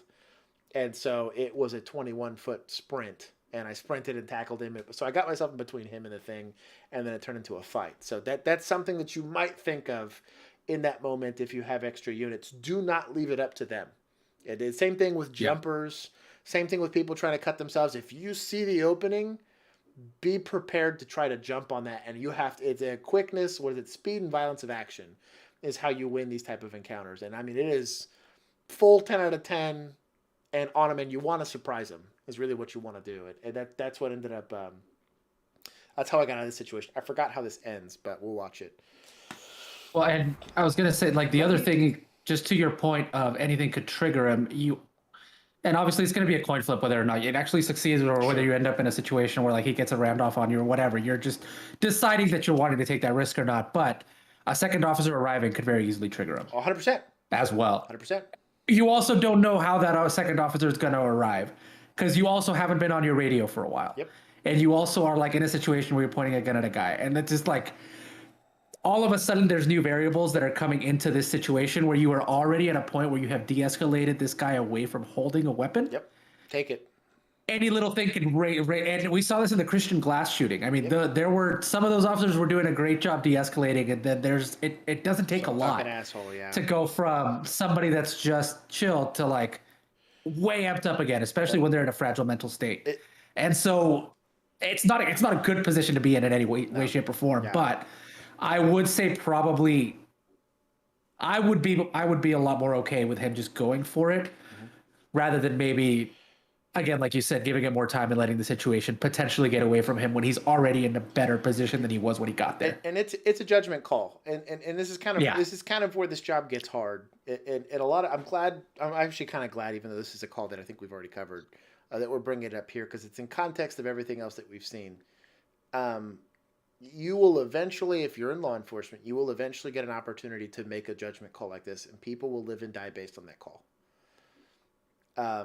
Nobody can appreciate that other than people who have been there. Firefighters don't experience that. Doctors don't experience that. Because in their mind, they're making a judgment call on your behalf, right? Whether it's medical or whether it's, how we decide to put out the fire or whatever the fuck it is. As an officer, you are at incredible risk here. Because this guy could just decide in the scuffle, you trip you fucking roll a 1, you trip on the way of trying to tackle him, and trying to goat you to do it, he ends up, shooting you, or disarming you or something crazy like that. You have no idea how this is going to play itself out. I think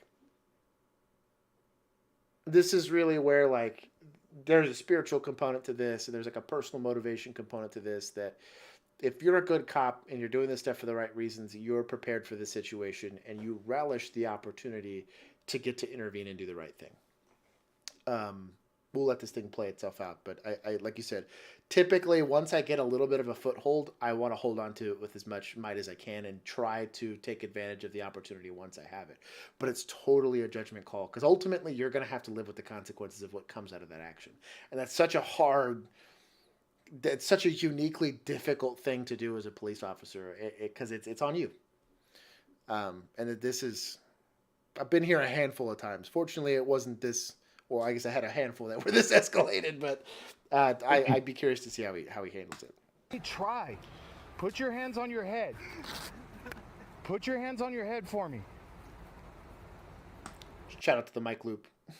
Have a fucking thing there. It fucking kills me that he's not having to do this one-handed.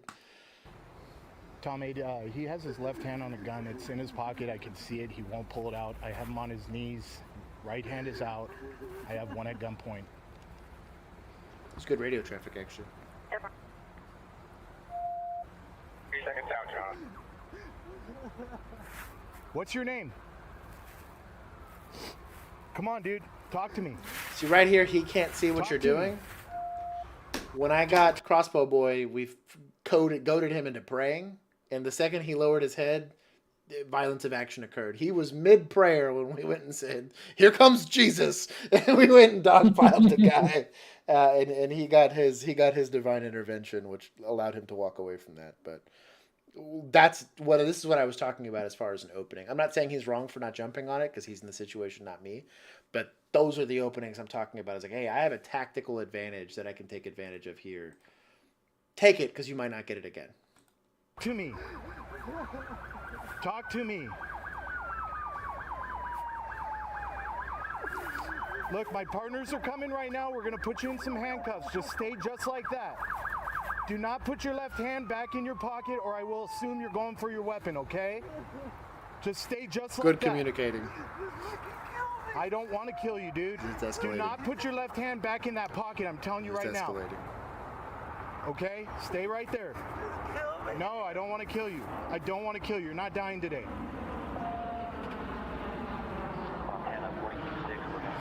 Stay just like that. Gun's in his front left pocket in his sweater. Quickly. Let's get him. No, let's get him. Walk out to your stomach. Just do it. Let's get him. Walk out to your stomach. Lay flat up. And the reason why I'm saying this is he doesn't seem too terribly motivated to do some act of violence, but he can build the courage to do it. I say just go fucking take the decision out of his hands. And this is really what we're getting at. Because you have a person, you are hoping that a person that is already trying to die by cop makes the right decision. Right? Like if I had to roll a bet, I'm going to bet on my skills and ability to intervene rather than... But now, that being said, technically what he's doing is not illegal. You know, this is all being done on his behalf. And morally, am I willing to live with the decision? Technically, and this is really where I really do see the future of policing go, fuck it, you just sit out there and wait for him to kill himself.